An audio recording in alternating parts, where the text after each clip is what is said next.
Hey, we are live again for another Chit Chat show. Tonight I have lined up a group of flat earthers to have a little chat with you guys.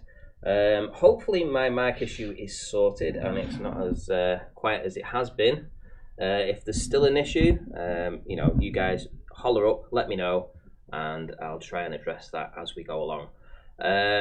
Okay, so before we get into that, before I actually get into giving this call on Skype and getting some people in, I guess you're all going to want to know what went down on Nathan's earlier. I think that particular show will be shown, if I am right, perhaps on Sunday.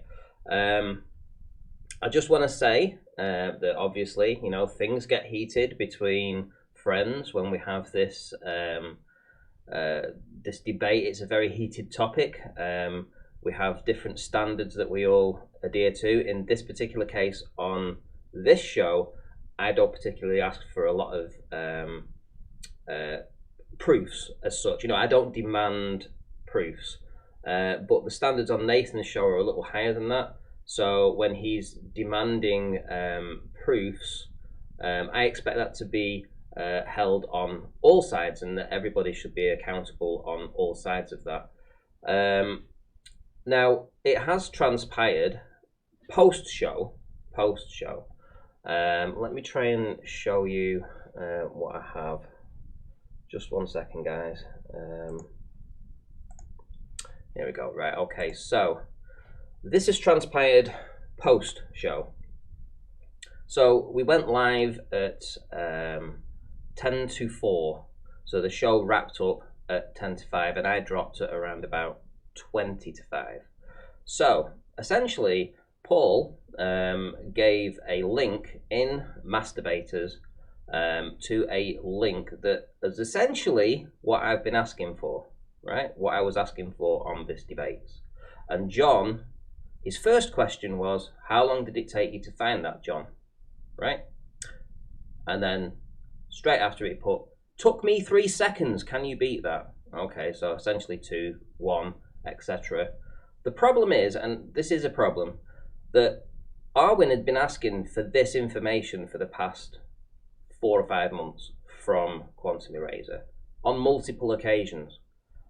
And this information was not forthcoming. It was ummed and ahed, and he didn't want to produce this information. Now, I'm not saying that this information is right or wrong. That isn't my point. My point is, if you make a claim on Nathan's show, you go ahead and you back it up.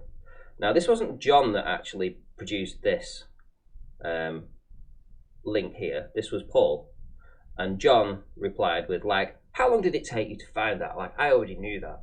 But what's interesting is that clearly John didn't actually click the link and know what the hell he was talking about, because if you actually look and follow the link, it actually takes you up to essentially just a brief breakdown of this apparent experiment that was supposed to have taken place. To actually get that, you actually have to search for it. So you actually have to search that. So you copy that, open up Google, have a search of this again, have a search for that. It will eventually take you to this citation here, and you can actually download the PDF. So you can download it through that. So here we actually have the Site Science Originates.education. So this is the actual document that would have been needed to have been provided. So this shouldn't have come up into John's radar. It should not have been part of his it should not have been on his radar when he was looking for this information. This is what should have been. So this quote, this comment here, where he gives you this this link, John pretends that, yeah, this is, I always knew that, yeah, bullshit. I'm going to just say it as it is. Look, he didn't have the information to hand at the time. This link doesn't lead to the actual work that we would have been looking for, and John still hasn't got to that point of providing it. So I'm sure at some point he will get to this point, and he will probably link this that Paul actually found for him, because he hadn't had it for the past 5 months. So because somebody else able to find this for him, he was able to then jump on this and pretend that he knew that this is what he was actually already knew about, which was utter garbage, in my opinion. Now that's just my opinion. It doesn't mean it's true. Everyone's allowed to have an opinion. Anyway, I will also say that in this experiment, it has come to my attention that there is a lot of issues inside this particular document. So this document here, there is many issues inside of this that, let's put it this way, may not, even though it's published, may not back up John's assertions. So if John does use this or this, then straight away I'm showing it now that he has basically put his stamp of approval on this and this. And if he doesn't stick to this, even though we know that there's now issues inside of this, then essentially we still need the other information that he's looking for, the other information that he's been citing. So that's my position. Now, it's nothing to do with John. Me and John have always had a bit of a fractious position, you know, you guys know this, you know. We just tolerate each other even though we're on the same side. I think it's more to do with his personality than anything else, but that's just the way he is, and that kind of rubs me up the wrong way. But I don't want to see him putting information out like this, or citations, or putting proofs out that aren't backed up, especially when he holds those standards to everybody else. What transpired in Nathan's today, in my opinion, was not the way it should have gone. I actually, when I actually made the comment and actually then started getting into this conversation about, no, he needs to produce this, I expected Nathan immediately to be just on my side. Well, yeah, there is a claim there. It needs to be proven, needs to be shown. This evidence needs to be put out there. I didn't expect what actually transpired. Genuinely did not expect what transpired. It took me by surprise. I actually thought something completely different would have transpired. It didn't happen that way. That's why I got so irate on the show. So, you know, we have these disagreements, we have these arguments. I'm just in this for the truth, right? I'm sure everybody here hasn't got time to be wasted listening to people that don't have proofs, don't have evidence, that it's just wasting time. I don't have time to be wasting time. You know, time is precious, you know. At the end of the day, I've invested over 4 years in this, and I'm looking for people that can provide evidence and proof and try and make things progress. Now, if you haven't got the citations and you don't have the proof, then you're not much use to me. And essentially, that's just the way it is. And everybody here should feel the same, that we're all held to account. We're all held to account for everything that we do. If you're not willing to hold your hand up and say you don't have the information or you're wrong, or that's a fundamental problem with yourself, nobody else, it's down to you. I can always hold my hands out if I've done something wrong, right? But ultimately, I'm here for the truth. And I didn't like the way it went down on Nathan's. Now, me and Nathan are still going to be mates. Tomorrow, the day after, I'll be on his show. It's not a problem, yeah? It's not a problem, right? We have these issues because we need to expose them at the time, and then we move on. And then everybody learns from it, and everybody makes things better in the long run. So that blowout that you saw on Nathan's today, whilst fully warranted in my opinion, because Arwin had been asking quantum eraser and had been relying on quantum eraser's so-called proofs for months that he refused to give to Arwin, even asked for on numerous times, even told me to F off on Nathan's show today when I specifically asked him for this 3 times. Right at the start, before he even got angry, I asked him for the citation for this particular, for this here, for this experiment, and he told me to F off 3 times. Now, I'm sorry, but I don't care where you come from. If you're a friend of somebody and you're asked for something and you're asking in a nice way, I wasn't being belligerent. You know, that sort of behaviour needs to be stamped out. And I'm sorry, but John, if you're listening here, because you probably are, you need to understand that you just can't come in and talk to people that way. It is not on, right? And I wouldn't do it to you. I've bit my tongue for as long as I have possibly tried to. I've tried to ease things over with you, but you come in and the first thing you say is things like, and these people on this panel, they're going to get it later. These morons on this panel. To the flat earthers that are on there, me, Sleeping Warrior, like a bull in a china shop, you have some anger issues, my friend. And you cannot be allowed to get away with what you have been doing unchecked. And Nathan is a party to that because he allows this. Now that isn't a debate. What that is it's a church of quantum eraser. And you are the law. Well, not in my book. It doesn't happen on my watch, and it won't happen on my watch anywhere. And that grates you because you cannot control me. I'm not 10th man. I'm not somebody that's just going to lie there and take it. So you better believe it, John. When we hold you to task, you had better sharpen your pencil because we will be ready. And that is my point. That is my position, and I am not backing down from that position. John, you and I are going to be still friends tomorrow, the day after that. But if you can't hear this from your friends, then there is something wrong because you don't listen to it from your enemies, but your friends are all too scared to speak to you and tell you this. Well, I'm not. And you need to hear this. Right, and that is that. And that is all I'm going to say on this. I'm not going to mention this again. That's me, done and dusted. It's on the record now. Everybody knows where we stand. And we're going to move forward. And we're going to hopefully get some answers in the future. Right, now then, let's get back to this. Let's say a few hellos to a few people that are in here. Hang on. Right, hang on. I'm out of breath after that, funnily enough. Right, okay. Dearie me. Let me pop this out. Whew. Right, let's see who's in.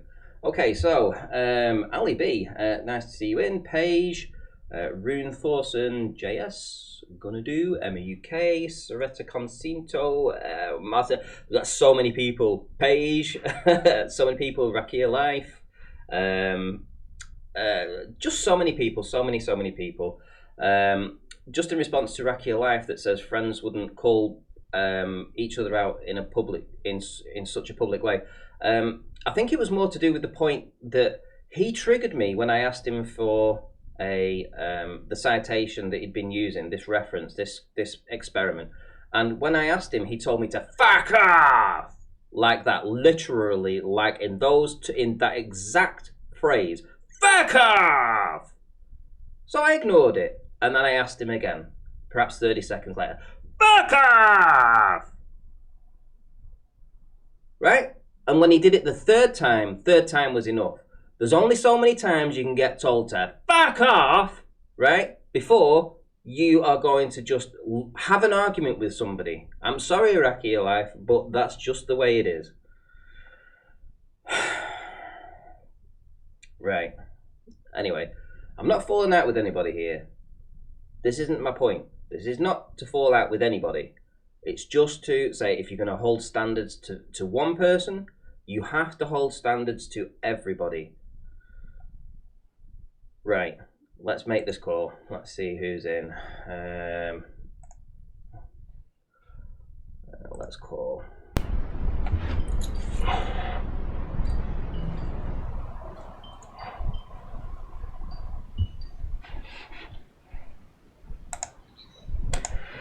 Howdy doody, howdy doody. Listen, man, yeah, I'm a bottle of like lambs, rum, and whatever into Brexit Day, so I don't know how good I'm going to be. I just tried to send a message. Don't you worry. Listen, don't you worry, my friend. I'm a bit more wavy earth than flat earth today, mate. Hello.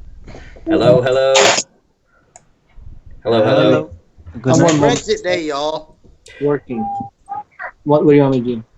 Who's in here? Who've we got in?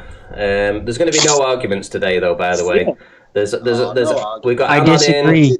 We got no one arguments Just kidding. today. we got Rude Earther in. By the way, Rude Earther, nice meeting you again, mate. We haven't spoke for quite a while, but I went down to Wales and you chartered a boat for the cause, man. You chartered a boat. I think it was 250 quid. I think you spent on this boat. I'd do it again. And you do it again. And we got some great proofs, I have to say. But yeah, you put your hand in your pocket, mate. You're a true flat earther. Well done. I'll do it again, man. Anytime. Yeah. So who else? Elijah Freeman. Nice that you've joined as well. Cause you sent me a message on Skype too. Oh yeah, what's up? What's up? It's all good. Yeah, we're trying to move forward. We don't want to drag this out too much. It was what it was, and I don't hold any hate towards anybody. It's not who I am. We just learn from things and we just move forward, and I think that's what I try to do. Other people sort of, I guess, have different opinions. I'm sure John is going to hold this, like he does for the next year or something. It's just who he is. But for me, it's done, it's dusted, it's been broached, and that's it. I'll be honest with you guys, I don't even know what the subject is because I missed second part of Nathan Oakley today. I only seen the first part. It's all about 1990 buckyballs. About what, mate? 1990 buckyballs. Okay. I don't know. Yeah. Listen, I need to do a massive shout out to Ian Adams as well. Last night I said to him, I need a beer. And then I saw in my PayPal, I'd had an actual payment put in on my PayPal from Ian Adams and said, get yourself a beer, lad. So I actually have some Coronas. I've actually bought a few Coronas tonight. You got a coronavirus? I've got the coronavirus. There they are. Get a slice of lemon on it. So I'm thinking weird. And thank you, Ian, for funding that. So thank you very much. Cheers. Yeah, cheers. And we've left the EU as well. I mean, come on, guys. It's a good day. Man. Love Europe. Gotta hate that corporation, man. Gotta hate the corporations. I only drink organic beer, man. So I don't even know what Corona is. You don't know what Corona is? I barely know what Heineken is. But I know enough that I don't want to know anymore. Apparently now if you get Corona, you gotta get a box of Andrex. And check off the doctors as well. Does it come with face masks? Yeah. I hear they're running out. I've got my little symbol going there. It's a guy in a hazmat suit saying just offer a Chinese. Do you know what's weird? It's like, okay, so they have this virus in China, right? Okay, so it's located in this region apparently in China, and it's quarantined, so nobody can go in, nobody can go out, and whatever, right? But then all the different countries in the world decide in their wisdom to repatriate all the people that are there and bring them home. Yeah, right. That's really going to contain it, isn't it? And yeah. It's like just convenient as well when there's loads of riots like kick-offs in China. They're treating it suddenly like there's a virus that's transmitted person to person, so don't congregate. They're treating it like it's the measles. Just bring in the children, get everybody sick. Yeah, that's a good idea. That's what I'm saying. They've got like garlic flu in France or something. Go on, Elijah. What did you say there? So I'm surprised you haven't got like garlic flu in France or something. Got this lizard doggy. Go ahead, Elijah. Expected these things would happen like how they play out in the movies, like with these zombie apocalyptic scenarios, because it goes from person to person, bite or in this case airborne or from touch to touch, and each time something like this or swine flu or Ebola, Zika, any of this stuff happens, it's like, oh, we're on red alert, and then it just kind of simmers down. Like how? Who contains it? They just kind of retreat in darkness behind the media. Maybe it's just not what they say it is. Maybe a lot of these stories about infection and all that is pretty much overblown, overhyped, niche scenarios, worst case scenarios that are being presented as general, as fear porn. Because, hey, this kind of thing does bring in a lot of sales. But when you concerning think about it, pharmaceuticals. yeah, as well, you've got like how many deaths do we have per year from just like the standard flu virus, and it's not classed as an epidemic. You know, you've had 81 deaths in China in a population of like whatever it is, like fucking 4 billion people or something, and you've had 81 deaths. Now it's an epidemic. I don't know. I just don't think it. I think it's bullshit. I think it's because we're connected to the internet nowadays, and it's easier for things to go viral. Yeah. Yeah, that's what it is. It's easier for them to spread propaganda as well. Right. You know, if they've got like people within social circles, like social media and that, they're putting ideas on people. It's easier for that idea to spread nowadays. It's a double-edged sword. So, does anybody know like how this started? Eat bat soup, innit? From what I heard, supposedly, but I heard it from Alex Jones, so I know it must be true. That's the joke. Hungry bat soup. But what I heard is that apparently the Chinese supposedly stole it from a Canadian laboratory and weaponized it. They what was it? Some other virus they used as a template and engineered this in China, and then it got accidentally released. That's as far as I got the story. I heard it was from bats. From bats, like eating bats, raw bats. Like they said the Ebola virus was from monkeys, eating monkeys, but you know what I mean? I don't know. Yeah, but it definitely did not Gotta eat a arise. primate or two. It definitely did not arise naturally. Especially on Brexit Day. Can't beat a good bit of roast primate. The bats. There are definitely patents for what they call the coronavirus, but they say in the rebuttal that I've heard as well, in this patent, what they're talking about is the vaccine for chickens. Well, what good does that do? Very simple. Vaccines spread the disease. Saves KFC. I don't know if vaccines are just like more of a placebo because the government like make money off every person that's vaccinated. So we don't know what they're putting in there, man. It could just be fucking boiled water for all we know. It's mainly whatever they're protecting against. They give you a little bit of it, innit? Yeah, that's what they say. But I mean, fucking hell, I like what they're going. They could give us a bit of AIDS, couldn't they? The AIDS isn't a disease. Oh, all right, fair You enough. can't get AIDS. You know what I mean? They've had 50 But years to cure AIDS, haven't they? And they've never got anywhere. They've done that in the States, though. What, cured AIDS? No, purposefully given syphilis to people. Yeah, syphilis is a real thing. It's a parasite. Yeah, syphilis is like something different, isn't it? It's a microorganism. It's a parasite. But I mean, under a government program, under the guise of a government program. So it's syphilis is for them guys that take like the prozzies and all that, isn't it? Have you noticed though? There seems to be a strange coincidence that it's only globe earthers who catch these viruses. Yeah, isn't it? Because they like taking it over the Uranus. Well, that's maybe because globe believers are more inclined to believe state narrative in general, and therefore they will take the vaccines because the state tells them to, and they want to believe it. Just like the story about the globe. So it's natural. Yeah, that's it. I mean, Yeah, but I'm pretty sure that concerning viruses and supposed vaccines for viruses, right? Sorry, but hello? Yeah, we're here. Somebody's talking in the background. I think it's just like an echo in the background.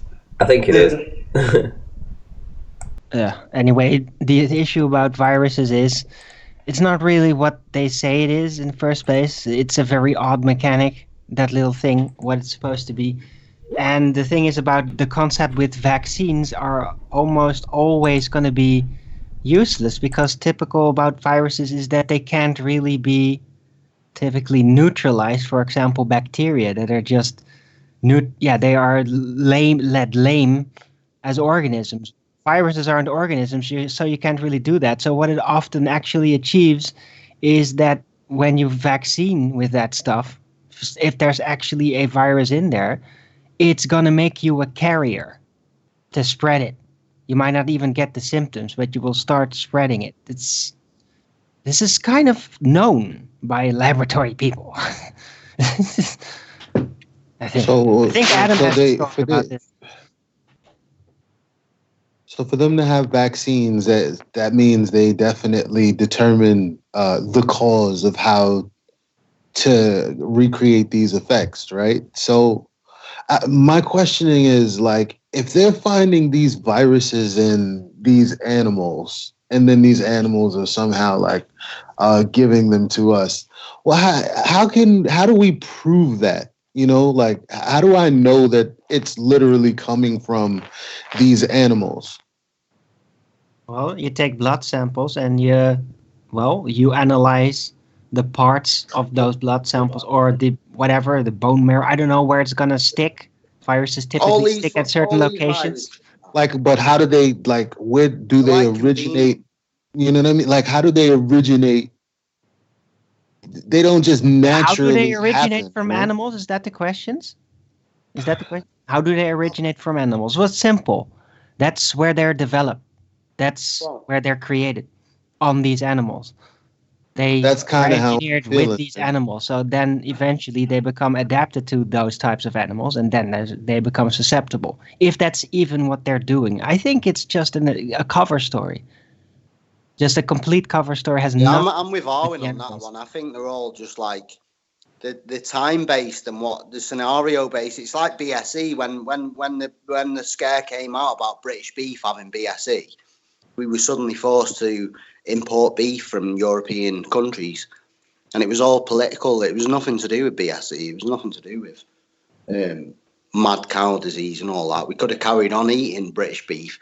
It was all political. It was due to people being paid off and just behind the curtain shit that we don't see, whereas people, we'll make a big donation to whatever political party, and then we'll get our product put into the public market, and that's how it all works.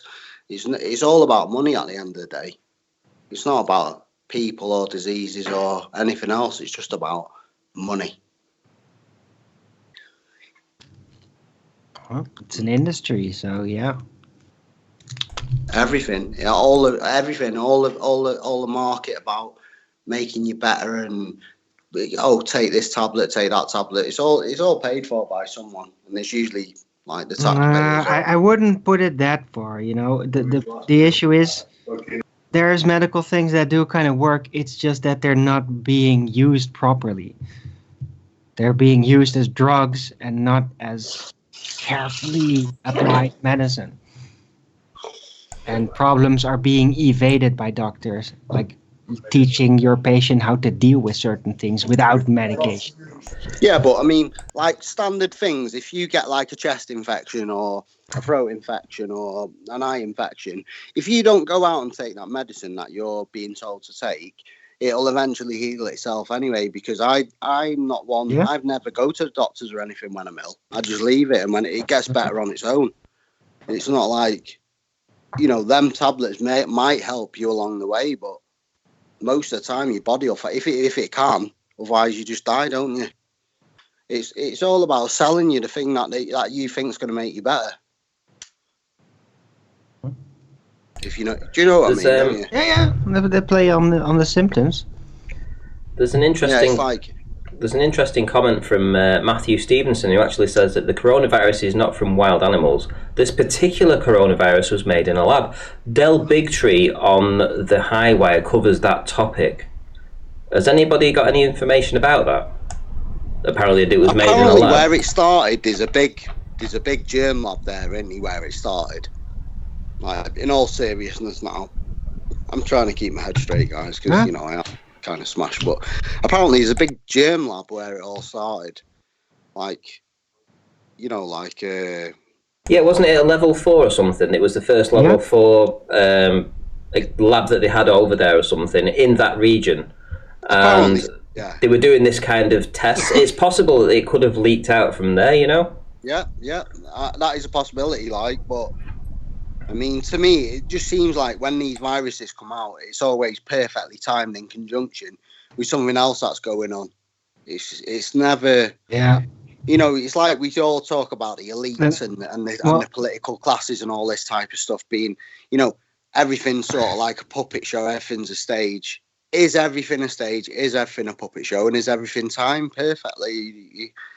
Right. If I may add something, okay, a level 4 security laboratory, they don't leak. That things don't escape unless it is intended to escape. Yeah. It doesn't happen. That's the whole thing about level 4. It's so insane, I mean, security, detectors 4, and shit, and it's incredible.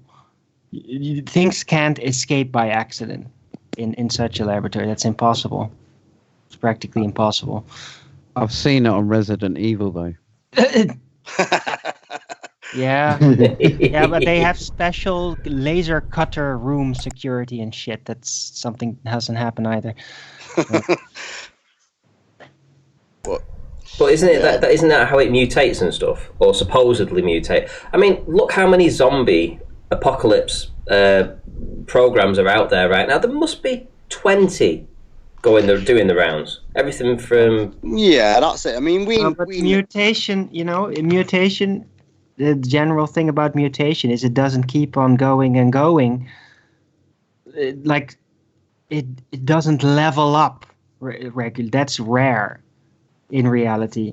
So it generally mutates, but more like it adapts. The things adapt. It's not going to mutate into a giant apocalyptic monster unless people engineer it like that. Create the conditions that it will adapt to that severe I think degree. A lot of these movie makers... That's how it works. It can't naturally... In nature, it will not do that because it's free. It doesn't need to then adapt. It will rather fizzle out. It's the extreme conditions that make it adapt to such a violent level and all that. That doesn't really happen. If you've got movies like now, if you look at the younger generation, like they believe. I could tell my kids anything. One of my youngest kids used to think the Twix advert was real, and I'm not even joking. He used to think one side was smothered in chocolate and one side was covered in chocolate. And when she said it to me, I hit the roof, mate. I couldn't believe it. I said, "You fucking actually believe that shit?"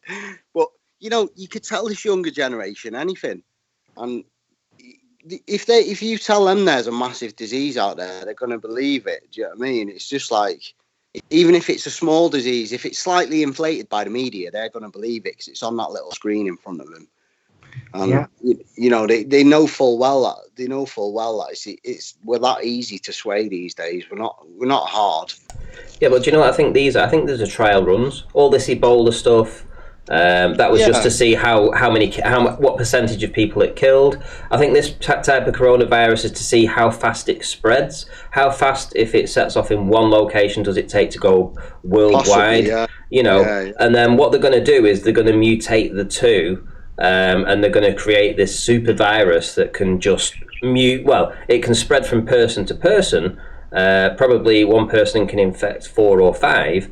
In which case, probably in less than a month, it could infect almost everybody in the world.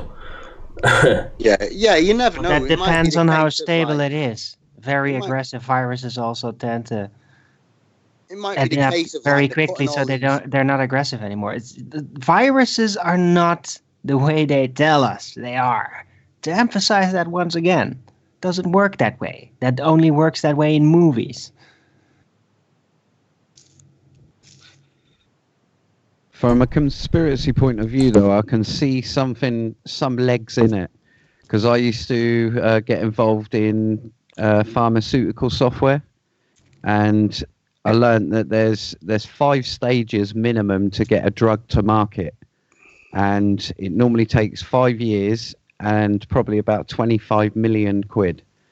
And if you think about creating a market, accidentally leaking something, and then obviously already having the cure ready for selling, and then all of a sudden the government fast tracks this 5-year process which includes the things like 2 years worth of clinical trials to make sure it's got no side effects and stuff. They fast track that through, and then bang, it's on your shelves. Exactly. Before you know it. Exactly. Engineer a problem to create a solution and then charge people for it. You know, that's what it's been about forever, hasn't it? Engineer, or you know, they it could start be even worse. They could fake the problem and then bring the vaccine, and then an actual serious thing could be introduced through the vaccine. That's it. I mean, who the hell out of any of us has got the means to go out? But the fast tracking could specifically hold on, Owen. Let him make his point. Who have any of us have got the means to go out and test what the hell is in that vaccine anyway? That's what I say. When I said before, you know, they could be injecting us with boiled water for all we know. We don't know. Anyone giving us the injections, they don't know. They just take the injections out and give them us. None of us here are going out and testing or seeing what's in that injection. None of us. You know, no one. We just take it on their word. We take it on people's word. You know, it's well known that when they test new, you know, these clinical trials and that, they have placebos. Like, they'll give one section of people the real drug and one section of people the placebo, and see if there's an effect on both. And normally there is, because, you know, your mind has a lot of effect on it. So it's like they poison our mind with the idea of the virus, and then poison our mind with the idea of the cure. It's like, is there a virus or is there a cure? Is there either? Who knows? When I was growing up, my mum always told me, I don't know, it was an old story from yonks ago, probably that she'd heard from her grandma or something. But it was essentially like, if you've got you know, if you pretend to be ill and you try to stay off school, right? You're ill. You can't go to school. One time, eventually, you're going to get a point where you are ill and you're not taken seriously. So essentially, it's like the girl that cries rape. You know, if you you know, oh, I've been raped, but she hasn't. I've been raped, oh, she hasn't. But eventually, something may happen, and nobody's going to believe them. And this is the same scenario with this flu virus. Exactly. The flu. Oh, it's here, and people are going to eventually say, we've heard this before, and nobody, you know, it wasn't that bad, you know, and one time it's going to happen, and it's going to be very, very, very, very fucking true. Very true. Yeah, exactly. And nobody's prepared for it. And we'll all be screwed. Yeah. But what they're telling us is, like, every time is these diseases, these new diseases come, it's cold and flu-like symptoms, and they're telling us in November, December, January, February, when people are more likely to get colds and flus anyway. Do you know what I mean? It's like the scare level is just like, you know, just like everybody's got it. Everybody's got the cold and flu. Everybody's got the swine flu. Everybody's got Ebola. Everybody's got, you know, it's just like, where the fuck does it end? We've all just got a cold and a flu. Well, I don't. But does anybody ever think about the fact that you just mentioned January? 8,000 people. You just mentioned died of flu. Nobody said. You just mentioned January, February, right? Yeah. Well, what does that have to do with places like Miami, places like Los Angeles? Like, these places are sunny and hot all year round. Right. Is that not a little odd? I know what you mean. They get sick still. Well, is that flu season down there? It is though. Is this just a time of the year when these type of viruses just sweep through humanity all around the realm? It doesn't matter where you are; they just sweep along because we're all flying planes, we're all using taxis, we're all on trains, we're all here, there, and everywhere. We're all in nightclubs, parties, each other's houses. I mean, would it be that hard for a virus to spread anyway? A flu, a cold, a sore throat. How hard are these viruses to spread? How far do they go? No one can measure it. I could have a sore throat here, and it could end up in Canada. You know, but who would trace it all the way? Nobody would know because we're just one person on this spot. We can't be everyone all at the same time. Trump would get it before it gets to Canada. Trust. Can I hide it under his coat? Can we stop talking about this now? No, I don't think. Well, can we just get Paige? No, I would like to get Paige. Hold on, Owen. I'd like to get Paige's input on this because she has to join. Yeah, that's good. I was just wanting to ask: has anybody actually seen photos or videos or anything of anybody actually sick, coughing and sick? Because I can't find any. Yeah, Right. they have them, but I mean, I for me, keep- it's I like tell you what makes I don't know who what are those they people trying are. I to- can't verify who those What people makes are. me suspicious is when you see 5 guys in hazmat suits and a guy in a hospital bed sat up like Mario Kart, running down the main street somewhere in China, supposedly. And it's just like, why would that guy be in a hospital bed being run down a street somewhere? Why? Tell me why. I In just keep hazmat thinking, suits, what why? are Other they than to trying make it to look get us worse. to look away from? Yeah, Like, exactly. Yeah. what are they distracting exactly. us from with this? Exactly. Well, not distracting. They want us to see just that, what you're describing, these hazmat suits, et cetera, et cetera. They want us to see that so that we get in this panic, have them administer this vaccine that, in essence, is really going to be the cause of people getting sick and dying. You know, there's a massive trade war going on with China, you know, as far as we're led to believe. In my personal opinion, all the governments work together, and what they show us is just the puppet show. We're led to believe that China and America are having a massive trade war. I mean, it could be something to do with that. Nobody, Yeah, like and I they say, never do nobody anything would for know. just one reason. Yeah, There's there's always a million multi- reasons. Levels to everything they do. So, Yeah. you know, sometimes there can be 6 or 7 different reasons for one thing. Yeah, that's why you could never pinpoint it. Yeah. It's And like people for want to- for a massive lie to stay and stick, there has to be elements of truth in it, because it won't. Absolutely. It can't stay for a long time if there's no elements of truth. It'll soon be uncovered. But if there is elements of truth in it, it confuses the situation, so Exactly. it ends up remaining. You know, like I say, maybe there is a virus, maybe there is a strain of flu that, you know, nobody's ever seen before, and it's really strong, and it'll kill you if you're old and frail, and it'll kill you if you've already had medical issues. But normal standard person, it won't kill you. Just like the Ebola virus would kill you if you had medical issues previous, or if you were old and frail. But it won't kill If your average Joe. immune system is weak enough, your own bacteria can kill you. Yeah, so exactly what you would expect. You know, nothing out of the ordinary. Nothing It's out not of the like ordinary, but healthy, they inflate young, it. healthy people are just dropping dead. You know, it's like for the last 2 months, they've been in the newspapers. I read the newspaper every day. I don't read it as in like I'm seeking information from it. I read it as in just to see what the bullshit they feed into everyone. Yeah, you need to. That'll chew it. And I'll look in it every day. And for 3 months, 4 months, it's been telling us there's going to be massive blizzards in the UK. We're going to be covered. We won't be able to do anything. You know, like we can't operate in an inch of snow. We've not seen it. We haven't, you know. And then last week I read it again. Oh, it's going to be massive blizzards, but it's going to be on the highlands in the mountains. Well, you may as well put it in fine print for everybody else, because nobody else is reading that. All they're seeing is there's going to be massive blizzards and we're all going to be snowed in. This is what I mean about inflating the bullshit. It snows every year on the highlands. It snows, you know, 8 months of the year on the mountains, but they'll make a big thing out of it 4 months of the year to scare us.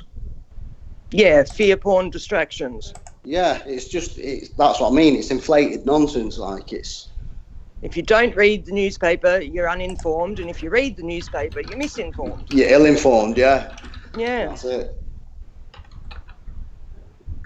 That's why I think it's so important to keep platforms like being this. a truth seeker, to me nowadays, is just like question everything. It's not about like flat globe, you know. This it's question everything. Real or is it fake? It's just like everything you're told, because you can't verify the source. If you can't verify the source and you haven't got a physical example like in front of you to show you, how do you know? You can't know, because there's so much bullshit now. You'd have to have a really good radar to differentiate between the real and the fake. You can't do it. And anyone that says they can is just lying. You can't. Well, I will say I've got a mate, right, who's an expert in refraction. His name's Rumpus, and he has caught superlumen expert I've ever met, mate. Superlumen flu. He's got super looming flu, and he brushed it off. He's amazing. He just seriously. He is pro expert level at everything. Yeah, he refracted it. Oh shit! Anyway, Ranty. So many experts these days, mate. Can I sidewind the topic just like Arwin said? Of course you can. Right. Of course you can. Yeah.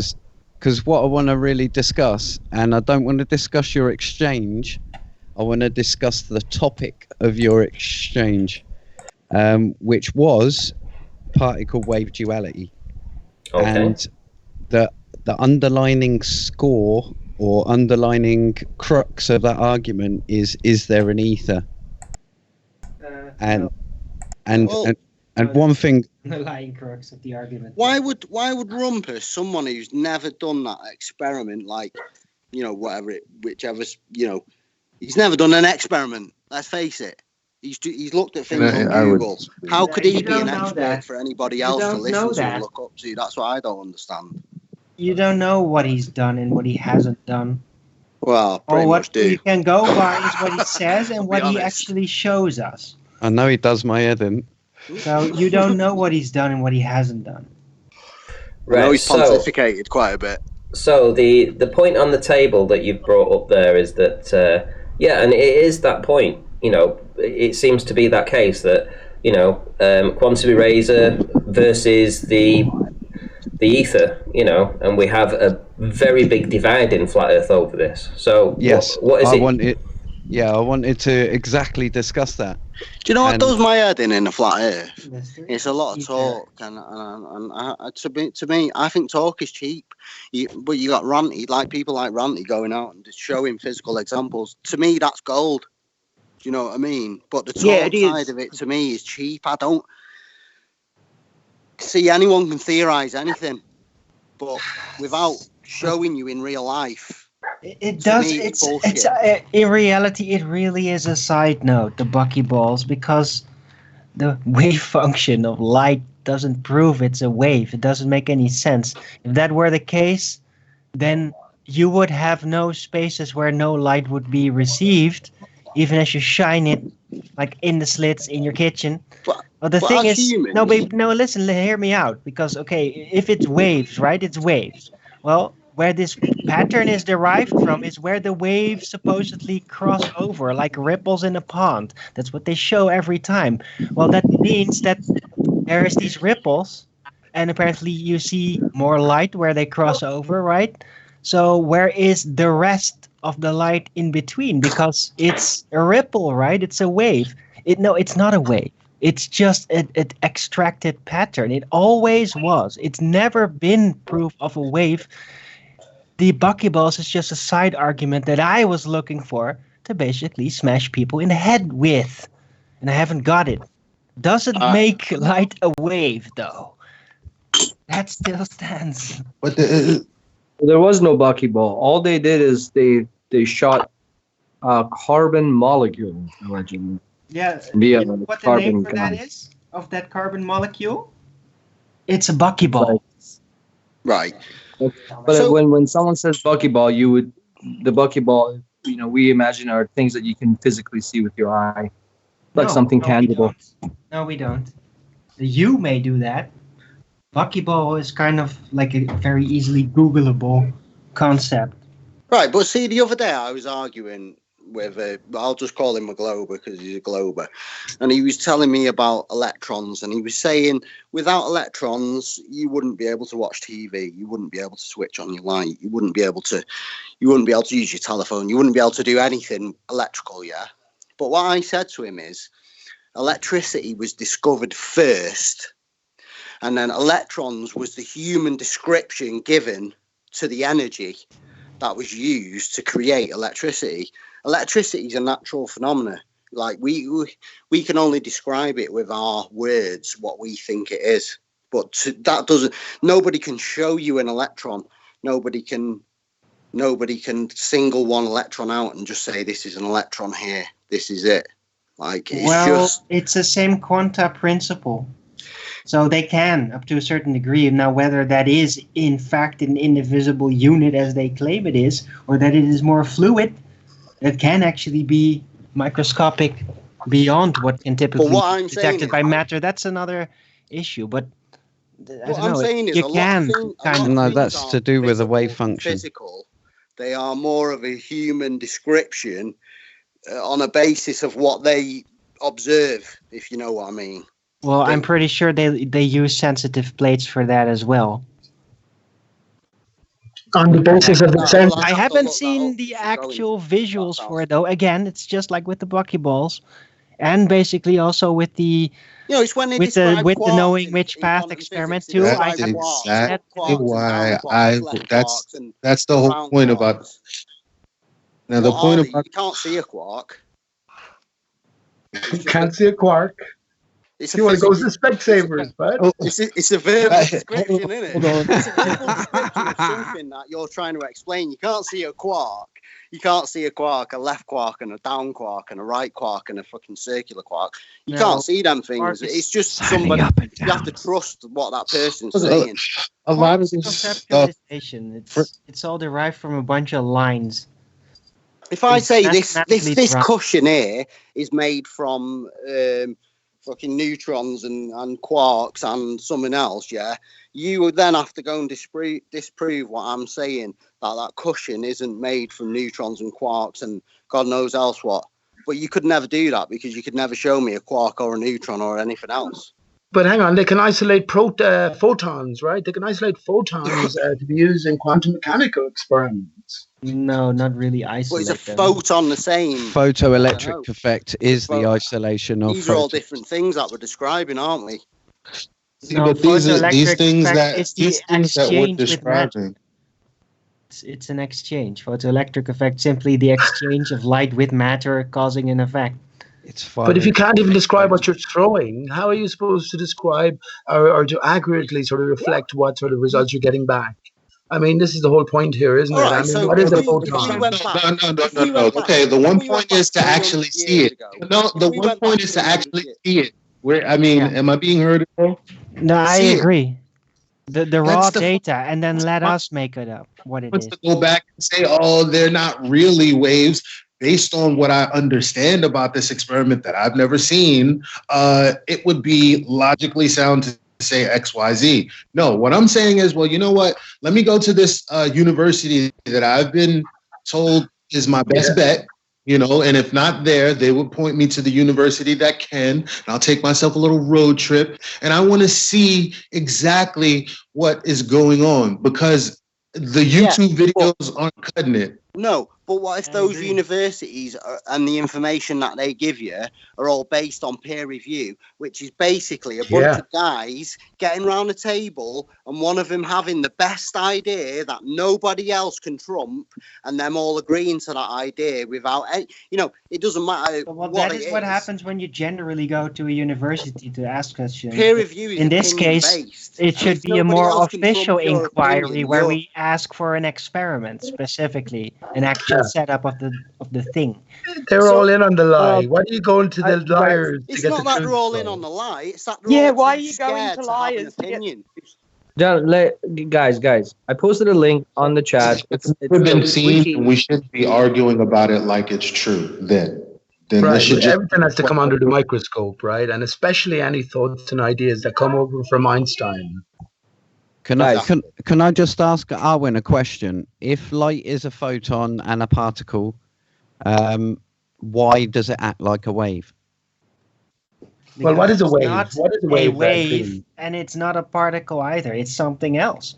Something other than a wave or a particle that seems to have, properties of both. It's a very unusual thing. Guys,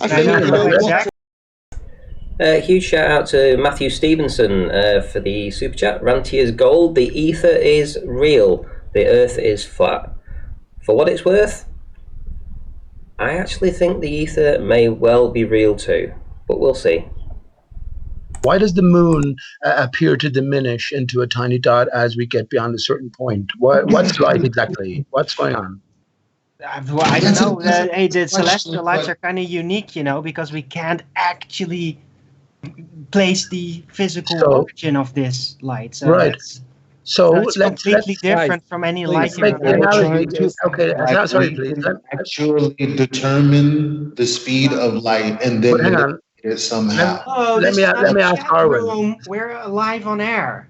Hang on, please. Yeah, let me ask Arwen this question because it's very pertinent. So, if we make an analogy with artificial light, we have two basic components, right? Can you think about what it takes to create an artificial light outside of the natural lights? I don't know. I only have the celestial lights as an example for that. Well, neon lights, for instance. So you have a certain It's still light. It's just right. But hang on, you generating have an energy. interaction here, right? So you have a certain material and then a certain application of energy, electricity in this case, which is very mysterious in itself, right? Yeah, there's no What we sun experience, hang on, involved. It's please. called What we experience fluorescence. as light It's is a then chemical-based reaction, and it doesn't last forever. It's very yeah, traceable what that is. It's yeah. called But hang on, look, fluorescence. It's our chemical. question. You just gave a little mini rant there on how we're going over the same thing for No, I 8 just years. explained it and took away the mystery.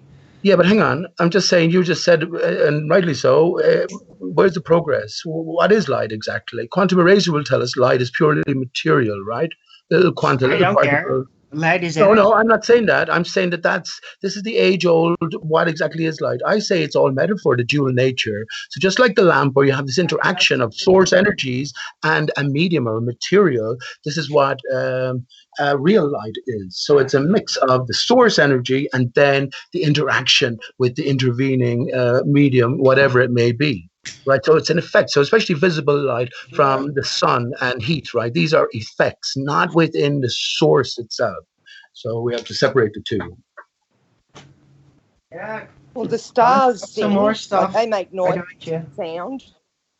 Why did it disappear, though, Paige? I mean, how you doing, by the way? Why did it disappear? And why does the moon, more specifically, shrink down almost to a dot? So, these are pertinent questions. And I reckon, let me just say, I reckon from the moment, at least anyway, the moment they could send high altitude balloons up recording I'm footage. sorry. I just feel like we were they supposed to realize talk this, about and they all know something this. specific, and these are questions. Out, please. Well, I mean, we're talking about something else, and we're asking questions that obviously none of us have the answer to. It And I want to literally get is. back Everything they tell Yeah, us but is we need bullshit. to They hear tell each us other's opinions to knowledge get of new ideas and stuff. that's Yeah, that's it. okay. That's it, yeah. But that's okay. But the knowledge of the witch path, which barely nobody touched on, I think that should be addressed, because if Quantum Eraser was watching this, no one's even addressed the real issues. Not even questioning light. It's whether or not this knowledge of the witch path thing happens, where if I'm looking at it, one thing happens. If I'm not, something else happens. That's the thing I want to focus on. That's the thing I want to actually demolish that for you. I can demolish that for you. I can see it, but I want to see the experiment that would show me that data at least. Like, can I get my hands on that? Can we talk about that? You keep asking for that, Bud, though. What are you asking here? You know what? You have to do your own research into these things. You're not going to expect any truth from any establishment. You got to work this shit out yourself.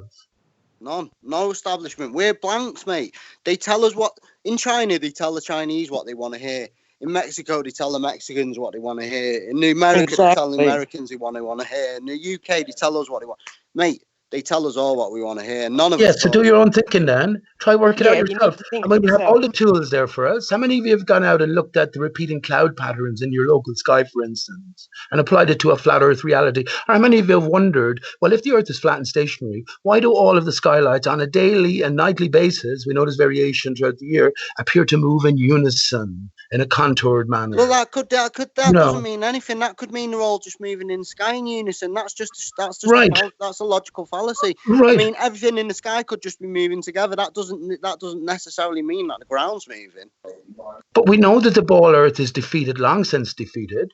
Flat Earth was handed to us on a plate. So who is the argument against? That's what I'm saying. This is about the individual trying to move towards a greater understanding of their own home, their children's home, right? Yeah. So, but to get a greater understanding of this place, we need to cast off authority. Not authority, because obviously you can't live, you need authority in life. You can't have everyone running around doing what they want. But it's like this extended government. We need less of that and more of communal, like community projects. Like, I just want to talk about the light. As a one. Look, Right. it's a And the Okay. different school matter. system teaches our children to capitulate to authority. That's what it does. Yeah, It well, teaches exactly. You you, have to give them over when not you're to young. think for yourself, just to memorize and repeat what they tell you the truth is. Right. And look, That's exactly what there, this. That's yeah. exactly what all this is about. It's not, you get these I'll just call them globers, but you get them coming in and they're judging people like us because of what we think. We were all raised with the And on your same, or basically education. the same information. It's just that some people are looking through the gaps round the edges. It's. Yeah, looking We between the know that lines. this authority isn't all what it's cracked up to be, and we don't need a leader. A lot of us don't need a leader. We don't need to hold mummy and daddy's hand anymore. We let go of that a long time ago. What about light? People like Brenda and Rumpus always ask, what kind of education? Have you got a PhD? Have you, what education do you have? And it's like, well, the whole point of Flat Earth was for us to realise that these authority and these systems that have been put over us have made us think in a completely different way to what we should be thinking.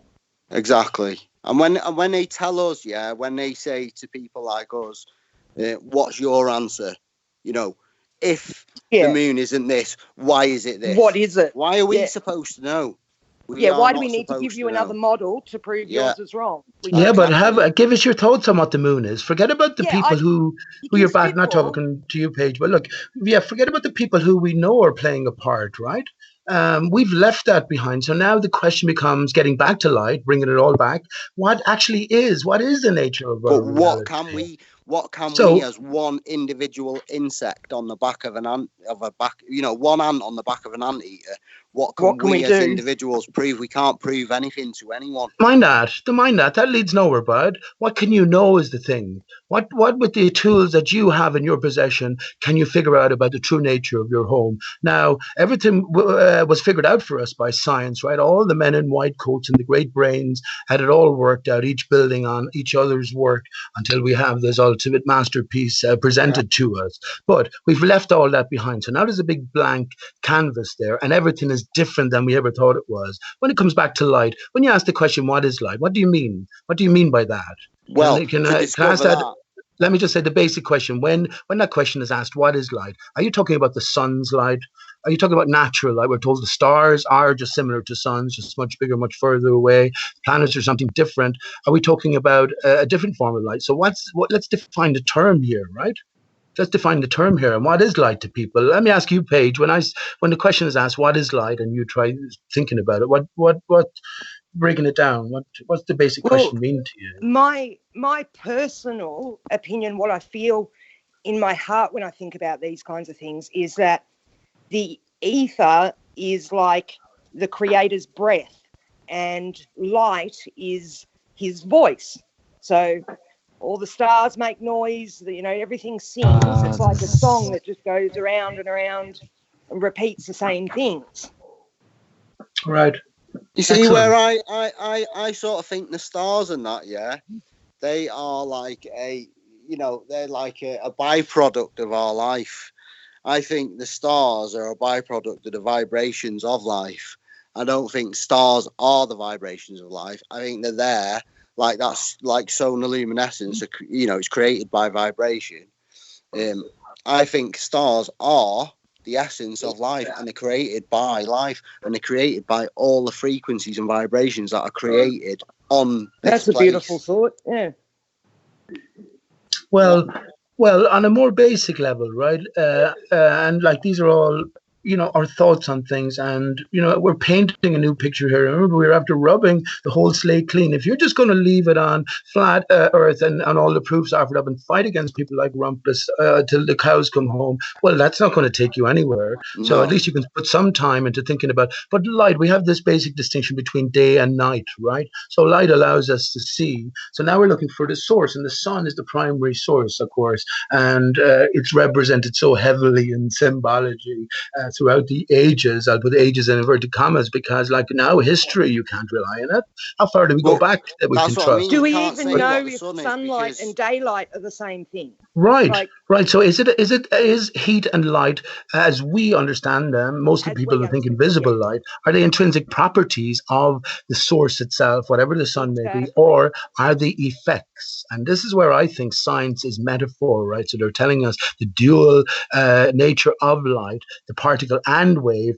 This is telling us that, ultimately this is what's happening. We have a source, right? And then it's through the interaction via a medium, whatever that medium may be. I say mostly it's water, right? Water particulation everywhere. And actually, this is how we get to see. Think about how we actually see things, right? Or perceive things. This has got to do with the sun coming around, exciting the water in the air. And, well, the water is glistening, scintillating, and that allows us to see things. But that's a different matter. But understanding that there is that sort of contributory component factor to light, I think, are not understanding it, entertaining it anyway, can lead somewhere, maybe.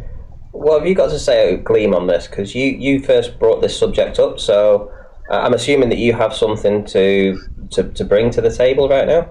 Yeah, I wanted more to lead it down the ether versus no ether type divide in the flat Earth, because you, I mean, But Glenn, didn't Michelson, Morley, and that prove the ether? Even though they said it was a null result, it wasn't. They measured something.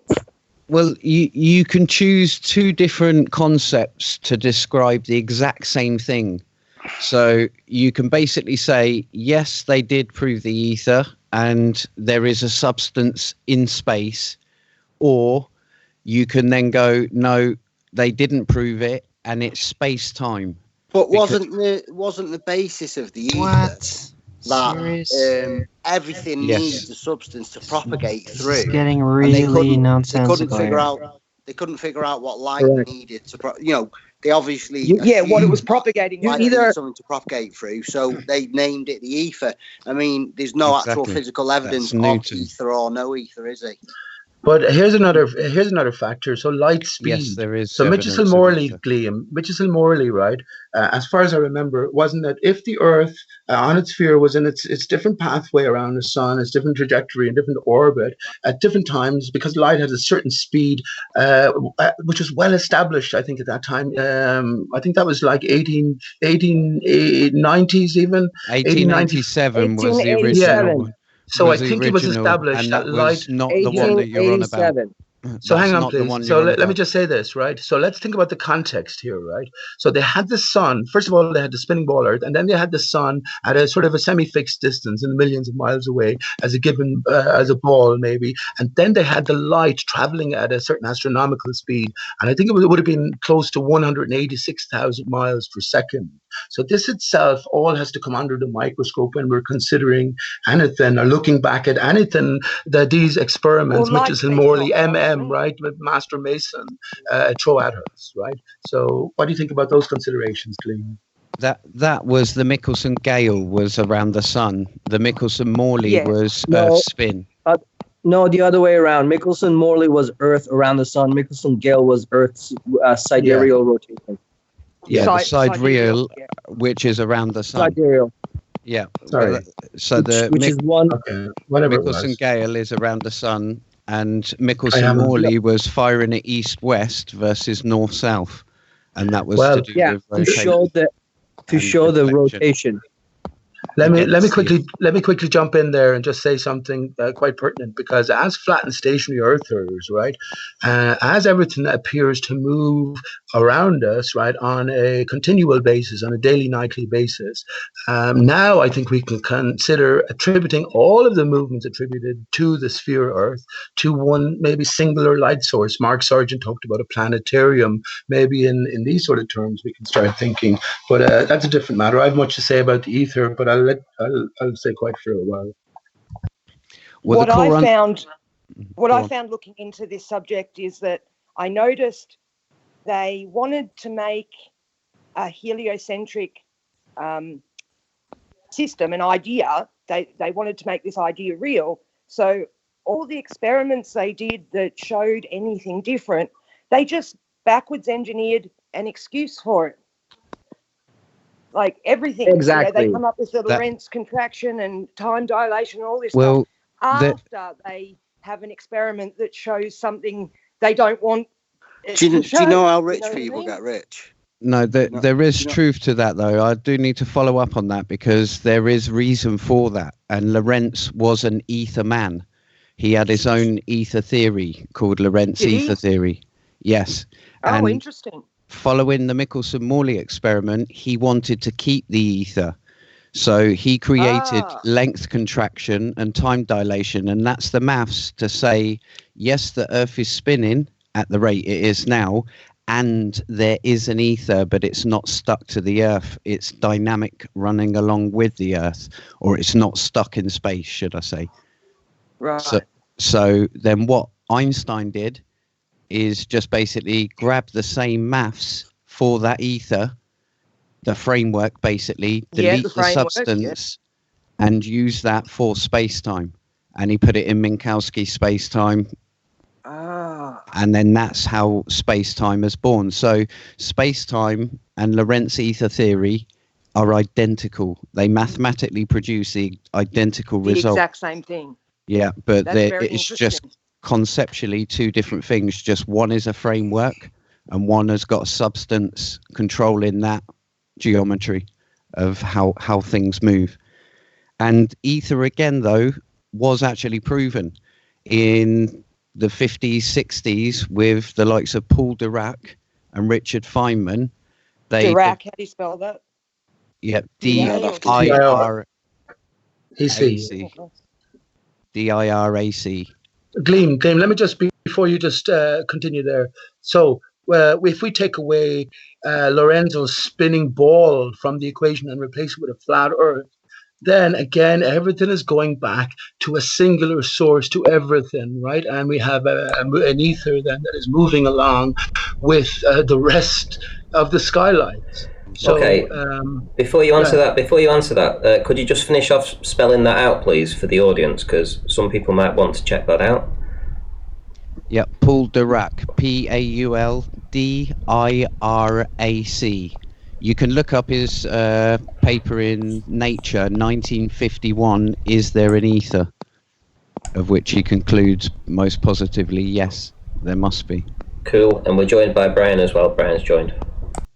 Yeah, but concluding something, coming to a conclusion on something, yeah, is that based on physical evidence or is that based on theoretics? It's based on solving the wave equation. So you can say yes, theoretics, but what you find is, let's say you fire a photon at an electron, you will end up with more energy. How do you fire a photon at an electron? Because to be honest with you, like, look, I'm just talk to me like I'm a layman. I Googled this a couple of weeks ago. How in your description would you fire a photon at an electron? Okay, an electron is a charge. So whether you feel those as though they're particles, and a negative, and feed an electric current through the object.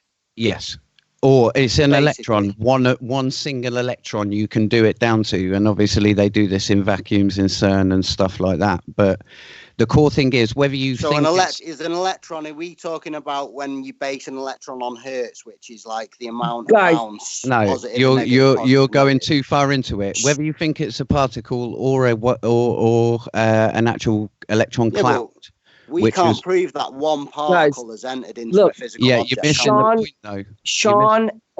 Sean M. Carroll. Look him up.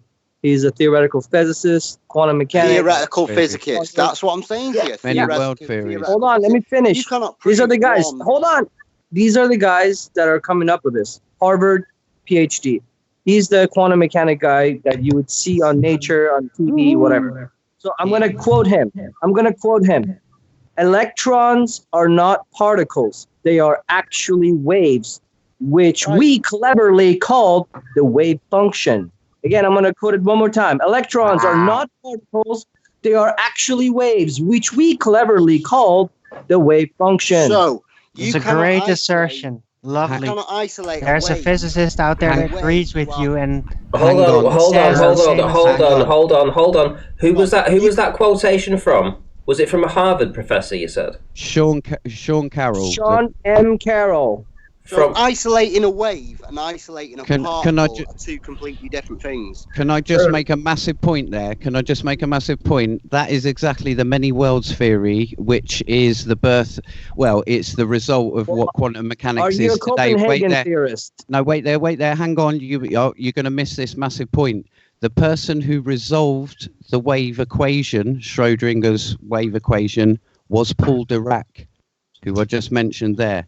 He was the guy that discovered that, yes, there is these things called virtual photons or the quantum. Did he discover it or did he theorize it, though? That is the point of you're making theorize. Like there is no evidence of a virtual photon. He captured it in a jar and he discovered it and he showed it. But did he just do that or did he theorize its existence? It's only theory. They even admit themselves. They even admit themselves. These are all theories. You can either go with the multi-universe version or you can go with the Copenhagen interpretation. Either one. And why also do you have to go with Schrodinger. Either one, though? Why does something Those are the ones available. Why does something always have to have that answer in that basis of theoretical? It's not reality. Well, I'm just saying these are the two theories that these quantum mechanics people have put forth. So what if I just say to you, then I discard both? I don't believe any. They're both theories. Well, I don't believe either one of them. I believe light is a wave. Where do I go for my? Well, hang on, please a second. Let's get some context. Hang on, please. Let's get some context here, right? Gleam, can I just clarify, right? You're not a flat earther and you're not a ball earther. You're not. You're sort of on the fence. You don't want to come out on either side. Mac earther. Well, do you just want to go through briefly, because I'm genuinely interested, because of course everything that you say will, as I just asked you about Lorentz there, if you apply Lorentz's theory on the ether to a stationary and a flat earth, what might that tell us about reality if the results were taken to be accurate, you know? So these are different questions, but if you are already coming from a certain position, I think a lot of people would have assumed you were a flat earther, but what's the distinction between a Mac earther and a flat earther? A Mach earther, the only thing I lend from Ernst Mach is that he was the first originator to change the thinking into relativistic thinking, of looking at the universe as it could be either way. Everyone's heard of the Einstein quote where he's saying the struggle between Ptolemy or Copernicus was meaningless because you can think of it as the Earth is stationary and everything else is spinning around it, or Earth is spinning and everything else. So that relativistic thing was nicked by Einstein. Now, Mach was still a believer. Obviously, he was the medium king in my eyes. Now, that is the only thing that I... But hang on. What's the other side of the story? We have 1 second. Sorry. What's the flat Earth 1 second. picture? You know, 1 second, Brian. Let me just say this, please. This is pretty important. Yeah, but let me just say this because it was talking to I'll only be very brief. So what's the way after this, Brian? You please go ahead. So yeah, just let us know what the flat Earth aspect of Mach's thinking was, if it could be either way. What's the developed nature of his idea of a flat and stationary Earth, and what's happening with the skylights? Now, sorry, Brian, how are you doing, by the way?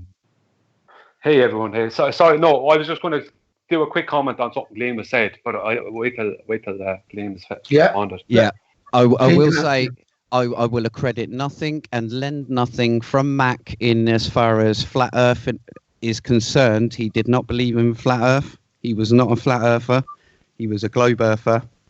A very respectful scientist. He's the inventor of obviously the Mach numbers, speed of sound.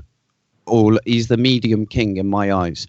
What does that mean? What does that mean, Gleam? Come on, I'm talking to you here, right? Yeah, no. What's the Earth? What's the shape of our Earth, man? Where's Australia and here in England? Hang on. Or Ireland? Hang on. No, you've got to understand and not interrupt. This next bit is the most important bit. What I do lend from him is that you can look at stuff from an alternative perspective and you can build models from that alternative perspective and it will still work. So my true that's what we've done, man. That's what we're trying to do, right? My true thought, and you must have heard me say it on many streams, that let's hear his flat Earth perspective then. No, he hasn't got one. I have one. And that's what I'm let's saying. hear yours. That's all I want to hear. Yours. I'm trying to explain it now, and you're interrupting me explaining it in the middle of it. The simple fact is that globe Earth maths don't work out. I live at the beach. I've lived here for 40 years. And I can see ships that come from Liverpool Shipping Canal out across the North Wales coast. And they're a good 15, 16 miles away. And these ships are no higher than 60 feet, I guess. And at the distance they should be 40 feet hidden behind a curve. And they never are. They're there. You can see them. You can see the horizon go beyond them. In my view, bullshit. There's no looming. There's no. Yeah, but in my view, there are many photos proving it, both models, and that is my whole point. That is being interrupted. That my whole belief is that you can think of it as a flat Earth. You can model it as a flat Earth, and it will work as a flat Earth. And on the same hand, you can think of it as a globe. You can model it as a globe, and it will work, but only to an extent on both. So knowing that. So it can only be one, but I am too small on such a large surface to be able to say to you, I know with any certainty that it's this or this. And that is after all this time, you're saying you're too small and too weak-minded.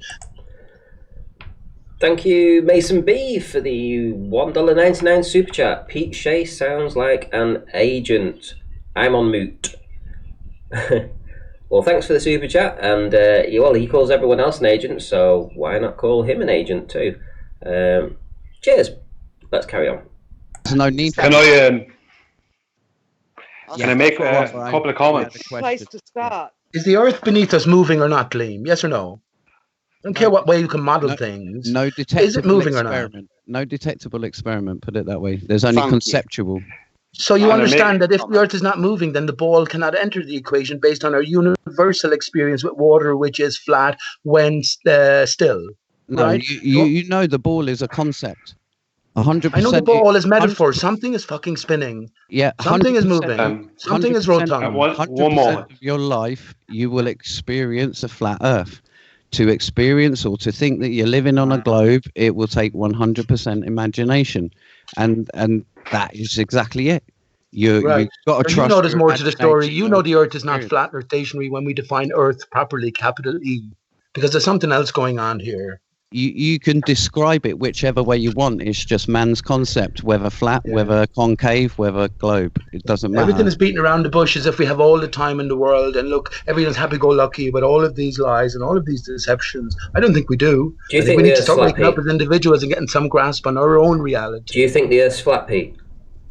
Well, Ranty, look, Earth. If by saying it's a very the Earth simple is flat, question, yes or no? It's like saying, well, I just said to you there. It's like saying that the top of a recently felled tree, right, stump of a tree is flat, right? It's only in one particular sense, right?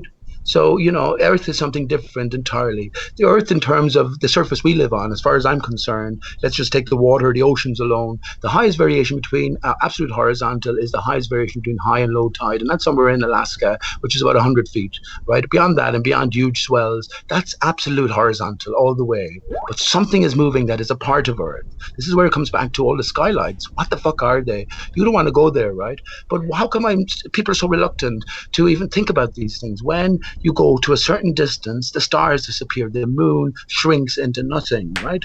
So what's going on? Right. You know, when you look at the sun, it's very crater-like. It's far from circular, and there's a particular pattern associated, a shard pattern, it's called, associated with the sun. See you later, That's a different matter. Right, Brian, I know you've been trying to get in for ages. Do you want to have a discussion with Pete about this, or is there something else you want to talk about? I just have hey, Ratty, how are you? How are things? I didn't get the chance to say hello to you. Oh, whilst Ratty, just one sec. Thank you to Tom R for the $2 super chat. Thank you very much. I know there's no comment, but here we go, right? So, sorry, I'm sorry for cutting you out there. I just needed to shout that out. Yeah, no worries. No, I just want to make a couple of comments. I'm going to say a couple of things. Two things that won't probably be very popular, and two things that just to clarify something. Einstein said that there was no way to prove Earth, whether it was Earth or the sky, that was moving. No, that's a load of rubbish.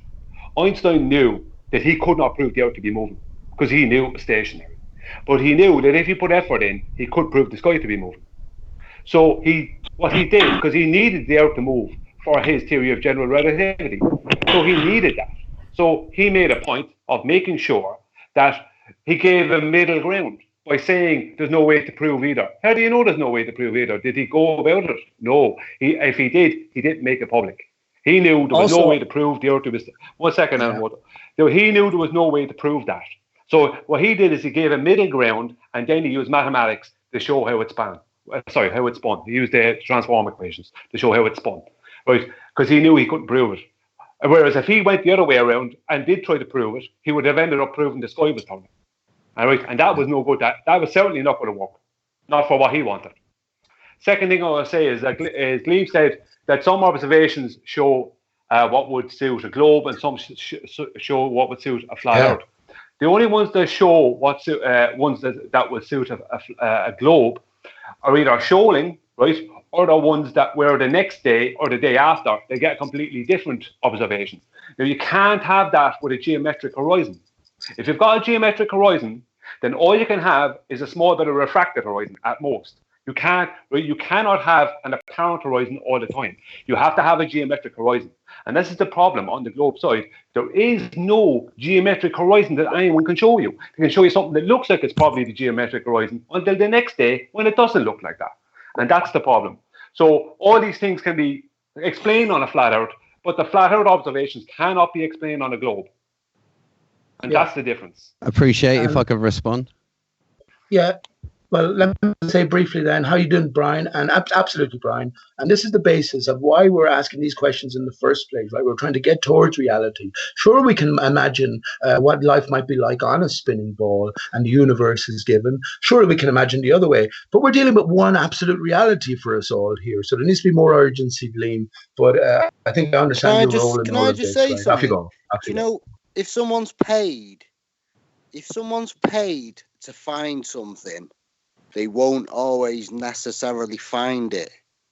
But if somebody is paid to find evidence of something, they will always find evidence of that thing to continue being paid. To find evidence of something, you don't necessarily have to find it physically. You only have to find out. You only have to continue following the trail. So people who are paid to follow a trail will undoubtedly always follow that trail. As long as they're being paid. Are you happy to be on cam there, Rude? Does that make sense? Rude Earther, are you happy to be on cam? Yeah, that's a job. That's a job. Yeah. But just to reply to everyone there, or to the first two especially, Brian, salute, sir. The first point is the equivalence principle, which is the exact same principle which he got rid of gravity as a force with. And it's the old elevator experiment where you cannot tell whether you're falling in an elevator in space or whether you're actually in free fall on Earth in an elevator, because they're the same thing, which is basically saying gravity is just acceleration or equivalent to. Yeah. Now we're talking about Einstein. Let me bring up Sean M. Carroll again, the guy that I quoted earlier. He's he is a theoretical physicist specializing in quantum mechanics and gravity. He's, again, quote, Einstein, more than anyone else, should get credit for initiating quantum mechanics. Einstein said in 1905, out loud, maybe light is just particles. So the idea of photon came from the same guy who gave you the fabric of space-time, just letting you know. Well, actually, no, that was Henri Poincaré that came up with fabric of space-time. But, right. You know.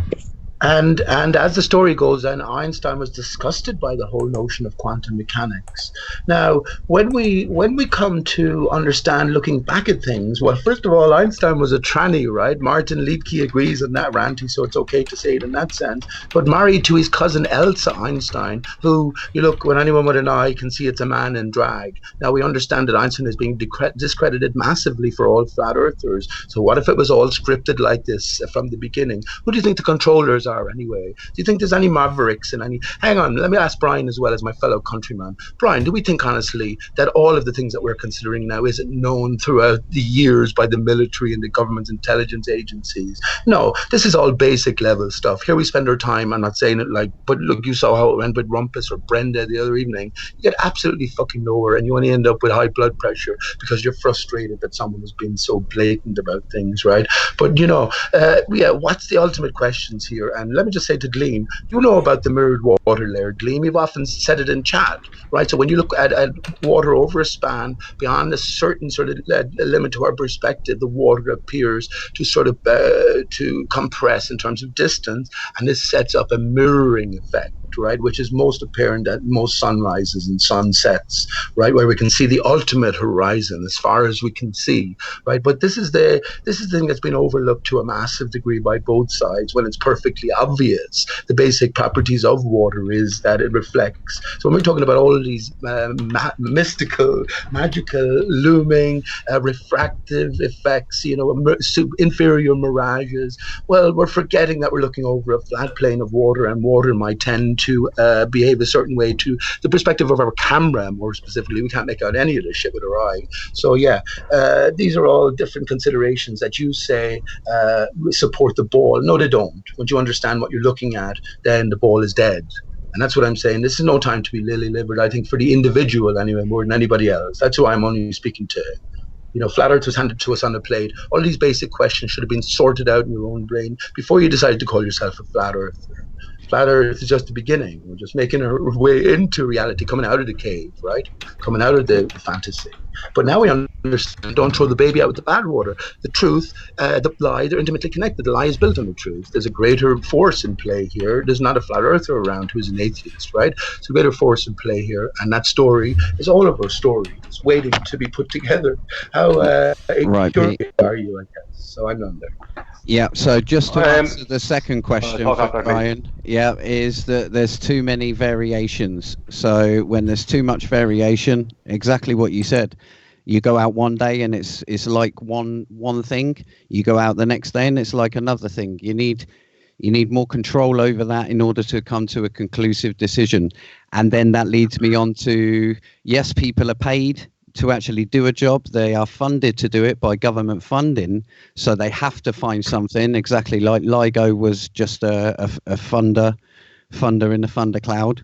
And literally on the point of Sean Carroll saying about Einstein was the foundation of it, yes, he was, but he couldn't actually answer the whole EPR paradox. So he was bedazzled by it, put it that way. But yes, he did start off, and still today it's an unsolved mystery, the whole of Hang on, let's hear the other half of the story, Gleam. Let's hear Einstein's equal-mindedness. Let's hear his flat earth possibilities and everything that stems from that. We don't hear shit about that. Where's his letters between him and his close Niels Bohr or someone like that? You do. This is the thing that I think flat earthers have missed. The ether. You don't hear any developed thing. No, the ether is the telltale sign, because he got rid of it. And then it's reared its ugly head again. If you say that, if he says right, that's what I've been trying to. He's a character. Einstein's a character. Did you not get me when I said that he was married to his cousin who was a butch man in drag? Everything is scripted. So he's a character. So we follow the clues. And yes, we are led back to the ether around these times. Well, why not? Tesla has been brought back into conspiracy land, right? And especially mainstream now with the Tesla car. Come on, it's in our face, right? Are we not smarter than that? I thought we were all smarter than this. Well, I was just trying to get to the divide of the flat earthers, of the ether. Yeah. Einstein didn't get rid of the ether. That's not true. And even Quantum Razor presented the reference. No, he definitely says space without ether is unthinkable in the University of Leiden in 1925. Why would he mention the ether? I read on it. Why would he mention the ether? Because of this. Put it this way. He felt it wasn't real. No, put it this way. He felt that in the model, he didn't need it, or we couldn't detect it, so he didn't need it. He didn't say that didn't exist, and he borrowed the maths from the same ether, as I say. So he's not in total denial that there was nothing in there. He actually said there is hidden variables within the properties of light to allow it to become in this dual nature. And it was found later that it isn't. There is no hidden properties in it. I have a couple of things to say about ether. 2 questions to ask. They're both very valid. And this is why I have zero belief in ether. Number one, where is the actual physical evidence to support it? Number one. Here you go. Number It's on my two- kitchen wall. One You wanna second, see one it? second, one second. I didn't get to number 2 yet. Let me get to number 2. Downright right. Right? I don't need you shouting at me. Number 2, right? You at least must come up with a valid reason. Sorry, you at least must come up with a necessity for ether, because there is nothing in the natural world that is not here unless there is a necessity for it. That's why gravity has no holds. Gravity, I'm going to say, pardon the pun, gravity holds no weight, as there is zero necessity for it. Yeah, things have to have necessity. There is a anything come up- Well, necessity. hang on, Brian. Hang on. You say natural Right world. here. Have you defined a natural world, Brian? The world we live in. Necessity. Yeah, but hang on. That natural world. You're describing natural. Natural has a certain connotation to it, as if this is the way it emerged or it was created. How can you assume that? Well, can you show me a necessity for ether? Yes, I Right can here. actually. got it. I can, Bud. I Can can, you Bud. show I'd me love to- physical evidence to support that? I can, I'm Brian. showing I you can. physical Hey, Brian. evidence. I'm in Limerick here, right? There's If we no ever met physical somewhere- necessity. It's only Hang on, please. theoretical If we ever met necessity. somewhere over a beer, I'd be able to prove ether to you, Bud. Over a beer. Well, yeah, but I need physical evidence Yeah. to support. Yeah, but Because that's I can't where- find it. The only thing This I is interference. one second. The only thing I found about all theories have to do with knowing, right? Knowing the speed of light and working with knowing that. No, all Yeah, but theories the don't speed of have to light do is with wrong, knowing the completely. speed of light. speed of light is wrong. Speed of light comes from Kepler All and theories Anina. That's don't. what speed of light. Sorry. Sorry, Brian. You can't say all theories come from knowing the speed of light, because you don't know the speed of light. It's the speed of You haven't causality. got anything that can measure the speed of light. You haven't even defined light, Bud. That's what I'm Speed of light saying. is based on Kepler's Annalena. It's based on an assumption that we're on a globe doing an offset elliptical orbit of the sun at different speeds throughout the year. That's where the speed of light started with. You've got assumptions They based assumed on that was correct. assumptions. Yeah. Right. That's And it. ultimately, Brian, coming all from a based on. material sun millions of miles away. So what is light? Again, basic question. But see, Real well, question. see, I don't know what light is. Supposedly, the mainstream say it's photons. I don't know. Some people try to argue, and the photon says it's a wave. Like when Well- we talk about gravity. You don't need any authority now, Brian. You are the authority for one instance on a lot of things, Bud. And you don't need any authority now to come along No. and explain, like Rumpus, about the miraging effects on the apparent horizon and all this, because you know you'll be led into La La Land. So in one sense, when you ask the question, you don't know what is light, or you say you don't know what is light. Well, What I'll there's an say onus is, on all of us to try and figure No. out what exactly we're dealing with. what I'll say is, from my observations throughout my life of what light is that it's an infiltrator. It infiltrates the medium, right? Like the That's British, why- like the British, Brian. It infiltrates. Guys, It infiltrates. just That's look what it at does. it. It's right Yeah. in front of your faces. Right. This is What it a is fringe on a smaller level, interference pattern. right? You can what it is only on a smaller get it. level, I don't know. Think about the You dew can in the morning, only get Brian. this Hang on, effect Bud. Think if about the you dew have- in the morning and what happens when the sun comes around. Think about what's happening with the water particulation. Again, light we associate with visible light, heat, a direct property of the sun. Is the sun hot? No, it isn't. No, it isn't. The sun Exactly, can't be because physically in hot. physical, What we're seeing is experience, effects, right? Effects from the interactions of source energies, whatever that can be nailed down to, and the intervening medium. So it all comes back to the question, Brian, what is the sun? And if you say, hang on, let me just say this about Nathan Oakley, right? If he's here, he's in the chat. So Nathan describes light perfectly. He knows what light is. But when you ask him what the sun is, the source of natural light, well, he's no clue. Now, there's a mismatch there somewhere. So in a certain sense, you have to realize your limitations and not be so positive about anything when you can't even describe the component parts, right? The source in any sense whatsoever. So do you know what I mean? I think this comes back to the global considerations that we're all, there's an onus on all of us, right, to figure out what is the nature of our reality. Last thing, Brian, the ether, I'll have a chat with you, bud, and in an afternoon, I'll be able to explain it. And you'll be able to see it as well. Physical evidence, proof, actually. I would be a very difficult student to prove it to. No, you wouldn't.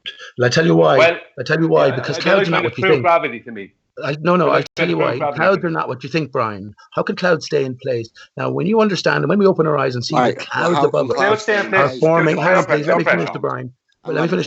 When we understand that clouds form in a circular pattern, right? But there's also repeating cloud patterns on a daily basis in your hang on, please. In your local sky, this applies to all of us. Now, because clouds are not what we told Brian, you've seen chemtrails in your neck of the woods. Where's that? Waterford, is it? But we've seen chemtrails, and of course, chemtrails has been associated with lithium and barium salts. So clouds are salt particulate, but it absorb water particulate. So it's this via sematics, right, that we have these cloud patterns repeating. So there's a pattern being expressed through the source. It's the same source that's moving against the barrier. If I asked you, right, I know you're going to say that there is a container, but if I asked you what in your picture have you replaced the vacuum of space with?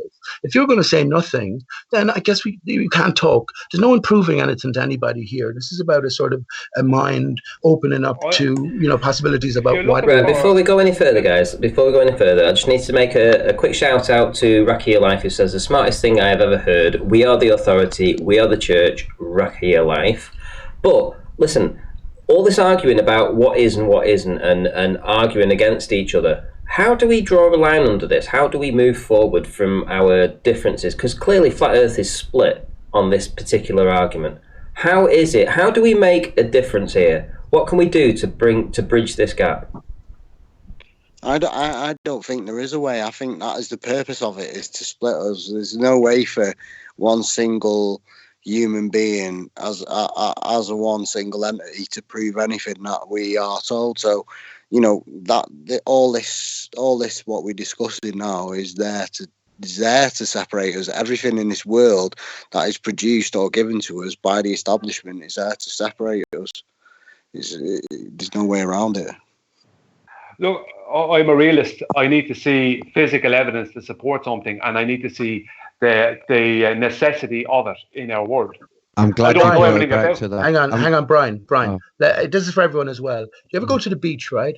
And the tide comes in and out. The sand is pure flat, right? And you ever go back or see beaches where you have all of these wriggly line patterns? You ever wonder how they actually got there? Now, let me say, we live in the age of the silicon age, right? Hang on. The quartz in your wristwatch will vibrate at a certain sort of frequency, and all of these are measured and sort of coordinated to give a certain read. So yeah, it comes back to the basic question again. What is sand? What is all the sand and all the beaches? And if this sand is reactive in some way to some prevailing force, then we will see something similar like this. I say this is a proof of the ether, and also, as I say, the repeating cloud patterns are also a proof of the ether as well. And I will give you the exact science, called the Casimir effect. That's what you need to look up. In a vacuum, basically, there's more energy than what there should be.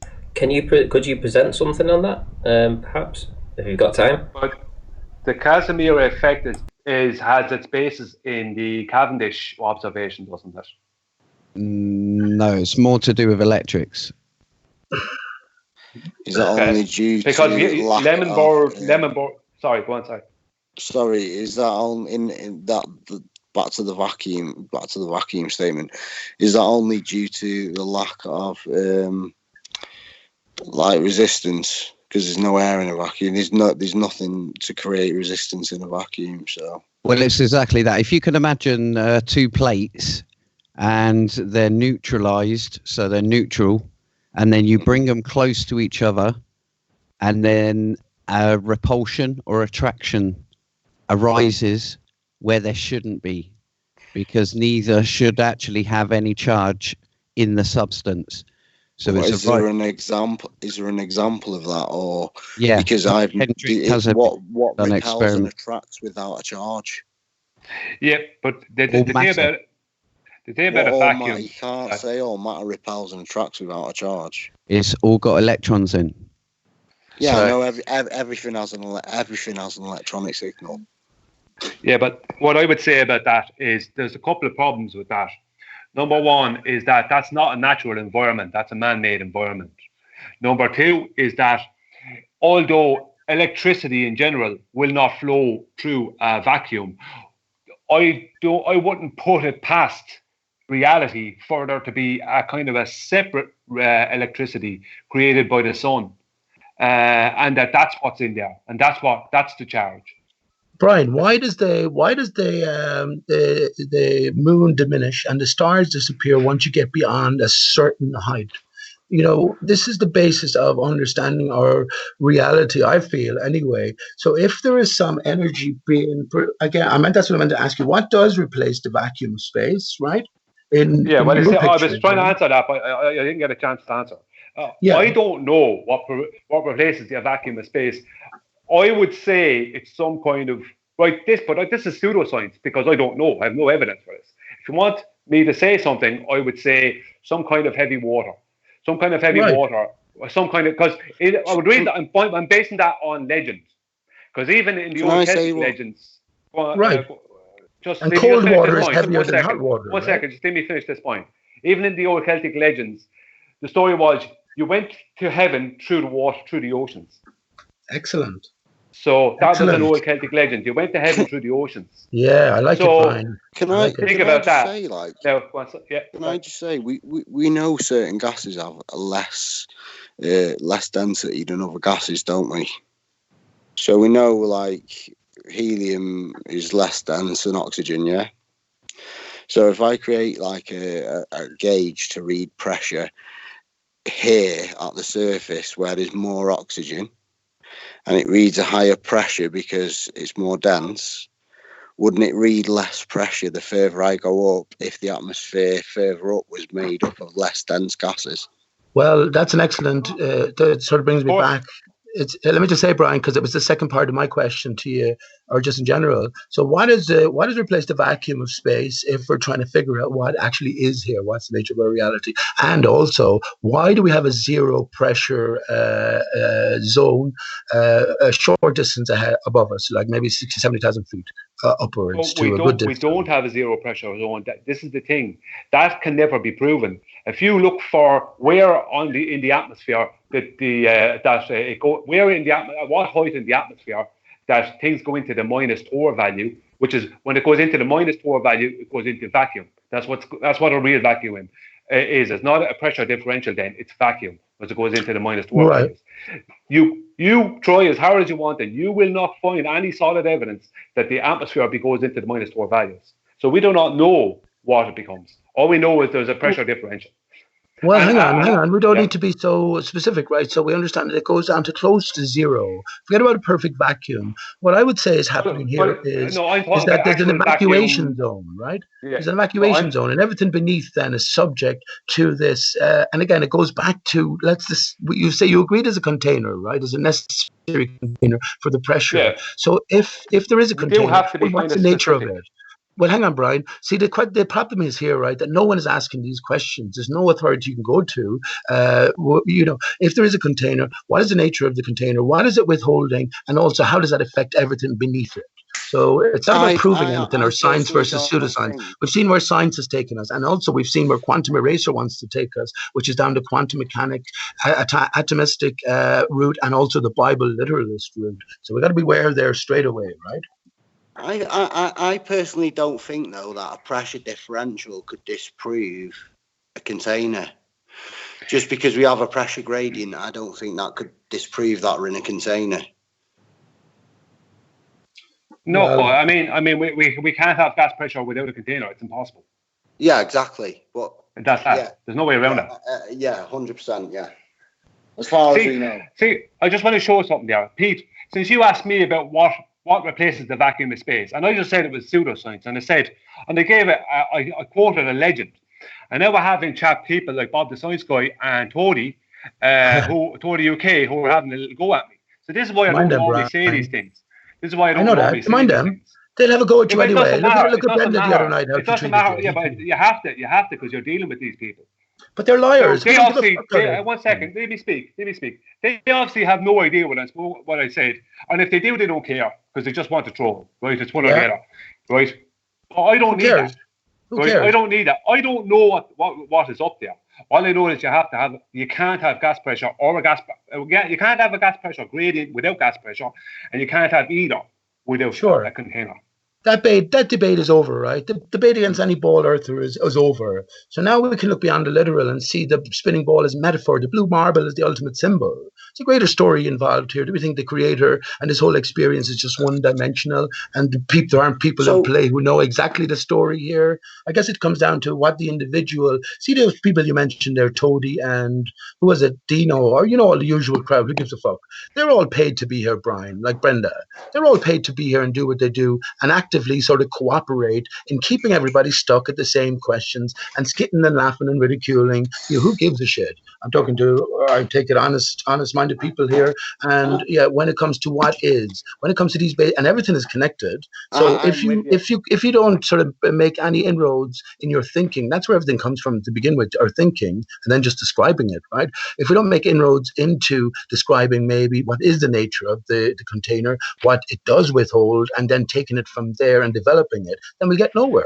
Be stuck in the same argument against Toady and Brenda. I just want to see, I understand. I think we need Bob the Science Guy. A different conversation, right, Brian? We need to start. Bob the Science Guy is having a go at me in chat there, right? Now, I said that when we die, we go to heaven through the ocean. That was a Gaelic legend. We go back to heaven through the ocean, right? Or Tiernan Og as well, Brian. Remember that? He's turning that into, have we got gills and there must be something to evolution, blah, blah, blah. See, that's what you get when you say anything, Pete. You have people just twisting what you say and trying to turn it into some other nonsense. So that's what I mean. You develop a thick skin, and you see Bob, the signs guy, for what he is. Bob wears facial prosthetics, by the way. Go look at these videos. That's a man. Yeah, but hang on, Brian. That's a man behind the mask. So that if you let that get to you, well, then you're going to be walking on eggshells. But it's not getting to me, Pete. The point it's not. No, you see, now you're misrepresenting me. It's not getting to me. I'm just making a point about it.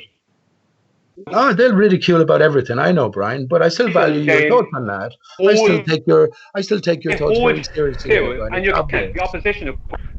We've had a request, guys, and you two have been going back and forth on this, and quite honestly, I mean, this is something I'd actually like to listen to. Actually, is essentially a conversation between Just, Anon, and Gleam, because these guys, from what I can gather, it's their subject, and I think Anon's left. Is that right? I think Anon's actually left, which is a bit of a bummer.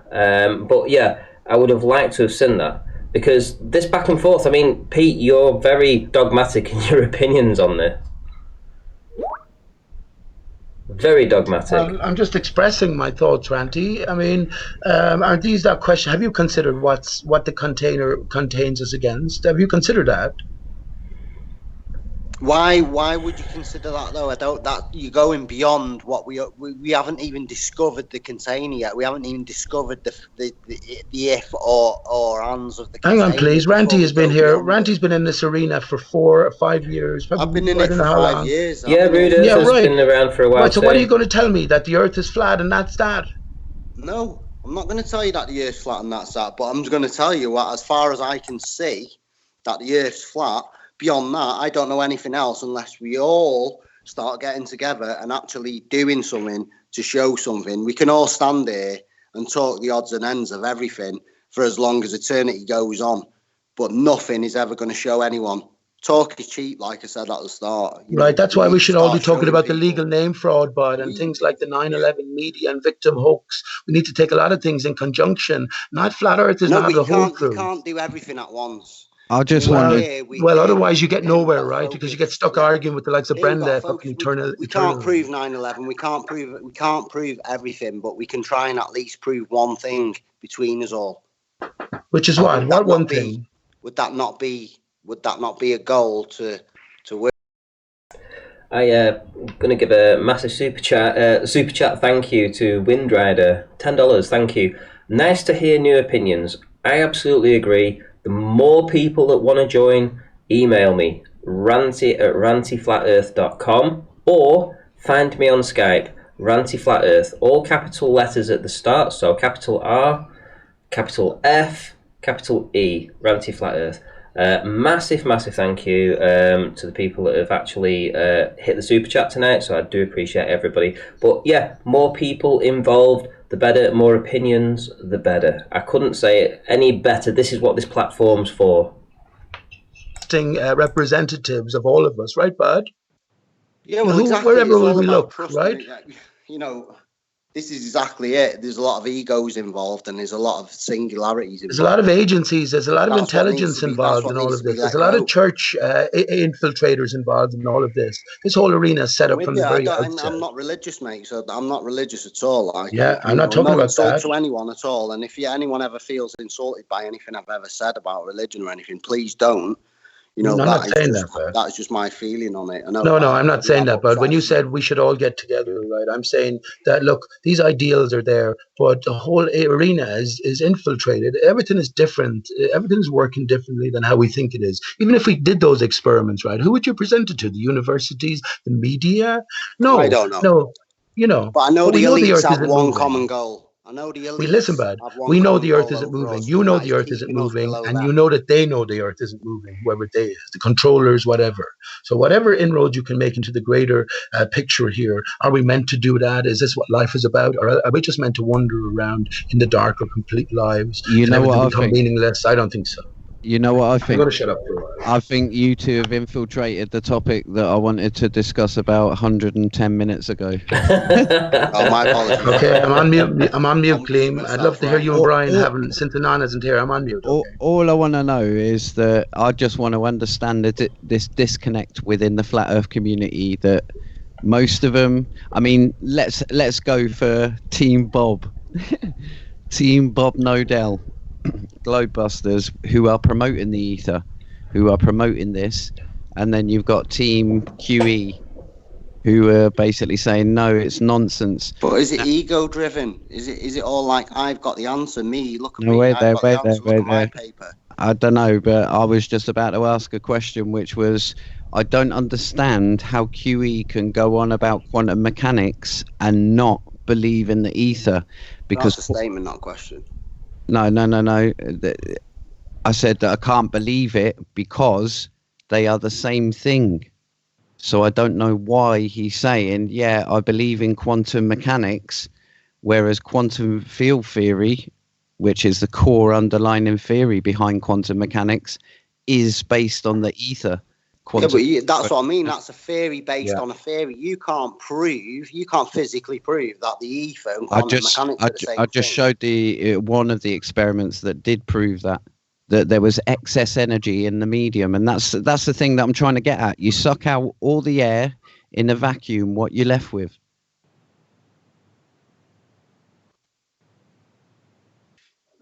Exactly that. Nothing. And so, Gleam, would you agree that no such thing as a space-time? void. Would you agree that space-time, as it's represented via gravity? Right. So, actually, Gleam, you've just made a really good point. Hang on, please. Let me just ask my question to Gleam. Would you agree that space-time, as presented by mainstream science, is sort of metaphor for ether? And would you agree that the true nature of our reality is known by military science, true science, earthwide? This is all long since established. Do you agree that that's likely the case? Yes and no. The ether is the core tell to say, oh shit, the globe theories are wrong. And then do the military know that it's all correct? No. They ain't got Scooby-Doo, neither do the physicists.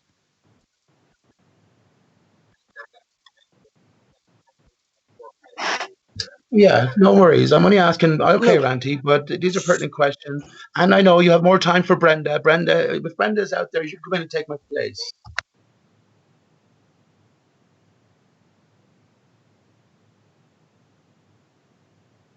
Sorry, so then you thought about it for like 20 seconds, Rude, and you was like, yeah.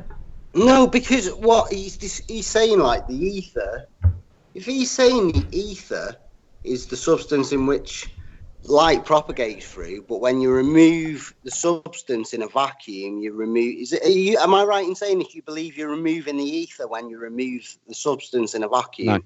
No. You're then able to detect the ether by removing the medium. So there's no way that could be jumping across due to electricity. But you're only concluding then that there is an ether in there because light is still propagating when everything else has been removed. Is that right?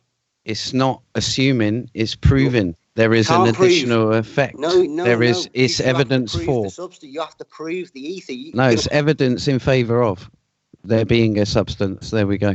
And that's where virtual photons come from. Right, if I remove all the air out of a room and I say the only thing that's left in that room now is carbon dioxide, if I remove all the oxygen, just the oxygen out of a room, and I say to you the only thing that remains in there now is carbon dioxide, I have to prove to you that the only thing left in there is carbon dioxide.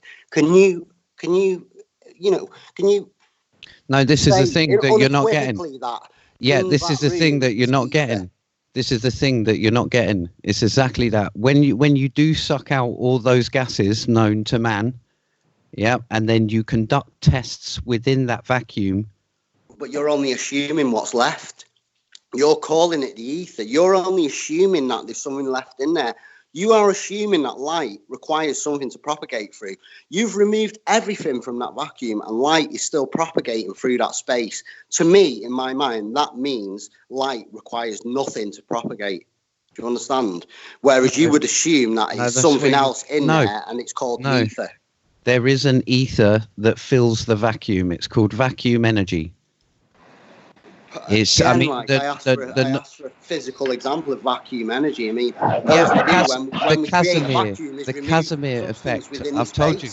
I've told you, the Casimir effect is the physical display of this vacuum energy. And the Nobel Prize was won in 2011 for it. Because nobody else could explain it away. No, we'll put it this way. It's equivalent to, this is a very oversimplified version of it, is you get the energy of an electron, which is what you interrupted me last time on saying. You get 2 electrons, let's say. They've got certain amount of energy. Can't measure 2 electrons. No, don't distract me. Don't distract me because you're going to miss the point. You get 2 electrons. There's no point if you're making it up. No, it's not making it up because it's not. It's experimental. Listen, because you're interrupting a thing and you're preventing yourself from understanding and educating yourself. That's an insult, but carry on. No, I swear to God it isn't, because this is literally what they've done. They fired 2 particles together that they know the energy of, and they've found more energy. Now, you cannot produce more energy out of these 2 energetic. To be honest, Gleam, I'd have to see that experiment of 2 physical particles being injected into one solid item and then being measured. I'd have to see both the particles being measured. It's called virtual photons. They pop in and out of existence in the background medium. It's called vacuum energy, 0-point energy, whatever you want to call it. It's been measured since the 80s, put it that way. Right. Well, I'd have to research that further. It depends on science. If you're going to trust Globe Earth peer-reviewed science, that's what it is. I don't trust Globe Earth peer review. I don't trust it, mate, because I think peer review is just an agreement on opinion. Casimir was a Globe Earther. Feynman was a Globe Earther. Dirac was a Globe Earther. They're all Globe Earthers. This is science. This is how science has gone. Mate, that's opinion. When you're talking about peer review, that's opinion. It's opinion. It's not a peer review. Is opinion. I know when a paper goes through 30 guys in a room. But you either know about it or you don't. You even know the history of the electron and the history of ether. The history of the electron. There's no history of the electron, mate. Electricity was discovered and the electron was a description of it in verbal terms. There's never been an electron, mate. Let me tell you the history of an electron. Electricity is electricity. An electron is the description of one of the pulses of electricity. There's no such thing as an electron. You can't single out an electron and show me a fucking electron, mate. Let me tell you, Democritus in 300 BC, he was the first. Telling me a guy in 300 BC fucking singled out an electron, yeah? Calm down, he was a flat earther. I don't care what he was, mate. He was the guy that first theorized the atomic theory. He had a square head. If he's telling me 300 years before fucking 2,000 years ago, 2,300 years ago, someone singled out an electron. No. I'm sorry, no. They didn't. They didn't. They might have theorized it. They might have imagined it was there. They didn't show it to anyone. So you don't believe in atoms? Yeah. Can you show me it? Can you? That's what I'm saying. Like, this is what I'm saying to you. Well, this is the thing. I've given you the experiment, and you haven't jotted it down. You just keep on saying, "Can you show me it?" Casimir effect. Hendrik Casimir effect was not an experiment. From 300 years ago. How can I Google a fucking experiment from 300 years ago, man? It's not an experiment. There was no naturally observed phenomenon. They need a naturally observed phenomenon to be an actual experiment. Of an electron. It was an unnatural environment that they did tests within. Then you've just wiped out the whole of quantum mechanics, the whole of electrical theory, the whole of field theory. Tell me where we benefit from quantum mechanics. Okay. Where do we benefit from quantum mechanics? Electronics. Electronics is all based on discovery, mate. It's all based on somebody's trial and error. It's not based on quantum mechanics, my mate. Electronics were made in the 1800s before the basis of quantum mechanics, mate, yeah. Electronics was made on discovery. It wasn't made by someone writing an equation and then building something. It was made. Silicon chips like the sand on the beach. You know what's wrong with the whole ether thing? It's a bit like the gravity thing. Like, people attribute a load of stuff to it without ever actually finding out if there was a different explanation. Just go, that must be the ether, or that must be gravity. Like, have you actually singled it out? Have you actually proven this? No, it was never any. That was never ever proven. That's what I'm saying. Not ever. There was no. Yeah. What was the null hypothesis? Plot twist. Oh. Newton thought gravity was Who the fuck is Newton? Newton could not describe gravity from an apple falling on his head. If I was don't ask for science if you're not going to accept any science, and mate. I came out with a load of jargon, no one would pay any attention to it. Don't ask for science if you're not going to accept it's any not science. It's what? Newton is not science. It's theoretics, mate. Newton is not science. Newtonian theory of gravity is not science. It's theoretics. Oh. No, Isaac Newton never actually had a hypothesis. If you think mass, said it was related to the divine ether. All the trees in the world would be fucking stuck together. All the land in the world would be stuck together. Yeah, mass attracts to mass when it's a magnetic type of metal, or any type of metal, because everything carries a current. You know, assuming what it is just assuming what it is.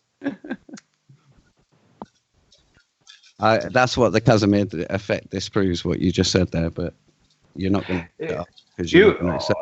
Lemon Bird said don't insult me, man. I will look it up. But you're telling me I'm not going to look it up at quarter to 2 in the morning. No, don't accept that science. I will look it up. But Newton, you're making it difficult. Is it science? To give you the globe version of what's happened. It's basically philosophy, mate. Newton's theory of gravity is basically philosophy, and you treat it as science. All science is philosophy. No, it isn't. It is. No, it isn't, because science is a discovery of physical things. Cause and effect, that's science. Of the natural world. Science isn't theoretics, mate. This is what I don't get with all you baller guys. Philosophy. Like, it's not. I'm not even a baller, mate. It's philosophy. Well, philosophy is speculation. Speculation, exactly. You can think a million. And observation. Speculation and observation. You can be the most fantastical storyteller of all time. It can have the most details. It can go into fucking wondrous detail like you could never imagine. But it's only an imagination. Without physical representation, it's a story from imagination. Okay, all I know is that 6 years ago, when I got into this scene, into the flat Earth scene, the Michelson-Morley experiment was used as evidence for the stationary Earth. And all experiments done on the ether, the Airy failure, Michelson Gale. Light was moving. No, wait there. No, hang on. Doesn't prove the ether. Well, no. This is the thing. That was used by flat Earth as evidence for that. I mean, the principal theory used it for geocentrism, but flat Earthers used it for evidence that you got it wrong. The Earth is not spinning. Yeah, because the light's moving. But in order to do that, you need to assume that there is an ether. Exactly, there's your word. You need to assume that there's an ether. Now, if I don't assume that there's an ether, then the Earth is moving. Anyway, without my assumption. Without my the assumption. ether. Without the ether, then their equipment has just shown the that. ether's assumed. The ether's assumed. Without my assumption, the light will still propagate. This is what you don't understand. Without my assuming anything and giving it a word or a description, the light will still propagate. Okay, then why would you assume it would propagate when everything else that we know, like sound and and waves and whatever, has a medium to propagate in, but light is different? Why? But that's a false equivalence, because that's like saying if everything in the sky is round, why come we're not round? Listen, it's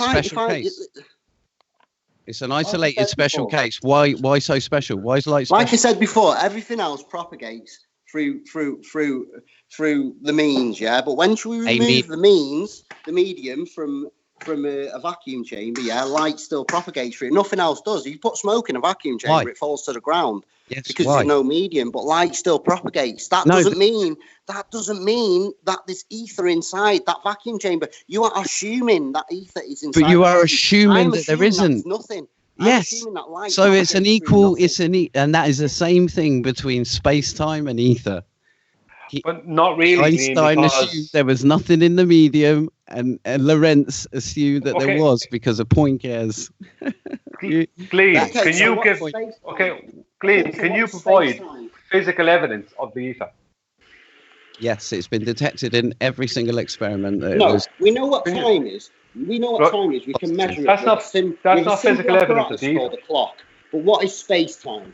Can you measure space-time with a clock and show me what space-time is? Or is that just a theoretical assumption again? Can you measure time with a clock, Bud? What is time? You are aware of what length contraction and time dilation is. It's got absolutely nothing to do with the actual physical change of so time. Where do you reference length, time dilation and stuff like that? No, it's out in space, isn't it? The simplest way I can put it's out in space, isn't it? No, I can do it on Earth right here, right now. What, you can dilate time on Earth? No. It's all about the Herphitic heating. Do you want to learn it? I can teach you it. Teach me, man. Teach me. So you're up north, yeah, wherever you are. Let's say Manchester. I know Manny. Yeah. Yeah. So I'm down south. Yeah. Yeah. Me looking at you. Let's say we go over the clouds. This is completely theoretical, but we're going over the clouds. I'm looking at you because time has light has a speed limit. Yeah, as opposed by Einstein's second postulate. Yeah, it will take.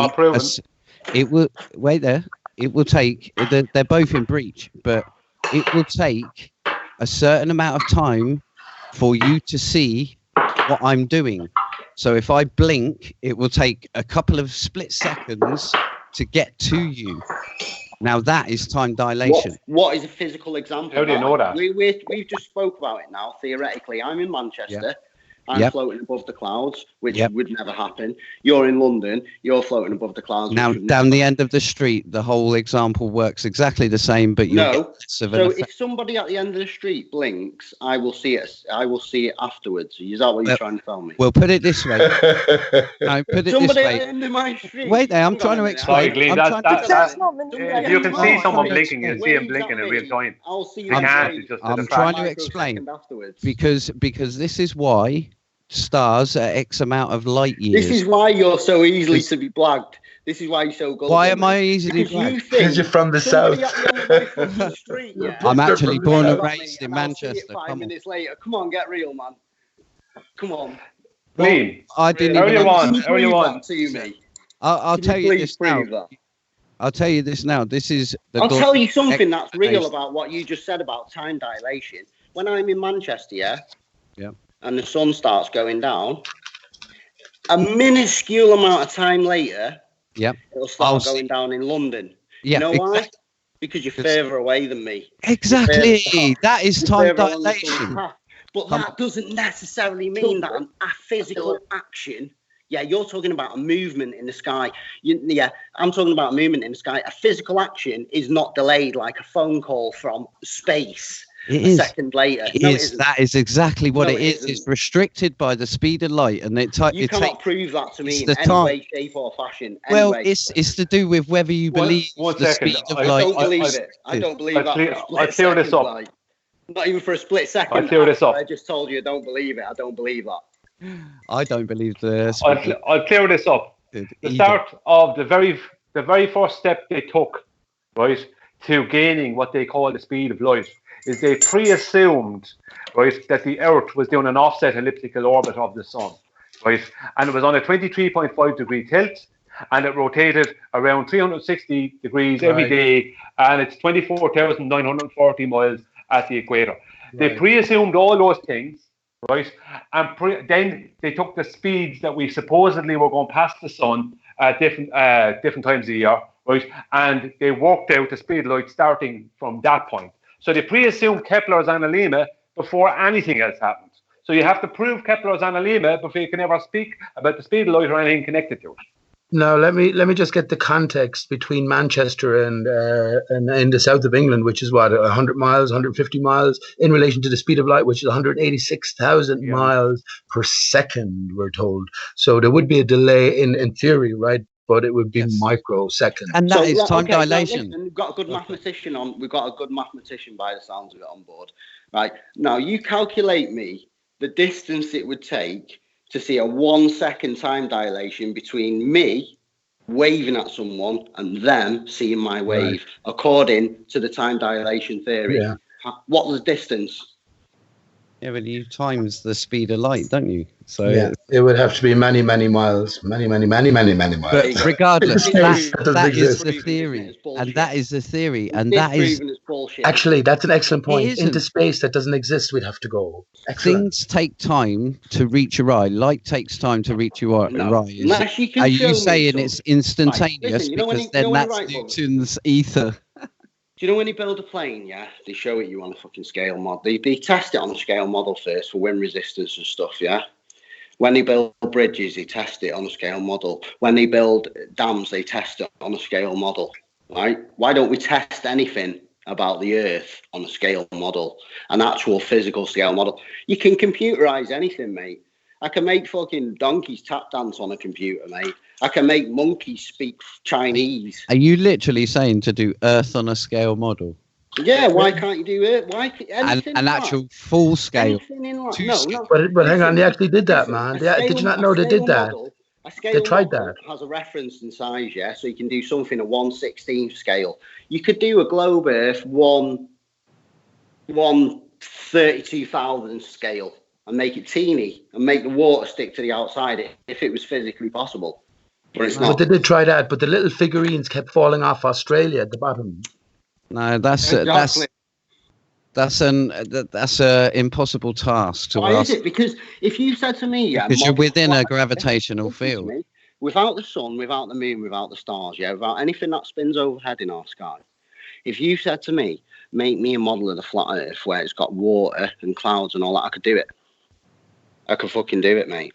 Go on, I could make a little flat Earth like that with Could you make- water. as could the you ocean, make- and I right. could blow steam onto it as the clouds. And Could they'd you stay make there the for a actual, short period of time and then they dissipate?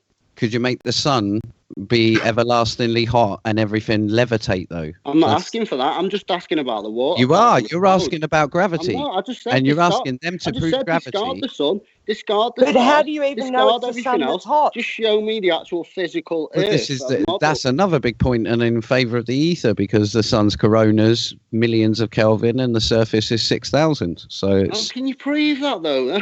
What temperature is the that's, sun? that's What spectroscopy temperature is the sun? What temperature is it?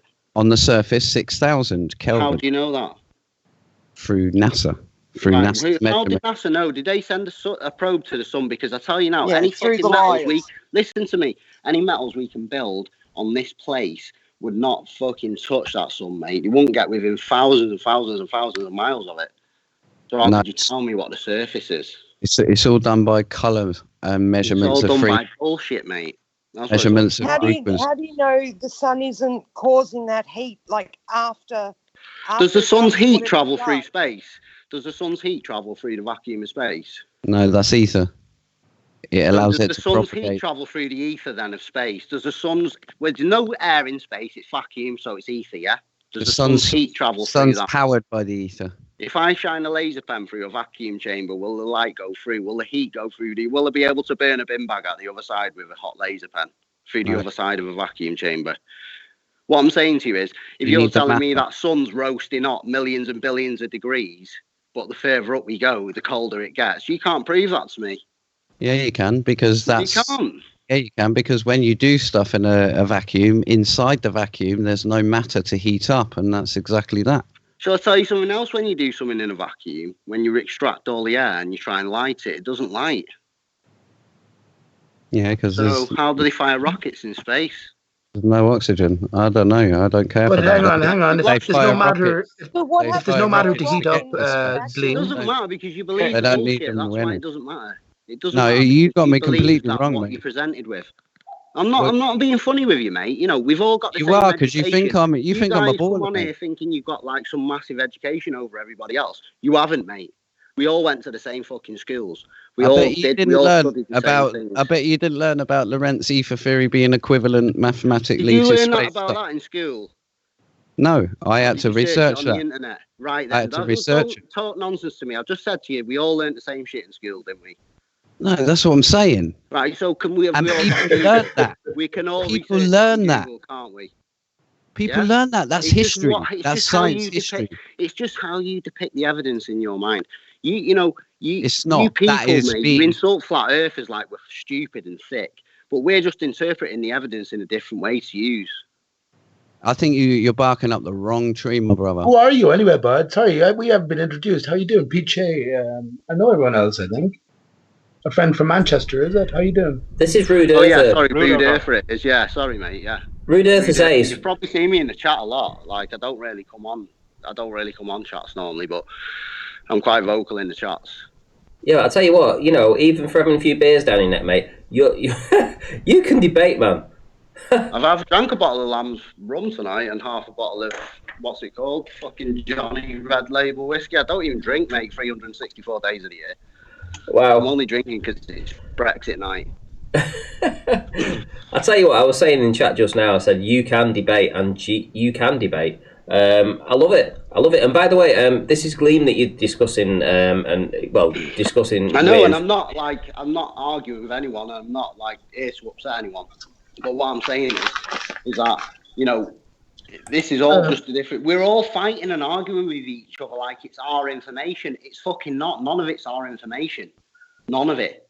It's all provided. Every single strand, because we are one man stood in a whatever mile square, and that's all you know. Everything else is provided, mate. You know, Your mind is limitless, bud.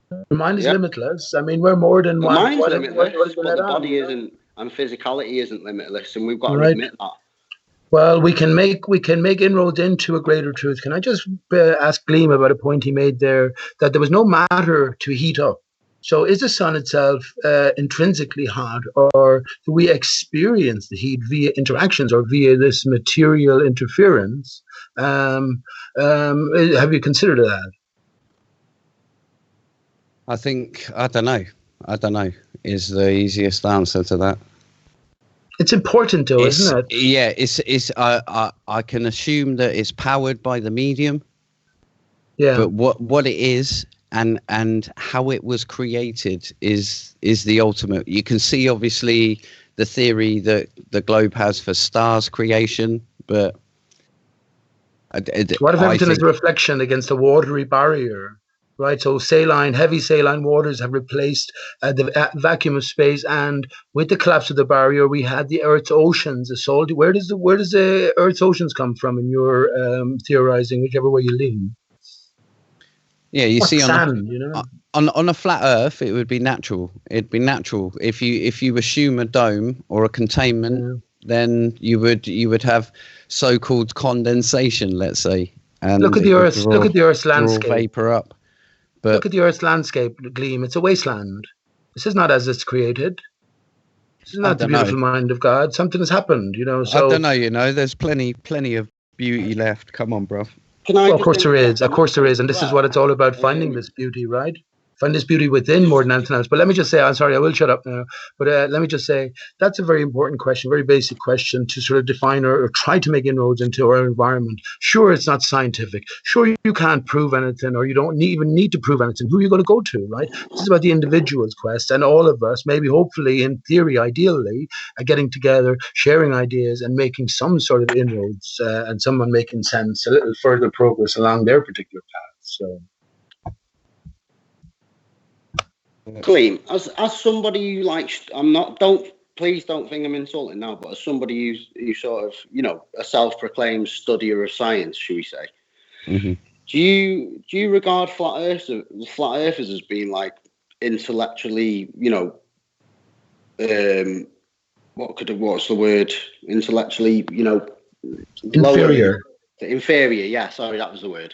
Inferior to yourself. Or do you genuinely just like don't understand why people question this sort of information?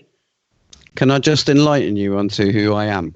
Yeah, because I think you seriously, as I say, you're barking up the wrong tree, and no disrespect intended wise. I'm not picking arguments with you, mate. No. Well, I think you thought I was a glober, and put it this way, I've been non-sec 8 months ago. Simon Dan, hang on. Listen to my response, because the core of it is I've been fighting the flat Earth arguments for 5 years, bruv.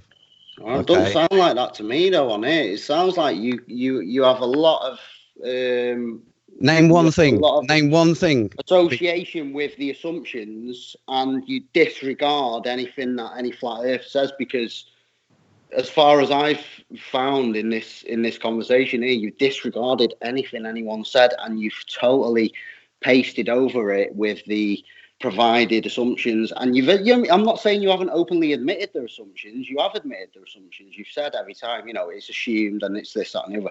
But how can you like base your reality on assumptions without even asking a question? To me, if somebody assumes something, I have to question it, because an assumption isn't a fact. Yeah. Well, if you listen to the response, you'll get it. Ether, I'm a core proponent of. Whether it's a globe, whether it's flat, ether got deleted incorrectly and is now reintroduced into the globe model, into mainstream science. And is that based solely on the Michelson-Morley experiment? That's based on multiple and the invention of quantum mechanics. Right, but if we disregard quantum mechanics as being theoretical, and we just take your physical examples of what you base your reality on, is that based on the Michelson-Morley experiment? No. We'll forget quantum mechanics. What else is it based on? Ether is a necessity. Put it that way, from a philosophical. Well, it's not, though. Term. It is. I could say nothing is a necessity from a philosophical point of view, because I could say philosophically the Big Bang has weight to it philosophically, because there's no evidence against it. There's no physical evidence against it. There is evidence against it, but we won't even go down there. But on the ether side, physical evidence against it, I don't know how consensus has then pushed the Big Bang, because, like I say, consensus is an agreement. So if there is evidence against it, I mean, you should have been there on that day when the consensus was being passed around the room. When the theory was being passed around the room, you could have disagreed with it and said, "Well, no, because I think this." There's been multiple science. I don't need to even get involved. That's what I'm saying. That's the knowledge of mainstream science and how it's developed. I'm reporting back to you what mainstream science has done. You can believe it or not. To me, mate. I've got Google in there in my living room. There, got it on. Well, that's cool. But you were asking questions, so I was answering them. And I was he was asking for the experiment. I'll give you the experiment. Your for the science, I'll give you the science. Okay. So I was just explaining. It's a necessity for me. Okay, So, Gleam, because For you, there's then, no such thing that's as a all I nothing. wanted to clear up. For you personally, it's a necessity in your life. Because- you okay, require. let me ask Gleam something. I think I realized something. So, Gleam, you admit the ether, but you apply it to the universe at large as given. Is this an accurate? So it's not sort of an intrinsic property to Earth itself, whatever Earth may be. It's a sort of an all prevalent universal thing. Would I be correct in summing up your general position there? Call it God. There we go. So where I say the confusion is, and maybe you're put here to instill this confusion, is to sort of be a halfway house. So admit the ether, but also, admit the possibility that you are on a ball Earth and that the universe is as given distances, speeds, material, composition, etc. So that's not the case. The Earth is flat and stationary, at least the top of it is anyway, but something is moving.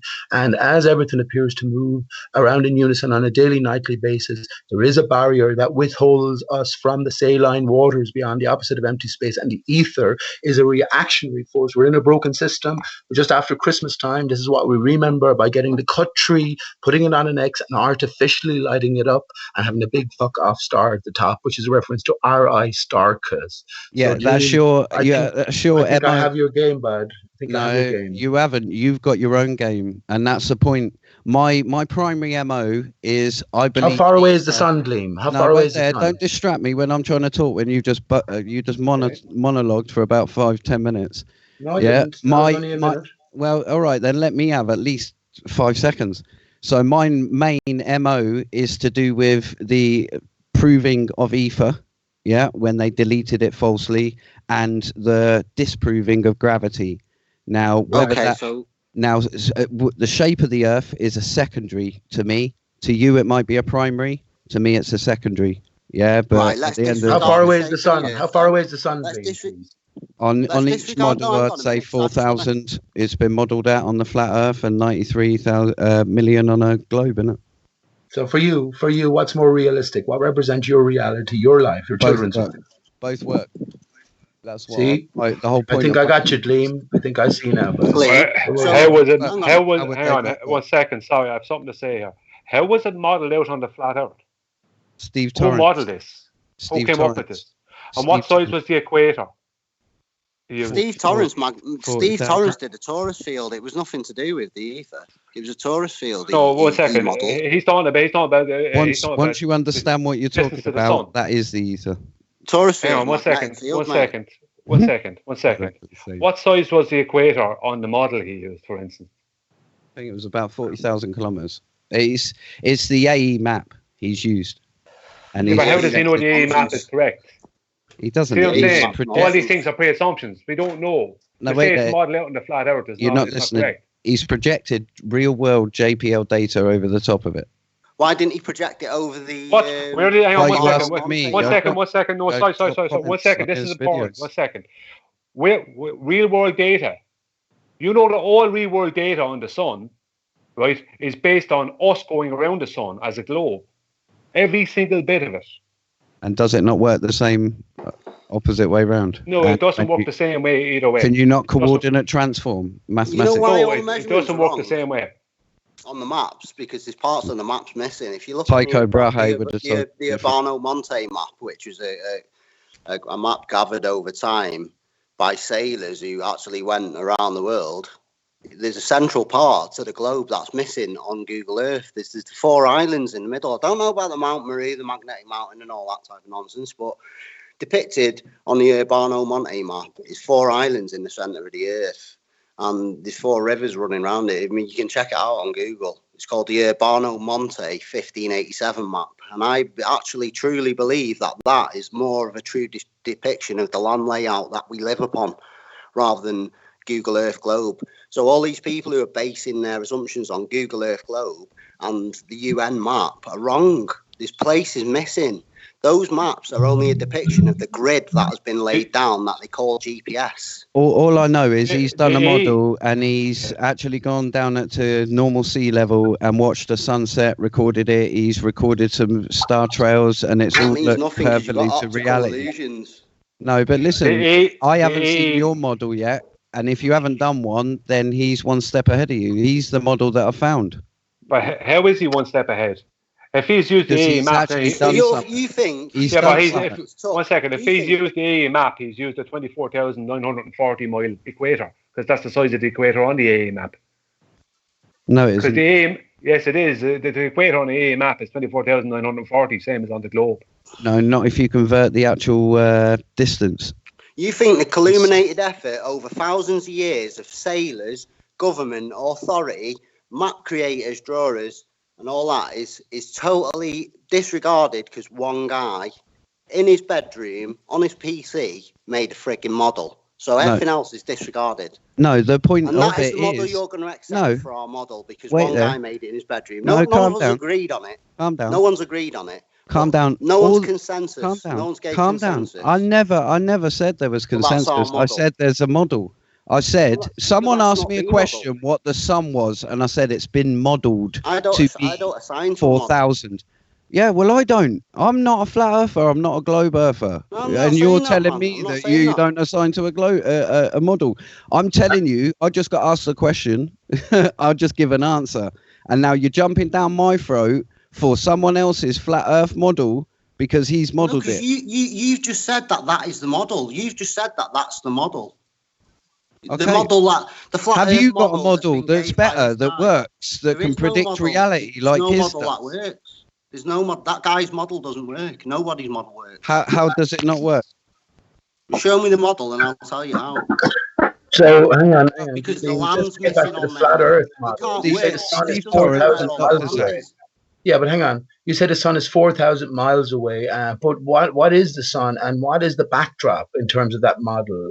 Are any of these component parts filled in? You can ride on the sun. He's done particular views where you can ride on the back of a sun, on the back of the moon, and it shows all the. Yeah, but what is he inputted the sun as? In What his is he magical inputted the mind, backdrop you can, but you as? can't. This is all God, important. This is just flippant handwave dismissal, and it's your own It guy. is because nobody's It's your ever own rode guy. on. You're telling me he's rode on the back of the sun because he's made a model on his computer. Nobody's rode on the frigging sun, my mate. I'm not Nobody's saying been that. to the I'm sun. saying he has modelled it at that, and you can do it. It's better than not having a model and just saying if you can imagine. Well, no, because Is if that you've not got right? a model and It's it's not- it's wrong, not- you're, it's you're, not you're clean. providing a target. So you'd So- rather just go Yeah, keep it's the not. model You're better off of not my having old a model fables. unless you're Okay, but absolutely that's sure. Unless you're That's absolutely your- 100. We can have a think Well, about it he 5 was or 6 never years into absolutely Flat Earth sure. inquiry, right? Listen, this is Think the a bit whole deeper point. about it. This is the whole point of model making. You're never absolutely sure, so you make a The model globes and had see if the it works. globes had 500 years of model making to perfect it, mate. We've had like 5 years of this Yeah. subject And this being guy's like, done a good job. rejuvenated. And you're just slating him without seeing it. I'm not slating him, mate, but I'm telling You are you. saying it don't work. No, It does I'm not work on slating him. certain things. Listen to me a minute. I'm not slating him, but I'm slating you for saying that is the model. And assuming that we all believe that that's the model. That's what I'm slating. When we don't even believe the globe. If we don't believe the globe, why are we going to believe some guy in his bedroom's model? Look, it's been modelled at that was my answer. You can charge me for whatever's in your imagination. Well, listen, that's all I'm But- telling you, like. You're telling me that I am wrong for showing you a flat Earth model that has been modelled at 4,000 I know miles. you're wrong because the Did the I land- say the to land that anyone, we've got, yeah, listen, I know did for a I fact say it's the land that is. everyone believes this model? No, I didn't. I just said it's been modelled to be 4,000 on there, and obviously on the globe Earth it's 93 million. What do you think the Aurora Borealis and the Aurora Australis is, Gleam, in reality? You've been in this arena for 6 years. How come I only heard of you in the last 6 months or so? A Disregard year? what you've read on Google and just in your own mind, what would Yeah, you but come on, man. Let's hear the answer. What? I just said gas and plasma. Gas is Gas and plasma Okay, from fair where? enough, that's an honest answer. like. Birkeland currents. Can we expand on these things at all? Like, rather than just saying, well, it could be this or it could be that. Birkeland And currents. I'll be honest. there are no- It could be green plasma. It could be plasma. I'll be honest with you there, mate. I can't. it's like, connected with the green flash at say- sunset. say You know the wrong. green flash at Can't say sunset? That's wrong. actually a fantastic flat Earth proof. And if I had the inspiration, if I knew the arena was honest, I'd go to the trouble of making a video. But it's a fantastic flat Earth proof, which if you understand the black swan image, which was all dealt with, by the way, in 2016. Spurs was there, Ranty. Ask him about That image for me finishes the curve island. calculations. the neighboring Fine, islands. But finishes anyway, TikTok, let me just say this. The aurora borealis, the aurora australis, right? These are realities, and you should have some sort of advanced thoughts on these things, shouldn't we, at this stage in general, 5 or 6 years into flat Earth inquiry? Otherwise, what's this all about? Debating with one another? Who cares what the individual thinks, right? What progress can we make in our own thinking is the ultimate question here. And I think these sort of, I'd love to hear Ranty maybe arrange Gleam to have a civilized discussion with John because they have absolutely polar opposite views on this matter. And that would be a good educational debate if everything was handled correctly. But I think that should be the nature of moving forward. I've literally had my comments deleted from Nathan's channel through fighting the whole cause that light. Yeah. Well, there you go. That's ridiculous. That's ridiculous. That's absolutely disgraceful. I don't think anyone should be. Nobody should be deleted from anywhere if their argument isn't derogatory and if it's relative. If it's relative and it's not derogatory, then it should be discussed, and that's what it's all about. Right. If people get blocked and don't discuss things, and it makes us look bad. It's like if they block us, it makes them look bad. There's no reason for such violence. There's no reason for such violence against the mere mention of the word ether. Sure, it's controversial. Sure, you can have your individual thoughts about it. Said earlier. Mate, if I met okay, one at a time, please. One at a time, please. Animosity about anything. This is just a discussion. Yeah, I was just saying, let's not carry on the conversation like Nathan Oakley himself or somebody on the panel went and deleted messages that you put on the live chat or whatever have you. It's just a disagreement, and that's all it is. It's just people have different beliefs, and that is my belief. And I'm glad you can everyone's say that, got a because different there's belief. not a lot of people on the fence or on either side that can just admit that we're all speaking from belief. We're all speaking from one side of the fence or the other, but none of us are actually mowing the grass. Put it this way. Gleam is sitting on the fence in the middle. But no, my true belief is if I can't prove anything to you with 100% absolute certainty, then I have no business telling you what to believe. Well, you need to drop that ether thing then. Well, you can't prove that. Sorry. Drop that. Sorry, I believe it's a necessity. I believe it's a necessity. And well, there you go. But it's a belief. So, like you just said, if you can't prove that 100%. I believe. Sorry. Can I please ask Gleam about something he said earlier, please? Call it electric energy or whatnot. I call it ether. That is all. Going on mute for a minute while I make myself a cup of tea. So open my head. Go on. Gleam. Earlier on, did you or did you not say that without the ether, then the Earth is spinning? Based on Michelson-Morley and all ether experiments, yes. Well, besides my argument with them being called experiments, right? I can give you a physical object that disproves the Earth spinning. So, what ether is there a need of? If I can give you a physical object that proves the Earth not to be spinning, right? I'm going to tell. No. I'm going to. Can I do a big shout out to O-double-leg FPV's lizard that's called Mia? Massive shout out to Mia. There we go. This proves the Earth to be spinning is the EQ mount telescopes, right? Polar alignment completely disproves all rotation and movement of the Earth, as you cannot move the ground that is on even a millimeter, or move that a millimeter without it losing its alignment. Now, there is the claim that the rotation that is taken into account, right? This is the claim you hear. But when I looked into it, it is not taken into account like people think, number one. Number two, right, the offset elliptical orbit of the sun is certainly not taken into account, right? And number three, it moves east to west, not west to east. And it moves east to west at the rotation speed, right, that would be on the globe for its location. Now, if people want to actually, now, so that means it's moving. Let's say if the rotation speed where I am is 785.4 miles an hour. Then if I want to use an EQ mount telescope that's polar aligned here to track a star right, or track the sun or whatever, right, then I'm going to have it going east to west at that exact same speed instead of west to east, right? So if that's going east to west at that exact same speed, but Earth is supposed to be rotating at that same speed the opposite way, right? That straight away disproves the whole Earth rotating thing. Besides the fact that once it's polar aligned, you can't move it, or even 1 millimeter, and even Wolfie admitted this to me in a comment. You can't move it even 1 millimeter, or it loses its polar alignment. But to make it all easier, why doesn't somebody, right? This is what I'm looking for. I'm looking for somebody, and I'm thinking about even contacting the people that make the EQ mount telescopes to build something that will do exactly the same thing that the EQ mount telescope does. But all it does is goes west to east at that exact same rotation speed that it's supposed to be going at. Times, just like the EQ mount telescope does.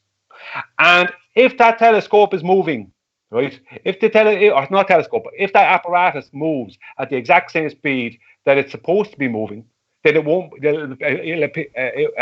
Sorry, that the Earth is supposed to be rotating at, then it won't move at all.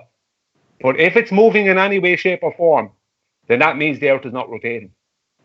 Certainly not at because and people say, well, maybe it's rotating at a different speed. No, it has to do. It has to rotate at the speed it's supposed to rotate at that latitude or location. That completely proves or disproves, right? That proves or disproves a rotation of the Earth. Have you done this? Have you done this? No, because I can't build the thing. I need it to be built. I need that built. Right. Do you understand what I'm asking there? I do. I see that fully, and I understand that in the same way I've fought against Wolfie and I've fought against all of them lot, even side by side with Antonio, when just basically saying that an EQ mount destroys the flat Earth, and it doesn't, because there are two axes that you always need to set, regardless, and that's the same on both a flat or a globe. And this is the thing, falsification is exactly that. And I still don't even think that Black Swan photo is the falsification of the globe. I'm not convinced. Well, I'd have a different view on that. But the EQ mount telescope's polar alignment, right? EQ mount telescope's polar alignment disproves all movement of the Earth it's sitting on.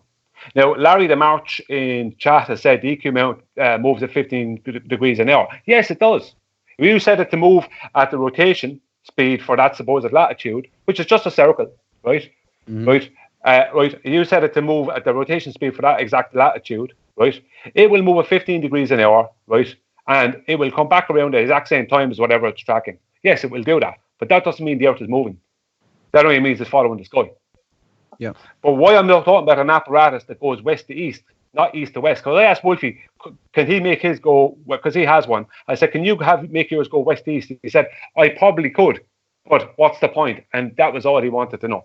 Yeah, he ain't good. He's not going to do that. So if I could get someone to build that, to make it go west to east at the same exact rotation speed that it's supposed to be at that exact location, I think then we'll see. Pete's your man. Pete Shea. Mm-hmm. I don't know. We'd lock it up in your shed, Brian, over a weekend. 2 beers, a few hookers, bit of cocaine.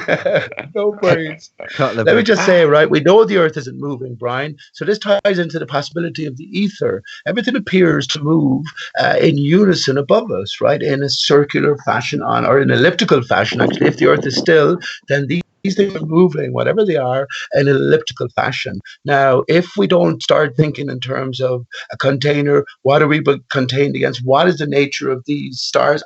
As I was just thinking about this, in the heliocentric or the greater model, everything is separated by astronomical distances, right? When we come back at flat Earth, well, then can we not view all of these skylights as something in unison, which is exactly as they appear? Now, we know how much the sun, upon its arrival, changes the whole environment. Maybe the stars and the planets to a lesser degree, but this might be an explanation for the ether then, depending on what we sort of progress towards deciding what these skylights may be. So, or what the nature of the container may be. If you say you're going to say to me, look, there is a container up there. Don't know how high, but it is up there. By the way, I think the outer barrier we're under, as is the Australia lights and the northern lights, Aurora Borealis, it's low at the north, highest at the equatorial areas, and lowest again the southern peripherals. So at the highest point, it's 60 miles up the Kármán line distance. That's just my modeling. Don't ask me to prove anything. Again, I think all of this is known. I think all of the great minds, have figured all this shit out, and we're presented with flat Earth now, and lots of it is known. You know what I mean? But some things aren't known as well at the same time. Okay, but so who's presenting this on screen? Is that Me. you, Gleam? Okay, so Yeah. what are you trying to show here? This is Steve Torrance's model. You remember Dr. Zach? Yes. Can you walk us through this? What you're actually presenting here? Well, what he's done is he's basically got a flat Earth map. They've figured out, due to sun angles from each thing's like an Eratosthenes experiment. Which but using map have they got, Gleam? they've just slapped an AE map. An AE map. Right, But let's call it an AE map. Let's not call it flat Well, Earth map because that's confusing. Let's call it the AE map. but they've undistorted it. I don't know whether you see it earlier in one of the earlier videos. But anyway, just to explain this one, this is him attaching the camera, going round on its orbit between the tropics. So the white lines that is passing through are the lines left by the moon. So if you can see, it's actually dipping below slightly the moon's orbit now, and that's what causes the full moon. And then it will go above it, and that's what causes the new moon. So But didn't somebody already explain all this on the globe Earth? What he's done is he's compared the two models. He's built basically a globe model and a flat Earth model, and seen which best works on there. And there are numerous videos where he's showing the flat Earth model best describes whatever the balloon launch was, or whatever he's describing, laser parts. But this is Dr. Zach's model maker, basically. Yeah, I'm quite familiar with Dr. Zach. Like, Would you share that? And I follow his work, but Yeah, this is. Would you share that? Would share that in chat, Gleam, if you don't mind? Yeah, if you have a look at this map now. Well, no, hang on, wait a minute. Actually, can you just shout out the channel properly? Yeah, sure. It's Steve Torrance. Now, be aware, there is a race car driver who's very famous, who will always come up with it. So you need to put in Steve Torrance, Flat Earth, and even if you put Star Trails or something weird like that, and it pulls him up. Dodo on screen, like my avatar. But Fantastic story attached to the Dodo.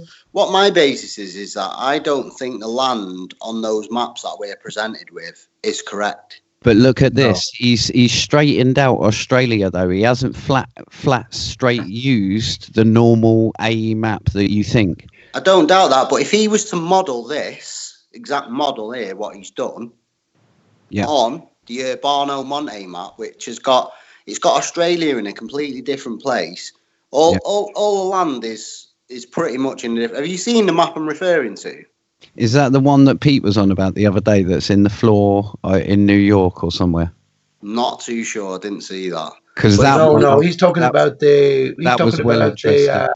Your one. He's talking. Oh, I can't think of the name now, but he's talking about the North Center. You know, the North. Arwen had it as an avatar for a while. So basically, it's got four rivers into Aristarchus, by the way. But yeah. And there's a guy on YouTube anyway that tried to model it on the globe, and it basically didn't fit because of the lands in the middle and the lands on the outside. I think if Steve Torrance was to model this on Tiger Dam on the Urbano Monte, no, not Tiger Dam. If he was to model it on the Urbano Monte map, I think it'd make more sense, to be honest. We're trying to distort the land when it's had land removed on a map is never going to work.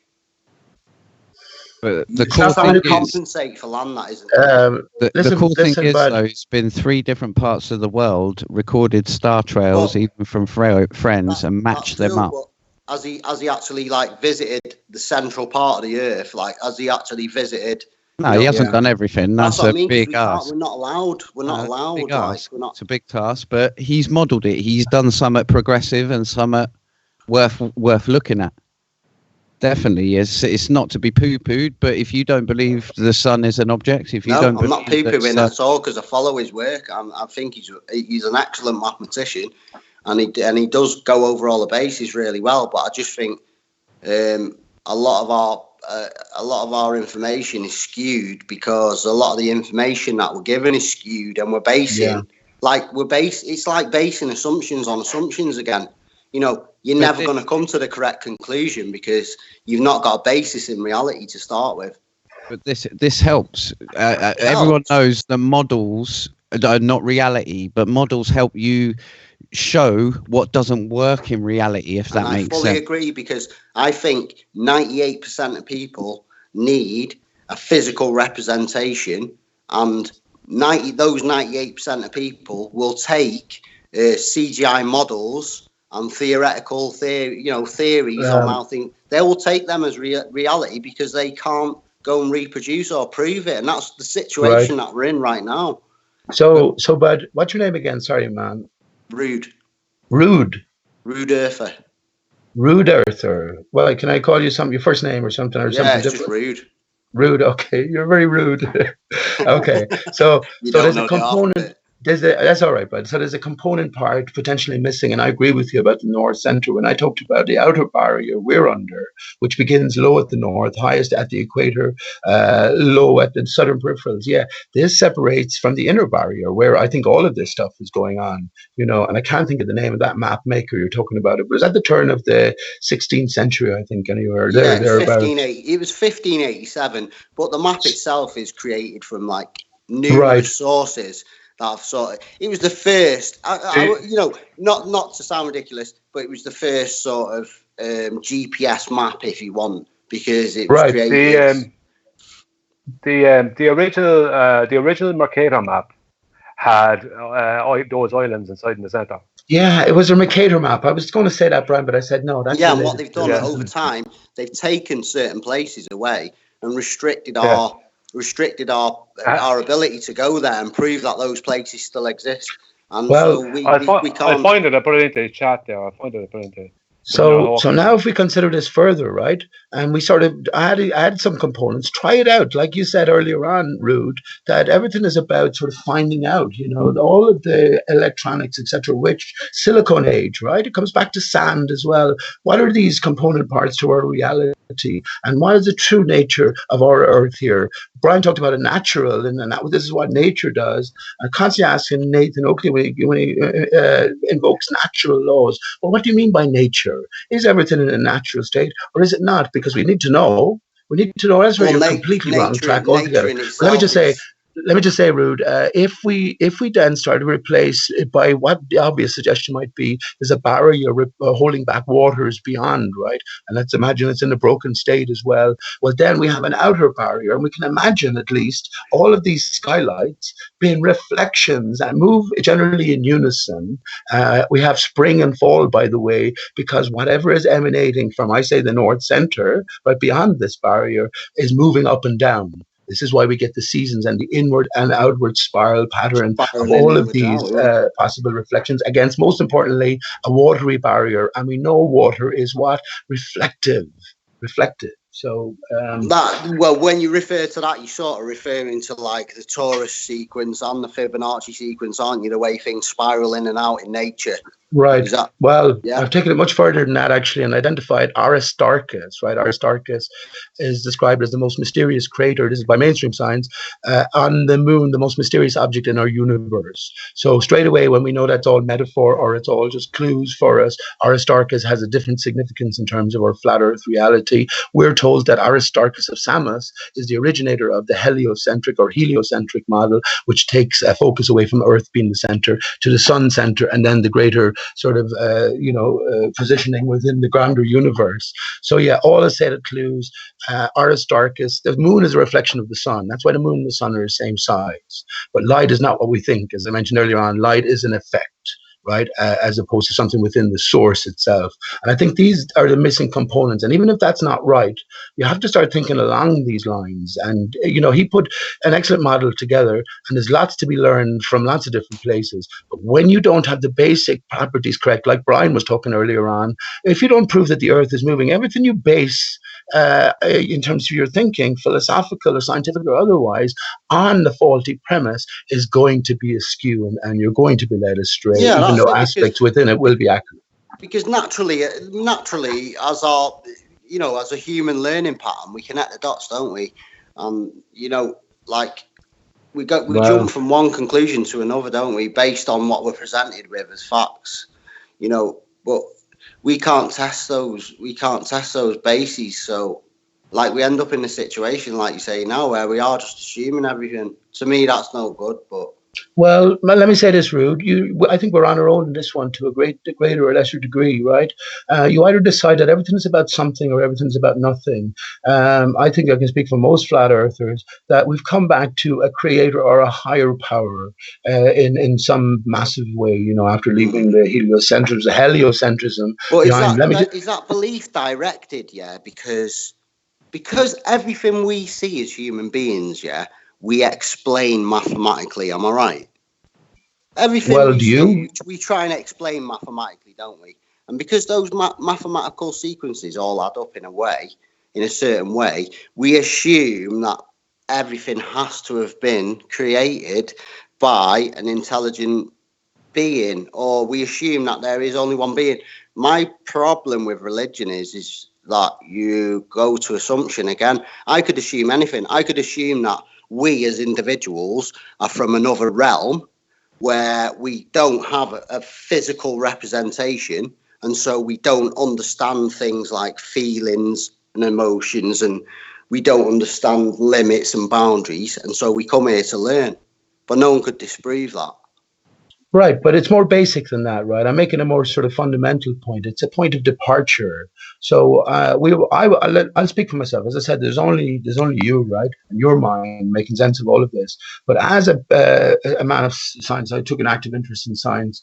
I have an engineering degree. I was interested, and now when I was in university, I realized at an early stage that it's just about fucking rinse and repeat. Show up for the lectures, do what you got to do, and then anything is possible. I soon got sick of that. But anyway, this comes back to the individual and what we can work out. But getting off that basic sort of divide between the atheistic. See, science has it all worked out for us, right? The Big Bang, everything came from nothing via singularity. You talked about math. This is all metaphor for us. Everything, which is one, right, or infinity, came from the zero, right, via the one. So this gets into the immaterial material. But on a basic level, I've left that behind, and now I'm just happy to accept that there is a greater story here. It's not just like born, live, die, that's it. Now, I don't need to get into the intricacies. I've often talked about the Bible literalists who have been right there at the door of flat earth view with their book in hand, selling you a literal past and a literal idol in the past. So, I'm very aware of all of this sort of stuff. But on a basic personal level, yes, there is a greater power, whatever that might entail, whether I'm part and parcel of it myself. And is there a purpose to life? Life, L-I, lie of F, right? Is there a purpose to it, or is there no purpose to it? You can decide as an individual. I say absolutely. I don't believe the purpose is to come here and pay somebody else's way. That's what I don't believe the purpose is. I believe it's been monopolised, this life. Whatever it was supposed to be is not anymore. Right. Well, that comes back to what the real story is versus what the fake history is. Right? Gleam, are you still there? Hello, Gleam? Hello? I can't hear you. Yeah. Are you there? Yeah. QE just contacted me on Master Media, and he wants you to come on the show with what you're calling an experiment. He's been listening in, obviously. Sure. Nice one. Sure, we'll do. So that's what he said. He wants to come on the Nathan show. Yeah, but straight. Is it an experiment regarding the proof of ether? Yeah. I'm not sure. I'm not sure. He didn't specify. Yeah. Make some conditions, Gleam, that you're to be treated with respect and to be heard and etc. I think that's you're only right that everyone should be respectful to each other. It's not this animosity. Yeah. There's no need for it to exist. It only serves the people above us all.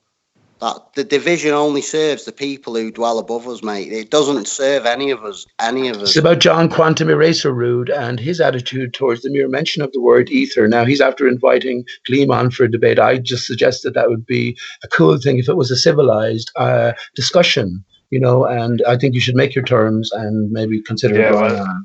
The cool thing is it's gridlocked. Go on, sorry. So what were you saying, Liam? Yeah, the cool thing is it's gridlocked because as soon as I mention a vacuum, it'll be, where do you find a vacuum in nature, please? Perhaps you should debate it on this channel. But that's why he wants you to come on because he says he wants to get to the root of the problem here. Would Quantum Eraser not be willing to come on this show just to give like a that's good. That's a good idea. Well, look, you'll have to talk to QE about it. I'm only going. Yeah, QE likes his mute button. QE over at Discord gives moderator status to the ballers so they can mute flat earthers willy-nilly. What's that about? Why don't we see QE's face? Why don't we ever get to see this man's face? I've seen QE many times. I've seen his face. I've seen in after shows. Yeah, in the after show. When the after shows, I've seen he put up a collage of pictures of himself from military days and different things. Okay, well, he hasn't shown it generally, Brian. Yeah, but look, you'll have to speak. He's a controversial character, so I don't know about your friendship with him. I can't speak for QE. He speaks for himself, and he's very good at it. So you'll have to take that up. He's asked me to pass on the message to Glean. That's what I'm doing. I understand I understand that you might want more out of me than that, but that's what I'm giving. Yeah, no, I'll contact him. He's he might have something else to say. He's writing now again. So I think you should, if you're going to debate each other, you shouldn't do it on each other's shows. You should do it on a more neutral show. Like if you I'm not bothered. I'm not bothered. You could do it on Nathan Oakley's show, but you could do it. Do it here on Ranty's platform. Perfect. I think Ranty's probably the more fairer option. I go take on 10 ballers at a time on Jose's. I'll go on Simon Dan's Fight the Flat Earth. I'll take them all on. I don't care. I'm not bothered because I will always come down with I do not know anything with any absolute certainty, and I'm just repeating exactly what has happened in science. I'll be honest with you guys. I went on Fight the Flat Earth, and it was regarding chemtrails, and I was really underprepared. And I probably left there looking like I was defeated, but I bawled it out in his comment section for about 2 weeks, and I stated my case, but he wouldn't have me back on there. So, I mean, to me, that's not a fair platform either. You're never going to get a fair shot unless someone's. Don't have to be impartial in the subject; they just have to be impartial in the conversation. Not blocking people out. Can I ask Liam? Do you have your private? You seem to make it very impersonal. Do you have your private sort of views, and are you sort of working on any certain line of inquiry now in relation to putting the pieces of our shattered lives together? Right, this has shattered our fucking lives. Anyone with children out there, I'd be interested to know how you deal with your children. Do you tell your children about flat Earth, and do you involve them in that whole quagmire? How passionate should we be about all of this? Right, I'm wise enough to learn that. Go on. Sorry, I have another message from QE, and he's gotten on to me because he said I didn't give you the message that he gave. So I'm going to read out exactly what he said. Right. This is what he said. Right. No, you. Tell Glean. Right. This is through me. Tell Glean. It's time to head to the rail bleachers because you're now. I'm part of the problem. I'm going to root you out. That's exactly what he said. Right. They laughed at me for being political. He said, "You're being very political." I'll contact him. Don't worry. I'm subscribed to his channel, of course. Come on. Anyway. It'll be interesting. Actually, another 2 points of interest then for the discussion, if I suggested a civilized discussion on history, or not with the history of ether, I was going to say. But Gleam, if you're just putting out a sort of an impersonal presentation, here's both sides of the argument. Well, John is sort of doing the same as well in one sense, but he's only sticking to one side of the argument. So on a bigger note, regarding the He's Black Swan image, I'd like to hear your objections to that and how it is not so sort of concrete as may first seem. But that's two possible suggestions. I would never take one photo as evidence as anything. Put it that way. That's my argument against it. Sure, but it all accumulates, right? One theory either. Sure, it all accumulates. Yeah, if you had that 365 days a year, then we've got a different story. But we've got that. See, You need to be more I never personal, grew up. man. I never grew up being a flat earther, and I don't think anybody has ever gained anything from outing themselves as a flat earther. To be honest, do you get all these channels saying like, "Oh, these flat earthers are trying to make money"? You know, I don't think anyone's ever become a millionaire from being a flat earther. So, you know, we're all in this just for the information. Speaking of gaining something, Ranty is going to pull out his drone any one of these days, and he's going to prove me right for what I've been saying for the last 4 years with this mirrored water there. It's very, very obvious when we understand what we're actually looking at. So looking forward to those images. As you rise up, the mirrored water layer will start to appear more like you're looking at a puddle and you're walking away from it. The angle that you're looking at that body of water will affect what you're seeing beyond it. When we understand we're looking over the span of a great distance, we understand that the water distance will appear to compress to our vision or perspective. One more thing, our perspective, the water will act in its basic form like in a reflective manner, and any mirroring we see, the mirror will act like a local mirror. So that's to be honest, look forward to that. I've been building and flying drones like since 2011, since the like first person view technology came onto the public market. I got banged into it straight away. I had loads of videos on there, but I've had to remove them recently due to a fucking issue with arseholes online. But the cameras on a drone, you're not going to get any. You're not going to get any specific. It's not going to help you. The cameras on a drone are crap, basically, for what we're doing. You need a drone where you can fit a DSLR on the bottom and have the zoom in capabilities and all that, and all the bells and whistles. And if you ain't got one of them, you may as well just fly it around the field near your house like I do. Okay. Well, I guess it's okay anyway, because the mirror water layer is already proven. Right? Get something like that done. What? Pete. Sorry. What would it take to get something like that done? What, a drone with a DSLR on the bottom? Yeah. If you built a drone with bits off the internet rather than buying like a package deal, you could probably build a drone for about $1,000, maybe 30. You know, I tell you what, there's a guy in chat called OGG, and he would be able to put you onto all the right places because he's my go-to for drone building and any programming, any PID, anything like that. I go to him because he's like a wizard with him.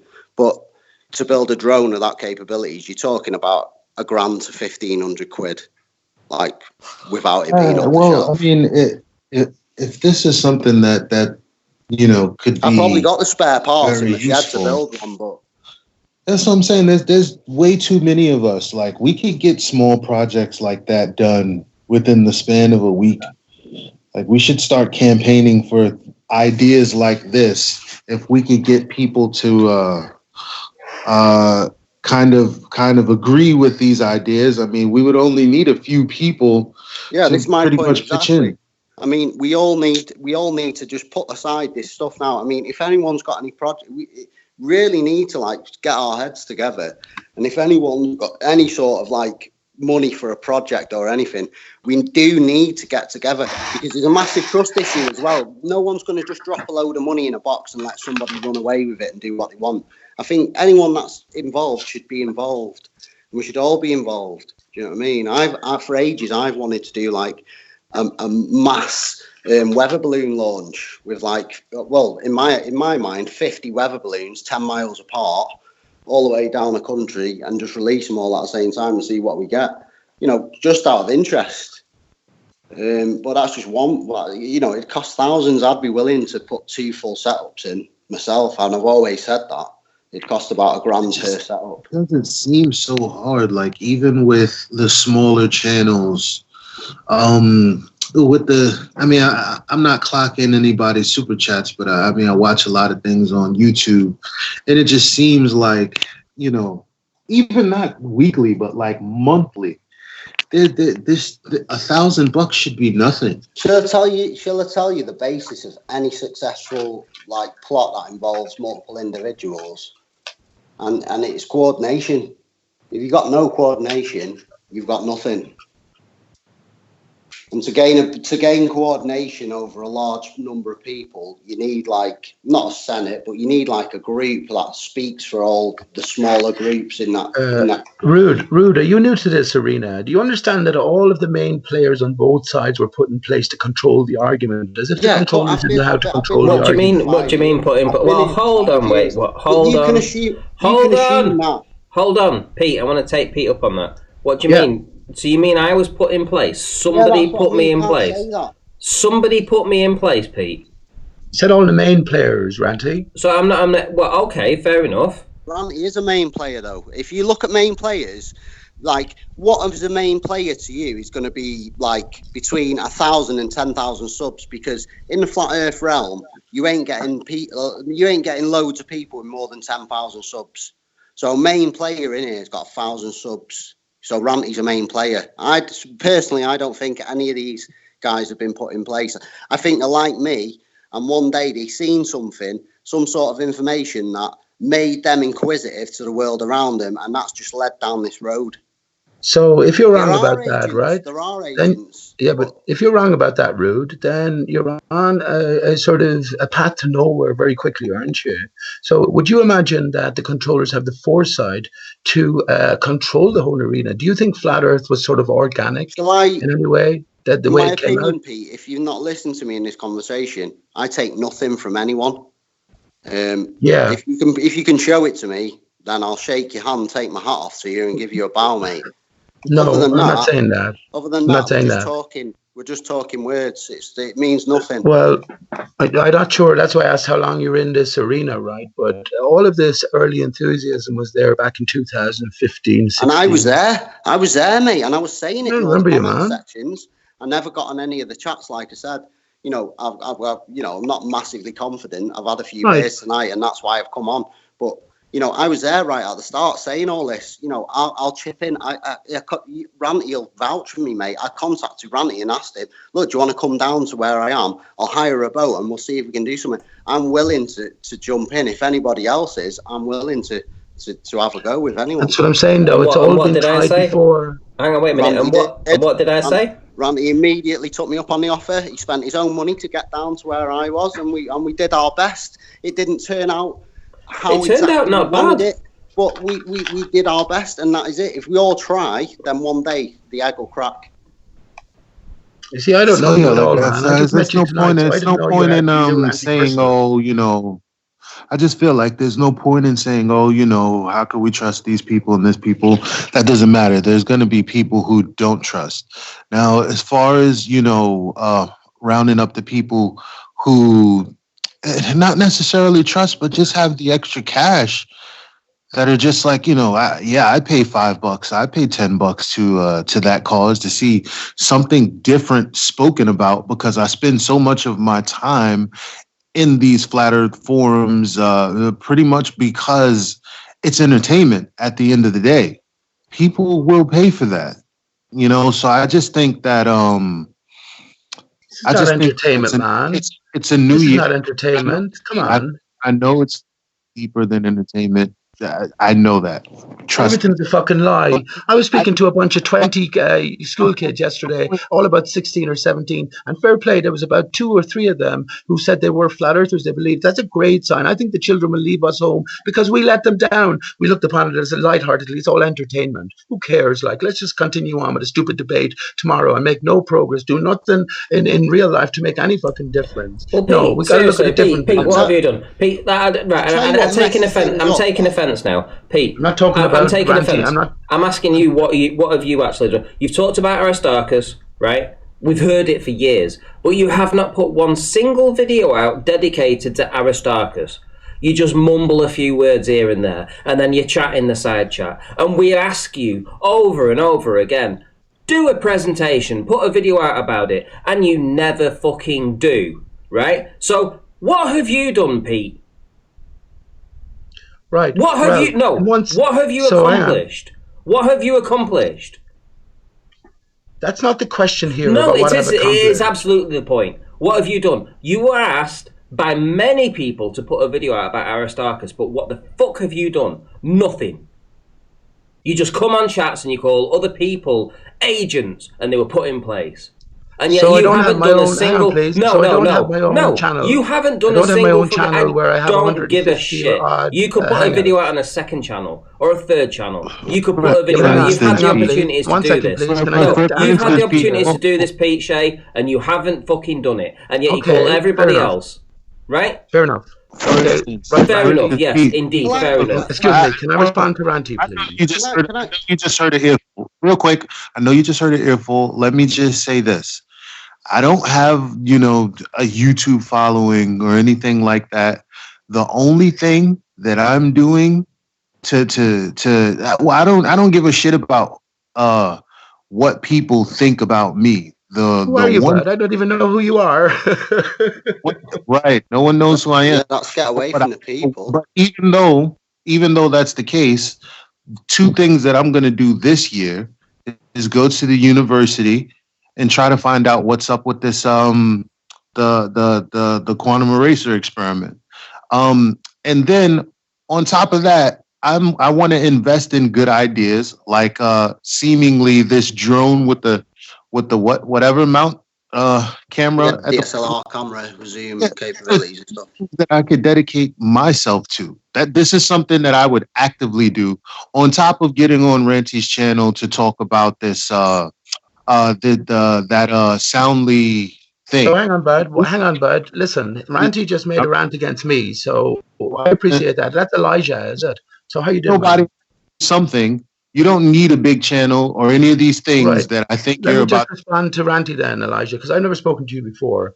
Right, Ranty, I take on board what you say, right? But I also have my own hangouts, right, where I've gone through everything over the course of 150 hangouts, which isn't too much, right? So I could put down easy videos, and that's what's been on my mind to do, of course, for the longest of times. But I've come to realize that there was never any honest spirit of cooperation within this arena from the very outset.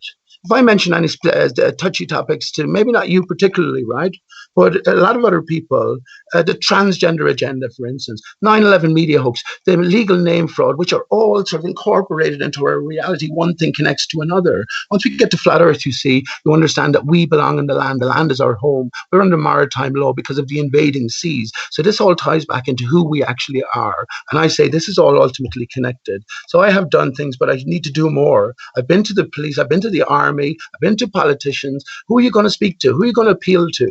When you come and realize that your own side aren't even on your side because there's areas that you can't go in. Look at how Quantum Eraser reacts to even the mere mention of ether. And then you have Nathan Oakley and the rest of his Bible literalist crew reacting exactly the same way. There's something not right here, right?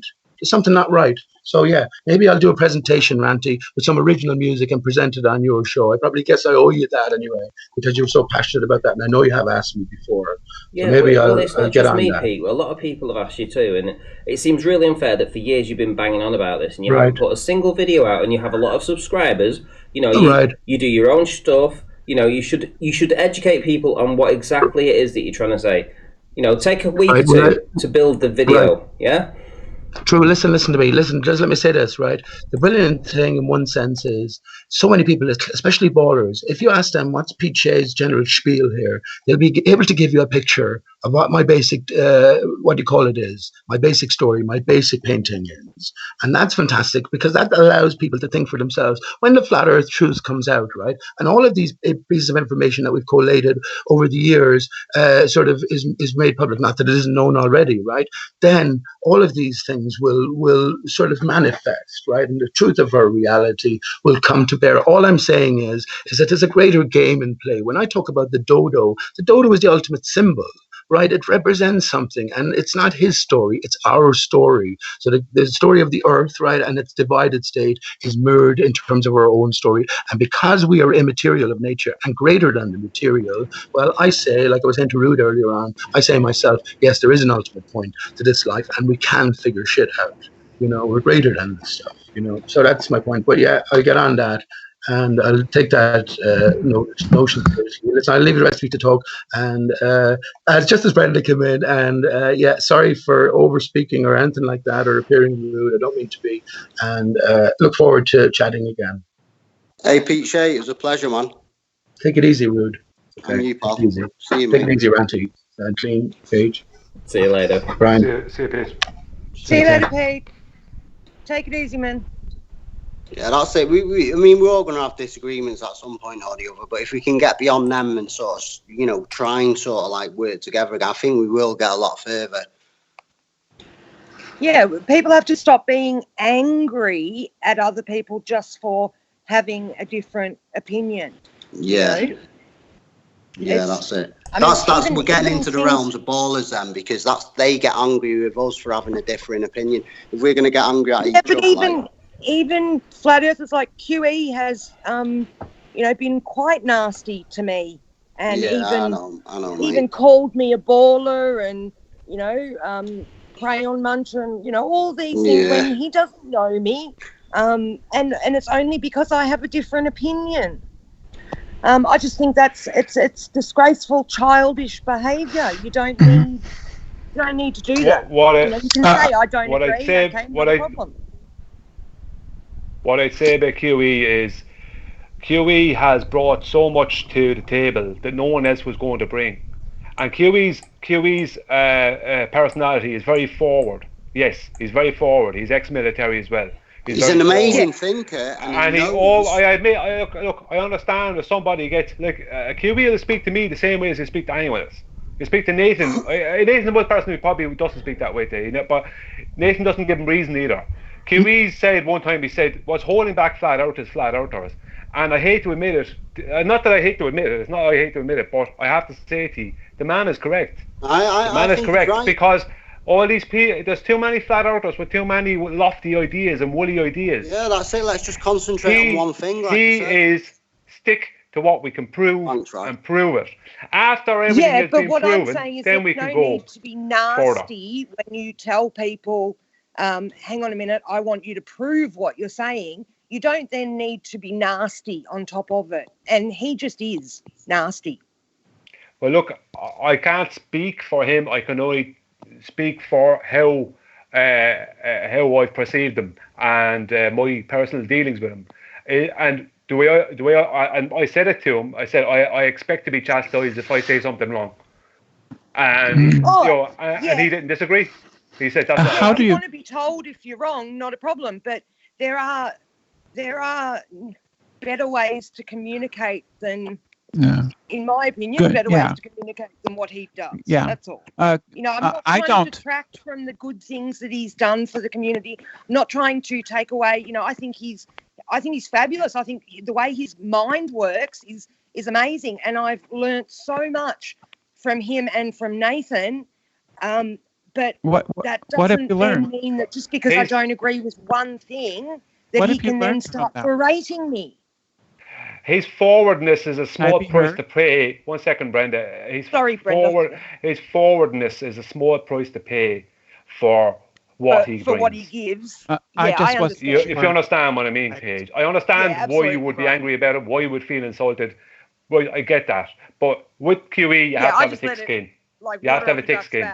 You just leave water off a duck's back. You have to have a thick skin, because he wants 1 second. He wants. Sorry, Elijah. Just let me finish this. He wants to stick to what you can prove. He doesn't want to have any fantasy or maybes that can be attacked by the opposition. He wants to stick to what you can prove. Keep it simple. Yeah. Stick to what you can prove. And when, you have to understand his frustration level, because even on the panel, he'll say something, and several weeks later, everyone is getting it wrong after him going through a whole presentation about this particular thing. Yeah, things like that frustrate him. How do you prove his forward attitude is a small price to pay. Go on, sorry. Yeah. How do you prove things? Well, I'm just saying we shouldn't be getting wrapped up in people's personality. Like, who cares? Like, QE is his own person. He brings his own stuff to the table. And I don't think that it's fair for people to speculate on what someone else is doing. All you should be focusing on is what you're doing. If you don't like somebody, keep it moving. Well, I think it's fair if people, I think it's fair if people are upset. I think it's fair if people are upset, but how do you prove things? By proving them with physical fact. If I tell you there's a glass bottle on the side, that's a good point, Brenda. Hang on a minute. If I tell you there's a glass bottle on the side and there's no glass bottle on the side, you'll call me an idiot because I couldn't prove there's a glass bottle on the side. But if I said there's a glass bottle on the side and there's a glass bottle on the side, there's nothing you can say. So you have to look. You have to make an observation. Not just observation. Well, that's what it is. I look. If the glass is so clear that you can't see it, you have to grab it. Oh, so then I have to conduct experiments, right? Yeah, I have to test. Exactly. I have to form a hypothesis. And it has to be repeatable, doesn't it? I have to form a test. I have to form a hypothesis, and then conduct experiments to test that hypothesis. Forget your hypothesis. Right. And forget your test. We're talking about the actual physical thing. Yeah. Forget all this mumbo jumbo. Forget writing massive lectures. There's nothing wrong with. If I want to prove to you that I'm a human being, then I have to present myself to you as a human being. I cannot say to you that I'm a human being. What else could you be? And well, listen, that's what I'm saying. I couldn't say to you that I am a human being and then present you a dog. Well, I'm pretty sure. I'm pretty sure you are. I'm pretty sure you are, since I'm talking to you. Well, I could be an AI. You see, you're assuming because I could be an AI program. On the internet, he could. I don't think so. This could literally be an AI using his voice. Yeah. No, there's no AI. Yes. There's no AI that's capable of interacting like this. Yes, there is. Nope. Oh my God. No, they can't. Yeah. Have you ever had a phone call off an insurance company where the AI assumes that you've had an accident and has a pretty earthly-like conversation with you? They can even answer questions. But those are scripted. This is not scripted. Not to the There's point. no AI that can perform at this level in an open dialogue. Listen, I'm not based in reality. I'm an internet entity, and I have a script of over 1 million phrases and conversations that I can pick at any time. I'm not real. No. Prove to me that I am. I can show you that.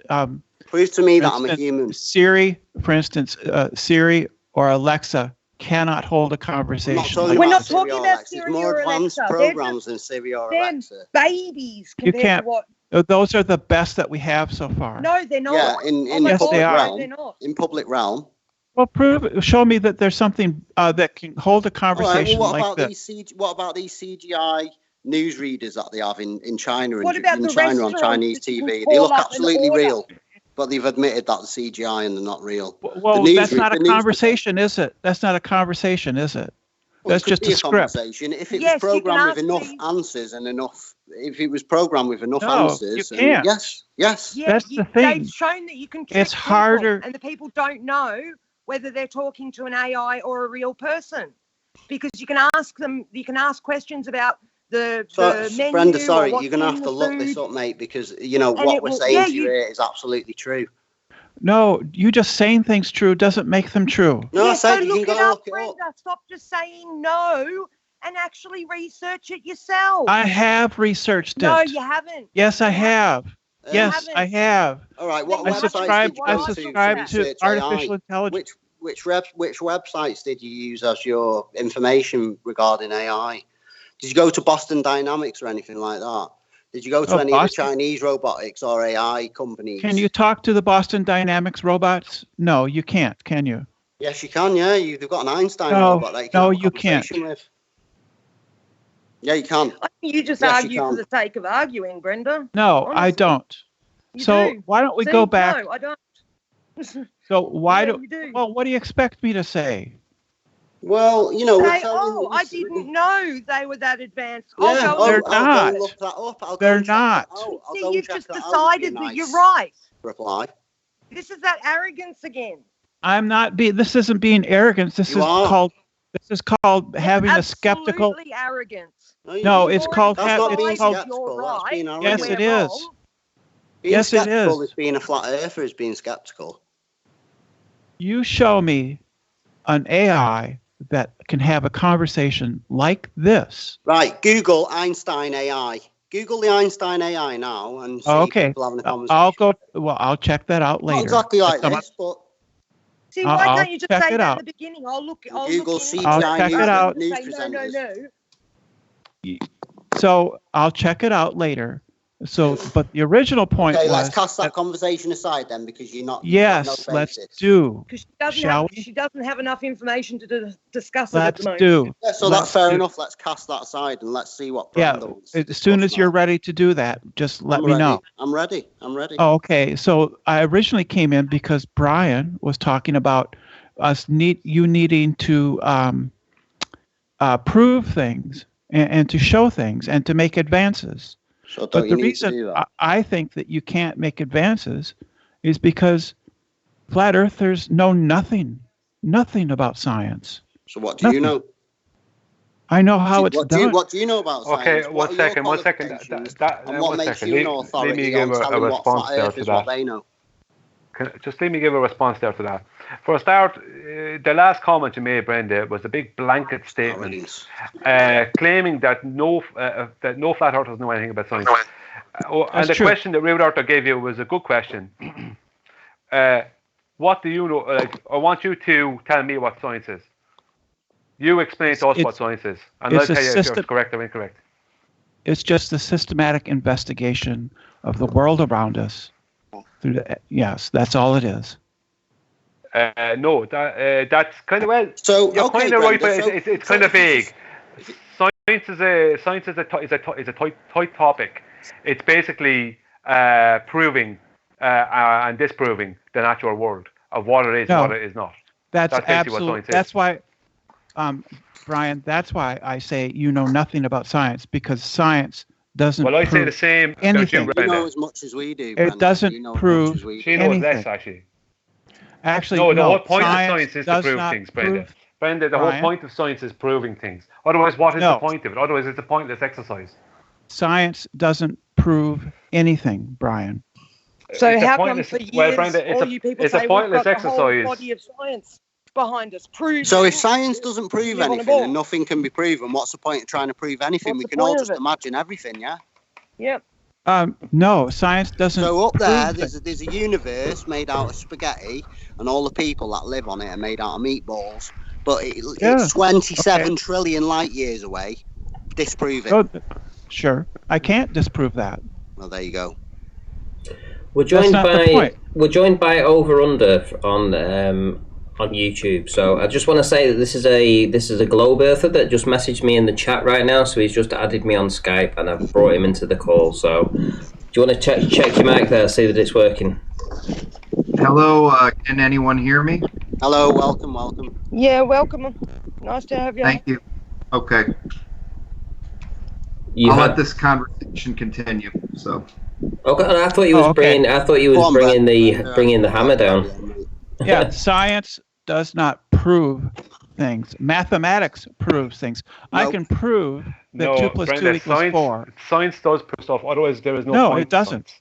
No, there is a point of science in the first place. The whole point of science is to find proof of what things are. That's the point of science. No, it doesn't. Mathematics is a description. It's not a proof. Yeah, it's a description.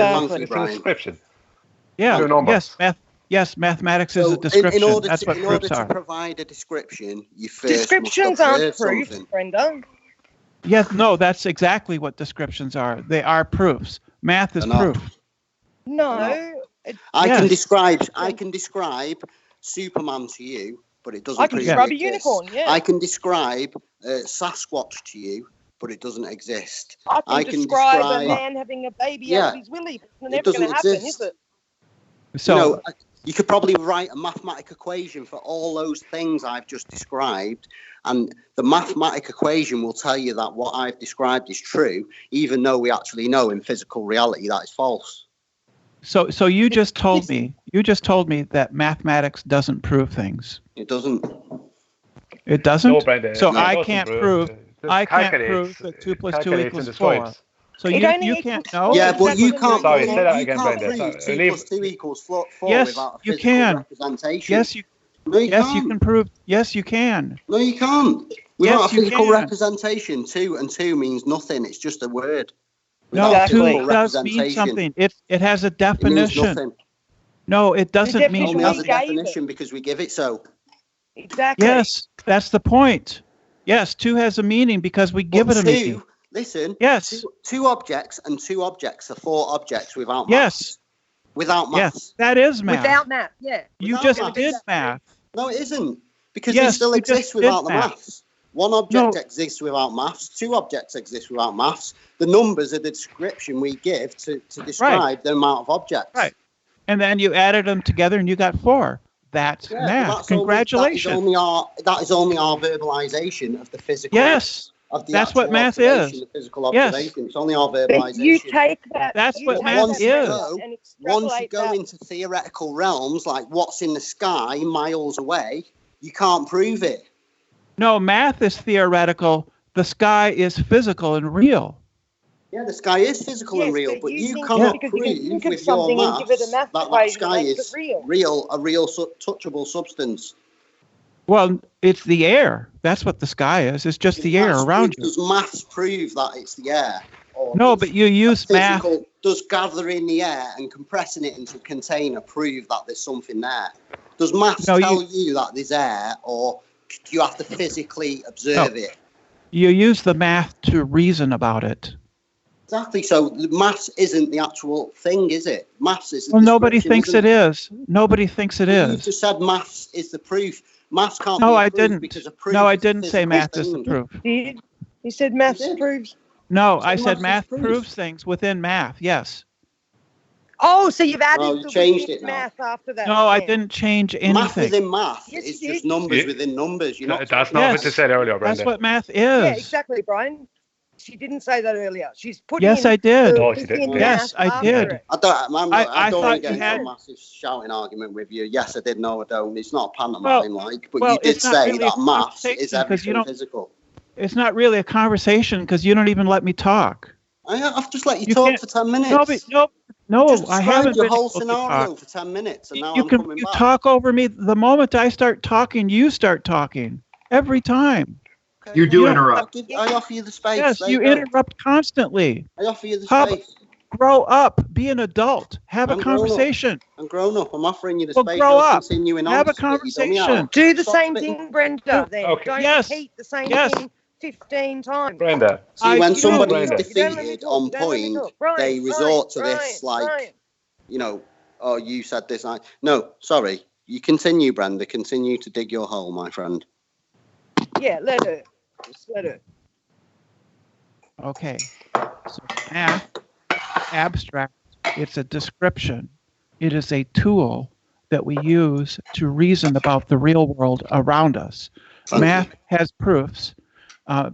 Science doesn't prove things. It really just demonstrates, and it gives you a So degree now of confidence. math is proof, science isn't. Okay. Correct. I'm going to read out the definition. I'm going to read out a definition of an Right. experiment, right? About a real true science experiment. Right. Experiment. Once the hypothesis has been established, it is time to test it. The process of experimentation is what sets science apart from other disciplines, and it leads to discoveries every day. An experiment is designed to prove or disprove the hypothesis. If your prediction is correct, you will not be able to reject the hypothesis.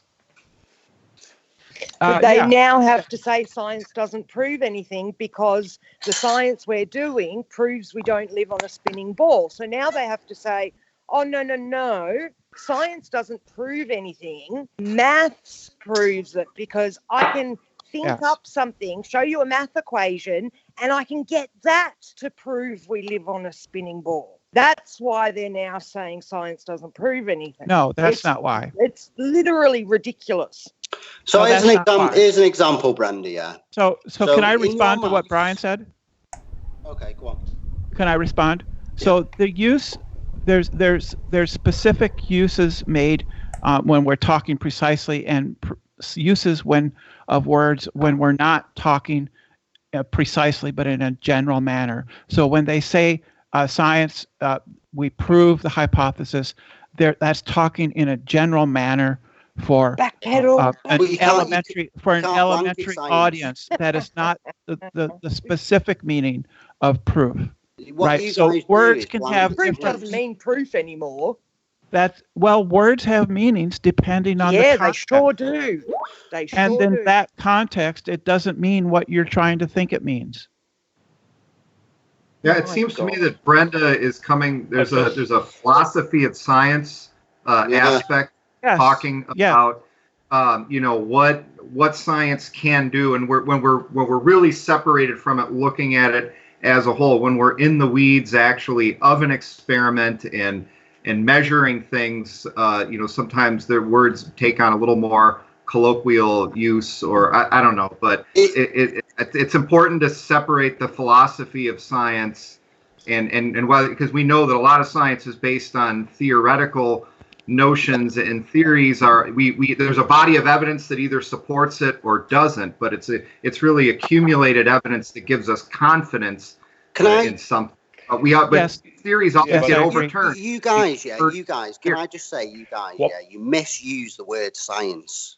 You misuse it badly. Well, how are we misusing it? Because when you state science, you state it as a blanket statement, and we all know that science is compartmentalized. Science is not one thing. No, it's not. What part of what I read out is incorrect then?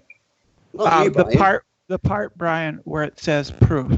You can prove experiments are true. You can't. No, that's the whole point of an experiment. That's the whole point of an experiment is to prove or disprove something. No, Brian. You have a hypothesis and you have a null hypothesis. That's the whole point of it. Your hypothesis is that this is the cause of that effect, right? And the null hypothesis is that it is not. That's it. You can't prove. It's either yes or no. That's what the whole scientific method is about. Pseudoscience, Brenda. Anything other than that. Pseudoscience. No. See, this is why flat Earth will never get anywhere, because you've been perverted. We're getting very far, Brenda. By lies from Brenda. Quantum We're getting Eraser very far. You're the and only Nathan. one lying. You haven't Quantum gotten Eraser anywhere. is not a lawyer. And you never Quantum will. Eraser has there is. Look, Brenda, just coming in here. Just Quantum Eraser, Dr. John D, Adam Meakin, they're all PhD, they're all flat out. And there's just others. Walking into a room, packed with 1,000 people and saying, you guys are all thieves, will not wash. It will not wash. You can't blanket label people like you can't blanket. I can. Like, no, yes, you can't. I can. No, you can't. Well, I'll blanket. Yes, I can. Do you want me to blanket label people? Because I really don't think you do. do. You want us to start doing that to you, Brenda? I really don't think you do, Brenda. Because we could. I think... Rude Earther, don't call me Rude Earther for nothing, but I'm being quite, I'm biting my tongue here for Ranty's sake, because he's a good guy and I don't want to upset his channel. But, if you're going to continue blanketing people and making blanket assumptions, mate, then I'm going to start making some of my own. So can we, if you just stick on topic, if you don't, stick to one thing, that's fine. Right, and then that's we won't fine. have to blanket then we'll just this is a quote. Science, then. This is a quote from Dr. Craig Venter. Okay, Dr. Craig Venter is a geneticist. He says, there are some things we can do in science in terms of proving certain things in life we discover. Dr. Craig Venter. That's partly true. Well, it's not partly true. He wouldn't be saying it if he only half meant it. It's either true or it's not true. We're off of things about persons, and we're on to the facts. Yeah, so you have to allow me. Right. So you have to allow me to talk. And so yes, science can demonstrate proofs, but those proofs are only based on assumptions that are made. Right. Science makes assumptions. Science makes. Excuse me. Real science doesn't make assumptions. Excuse me. Science makes assumptions, and based on those assumptions, you can derive proofs. No. But those proofs are only as strong as the assumptions you make.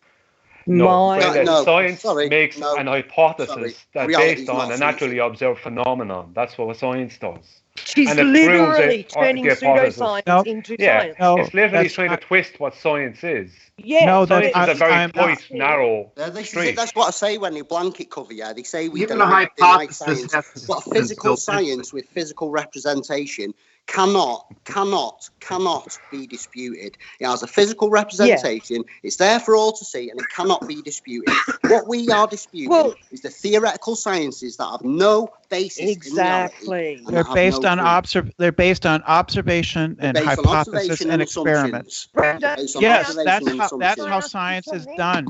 No. Brenda, can I ask you?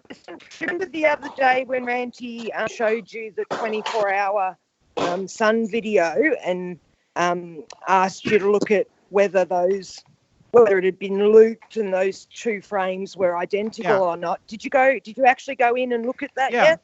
Yeah, I downloaded it and I looked at it and I looked Every at scientist it. is a flat earth scientist, Bob. So you'll need to actually allow me to answer your questions.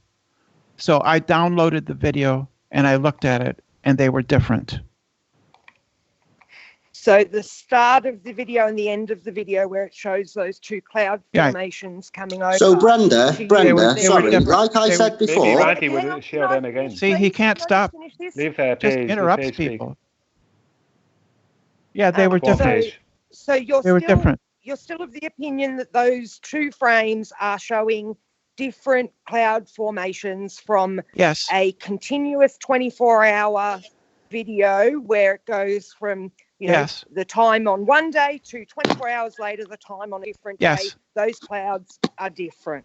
Okay, well, I'd just like everyone in the audience to understand this is what we're dealing with. We are dealing with people who, if they were in kindergarten given two pieces of paper and told, show us the things that are identical in these pictures, they'd tell you that all the things were different. Like, this are you claiming that Antarctic 24-hour sun is a house?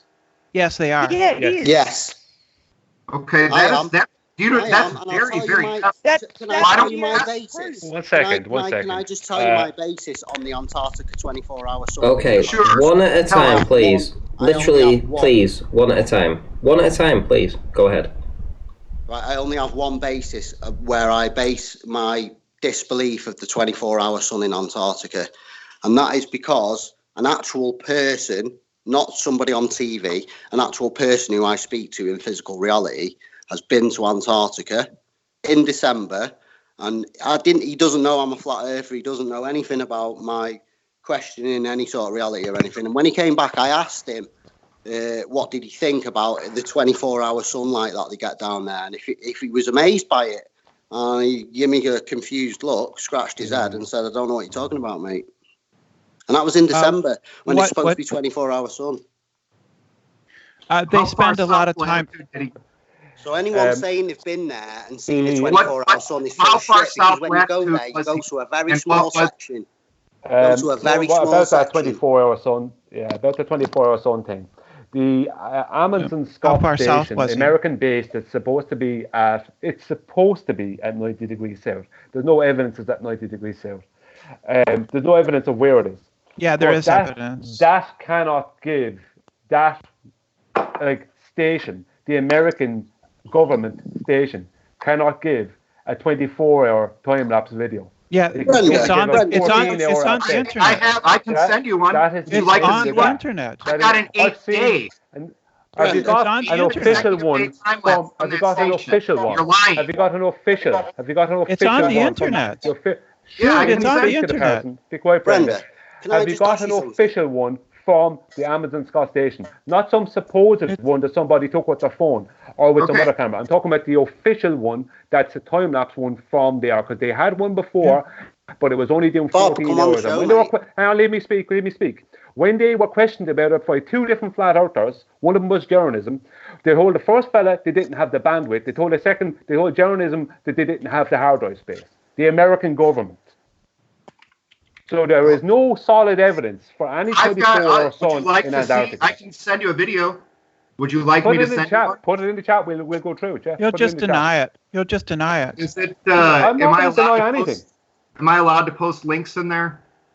Yeah, but you can post. You're in the chat. There's a side. Are you in? There's a side chat to the Skype. There's a side chat to Skype, but I don't think you can post in the YouTube chat. Okay. Well, give me a couple minutes. Brenda, can I just ask you something quickly? You're in Skype, aren't you? Are you in Skype? Yes. Well, of course he's on Skype. We're all on Skype, dude. Hang on, Brenda. Hang on. I'm asking a question. Yeah, well, he can post the thing then. That's all I'm asking. Brenda, if I put you on a boat... I have a question for Brenda there before you go further. Brenda, can you post any one single valid hypothesis from astronomy, astrophysics, or cosmology? I'm sorry. I'm not an astronomer. Can you post one single valid hypothesis from astronomy, astrophysics, or cosmology? a valid hypothesis. I The Earth revolves around the sun. Yeah, I've seen this video. And I've argued with the guy who was supposed. I think this is the one I've seen. I'll play it there in a second. No, what did you say, Brenda? Someone said they can post a valid hypothesis of an experiment. Well, I mean, Yeah, astronomy. Can you hang on? You said you can post. Sorry, what's your name? Anyway, the lad. Brian, you have to actually allow other people to talk if you want to have a conversation. I'm trying to find the man's name. Sorry, what's your name? Sorry. My name? Yes. Call me. I'm Peter. Peter, I'm Brian. How are you doing? Well, if you say that you can pose a valid hypothesis from one of those three, I can. I'd like to see it. There is no what a hypothesis is. Stop over-talking him, Brenda. Well, I'm trying to answer his question. He's not asking He asked me a question. I didn't ask you anything, Brenda. Yes, you did. No, he didn't. See, you Oh, I did. I asked her about the hypothesis, but Yes, she said, so- but you said you could. You said. No, Did you say I you didn't have haven't. one? No, I do. Well, There what is it? there is no luminiferous ether. That's the hypothesis. Right. There is no ether. There is no luminiferous ether. That's the hypothesis. That's your hypothesis. Correct. Okay, what's the independent and dependent variable of that then?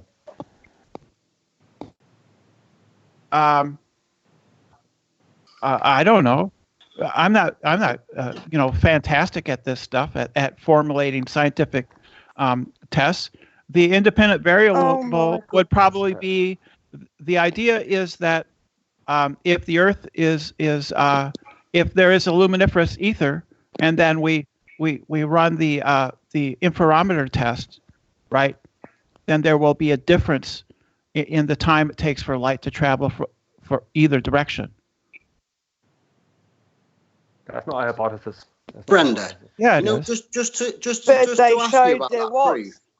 I just want to quickly ask this about the proof and the Antarctica and all that. If I put you in a boat and sailed you down to the southernmost point of Chile, which is a mountainous, icy region, and I told you that you were in Antarctica, how could you definitively prove that you weren't in Antarctica?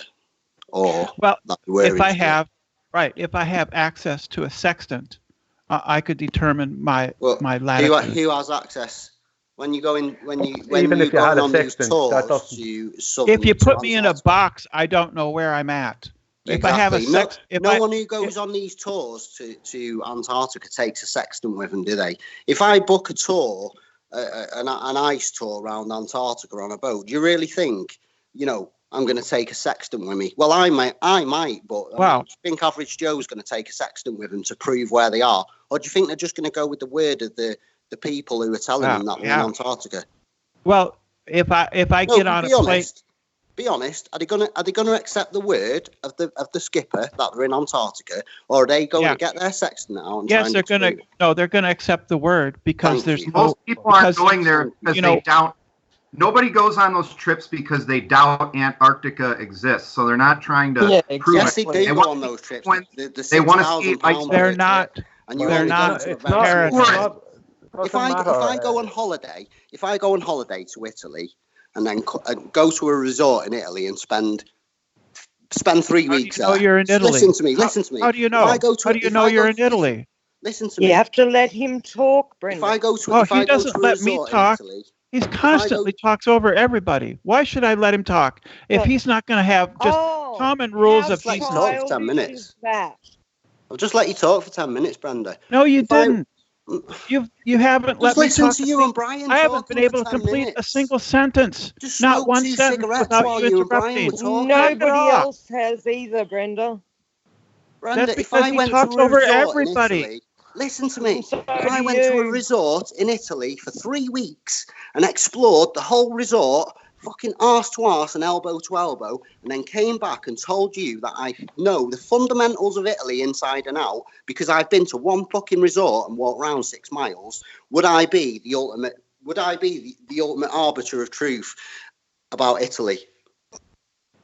No, it's not. I wouldn't. What are I've been you to one talking single about? place. Who's Well, that's what talking I'm about saying to you. ultimate? You're assuming because somebody's been to Antarctica, yeah, they immediately have Yeah, one more little authority spot than in anybody else. Antarctica. I have a Talking question. about ultimate arbiters. What are you talking about? Go and read the It's dictionary. and gibberish. understand. It's Who would gibberish. like to Okay, accept okay. Listen, I have to intersect. Somebody has a using too question. big a Hold words. on. Somebody has a question. I would like to propose a challenge because no flat earthers and before you interrupt me saying, oh, you can't go explore Antarctica, none have even gone to do anything down there. But here's my challenge.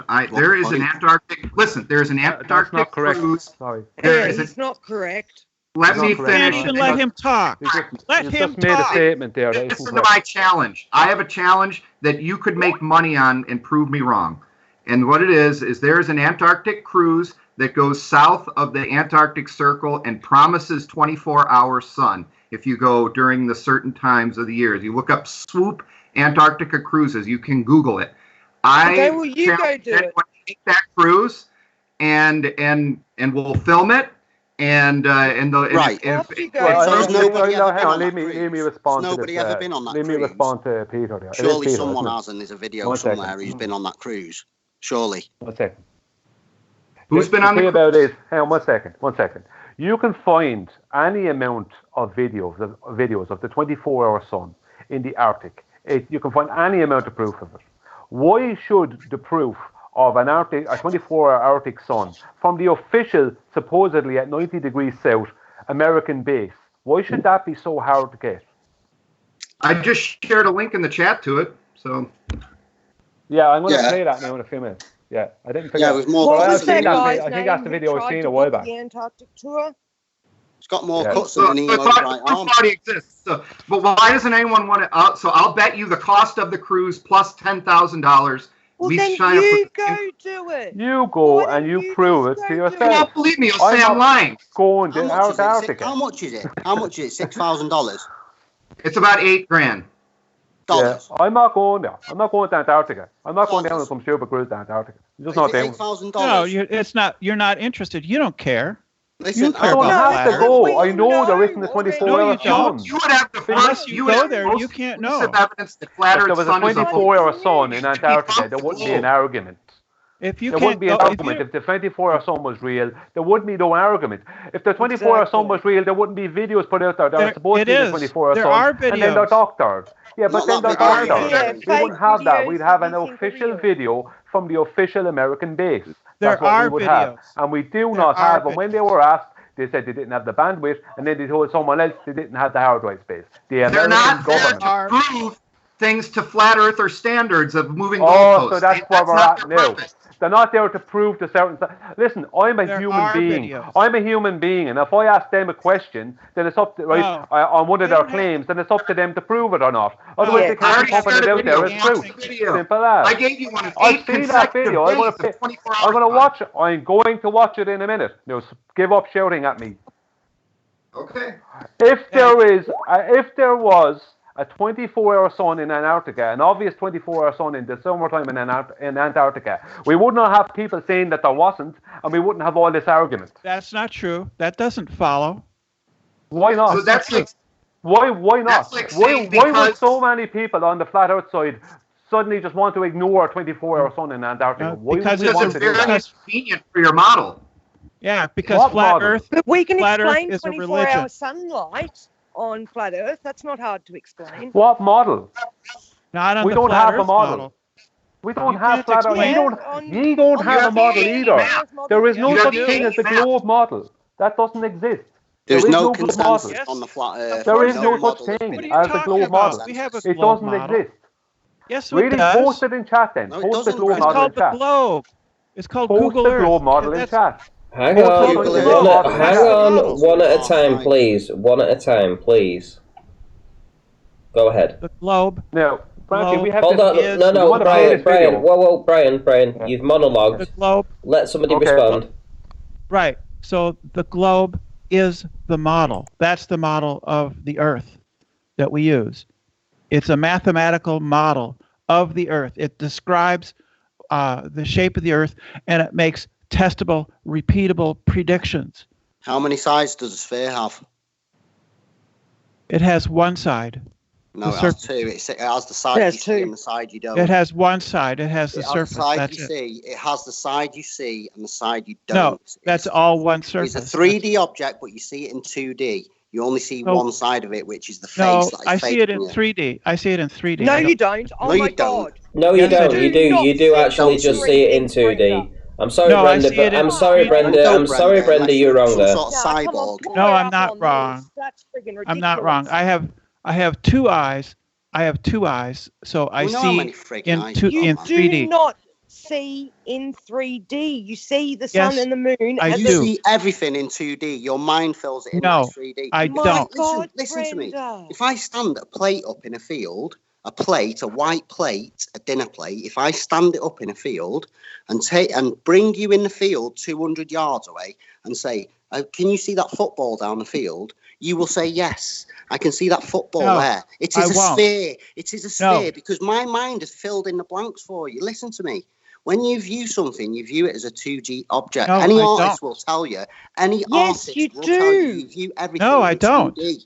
You view everything in Then 2 there's something dimensions. severely wrong with your brain. No, I don't. If you're seeing in 3D and you think you're seeing a sphere when you actually see just a round circle in front of you, I don't then see there's just a something round circle. seriously wrong with you.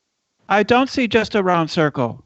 And when he stands You're up that deluded. plate, The sides just a of minute. it or the back You of have it. to allow me to talk. You have to allow me to No, talk. you're deluded. Yeah, you have to allow Yeah, me you're to deluded. talk. We don't have to You allow have to you allow me spew to your talk. deluded Deluded, nonsense. mate. If you No, can't admit that you we have see to everything allow in me to 2D, you're talk. deluded. You're speaking No, you in have. delusion and No, you're we Please, don't insulting have to everybody. allow please you to allow. talk. Yes, you do. You No, ask we me don't. questions. No, we don't. You make claims. You would not Yes, you let do. a crazy person just spew their No, nonsense. I can talk. Yeah, that doesn't. would- I let you talk, You would so lock I them let. up. No. Yes. No. Just let me talk. Brenda, when anyone is Let talking, me you're talk. constantly I talking just through want to them. talk. That's the I problem. just want to So people do respond to you. to Rude Flat Earther. I just want to respond to Rude Flat Earther.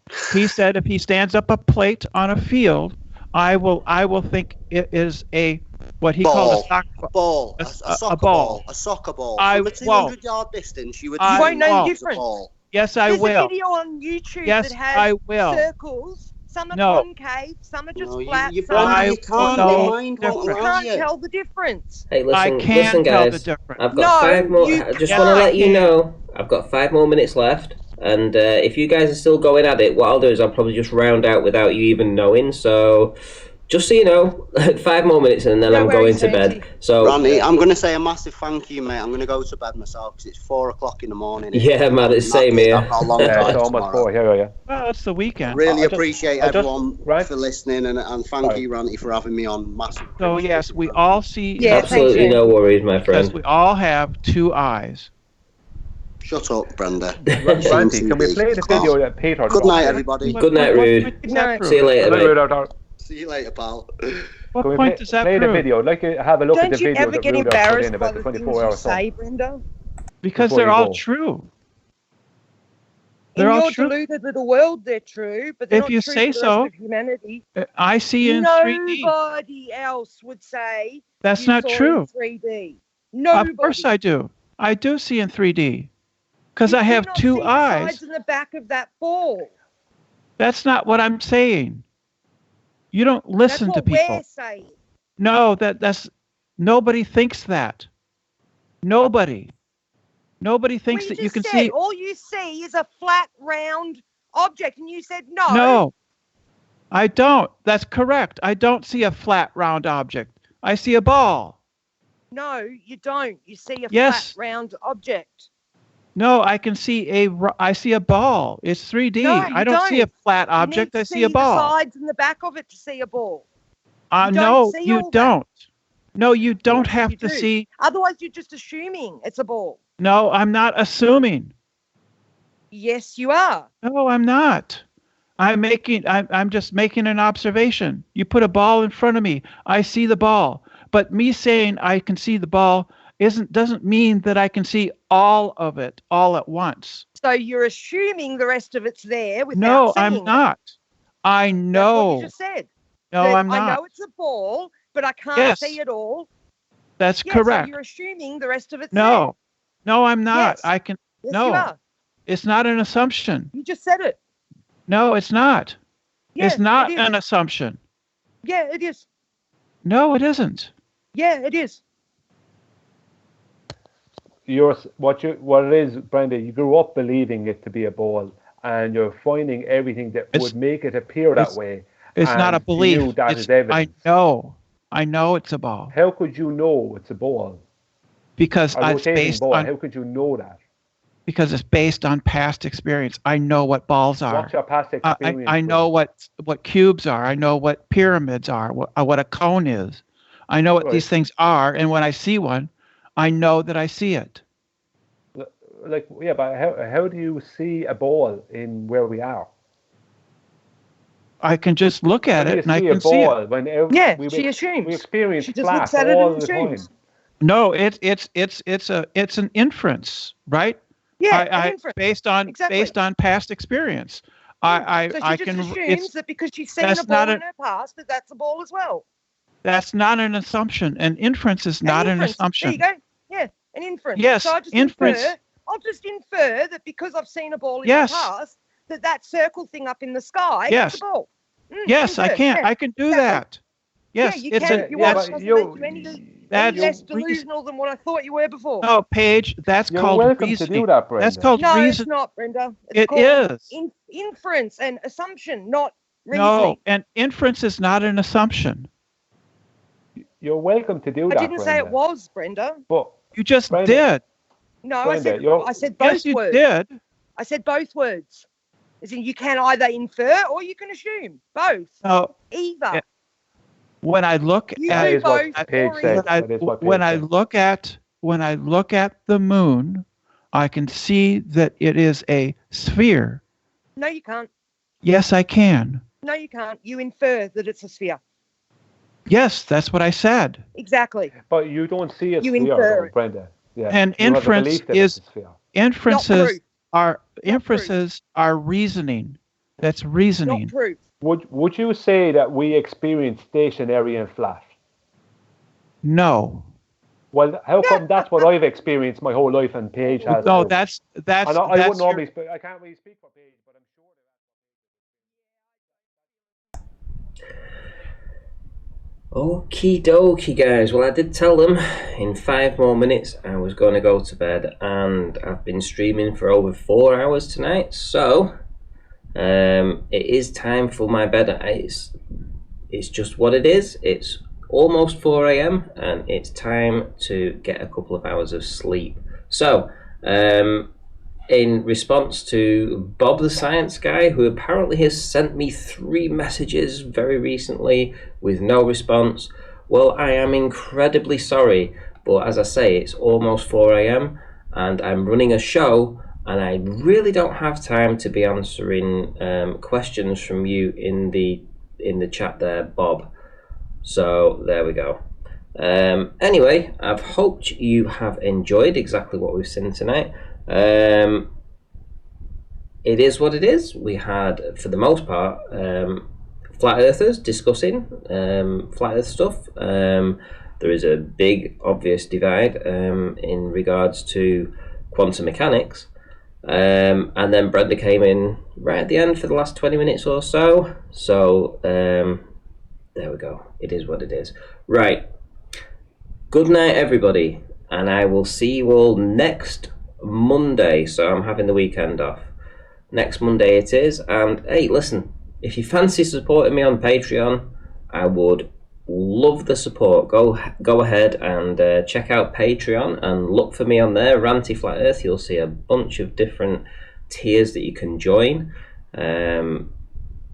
I don't often talk about it, so just thought I'd mention it in case you were not aware. So it would help, believe you me, these late nights do get very long. So that will do for this evening, and I will see you all in the next one.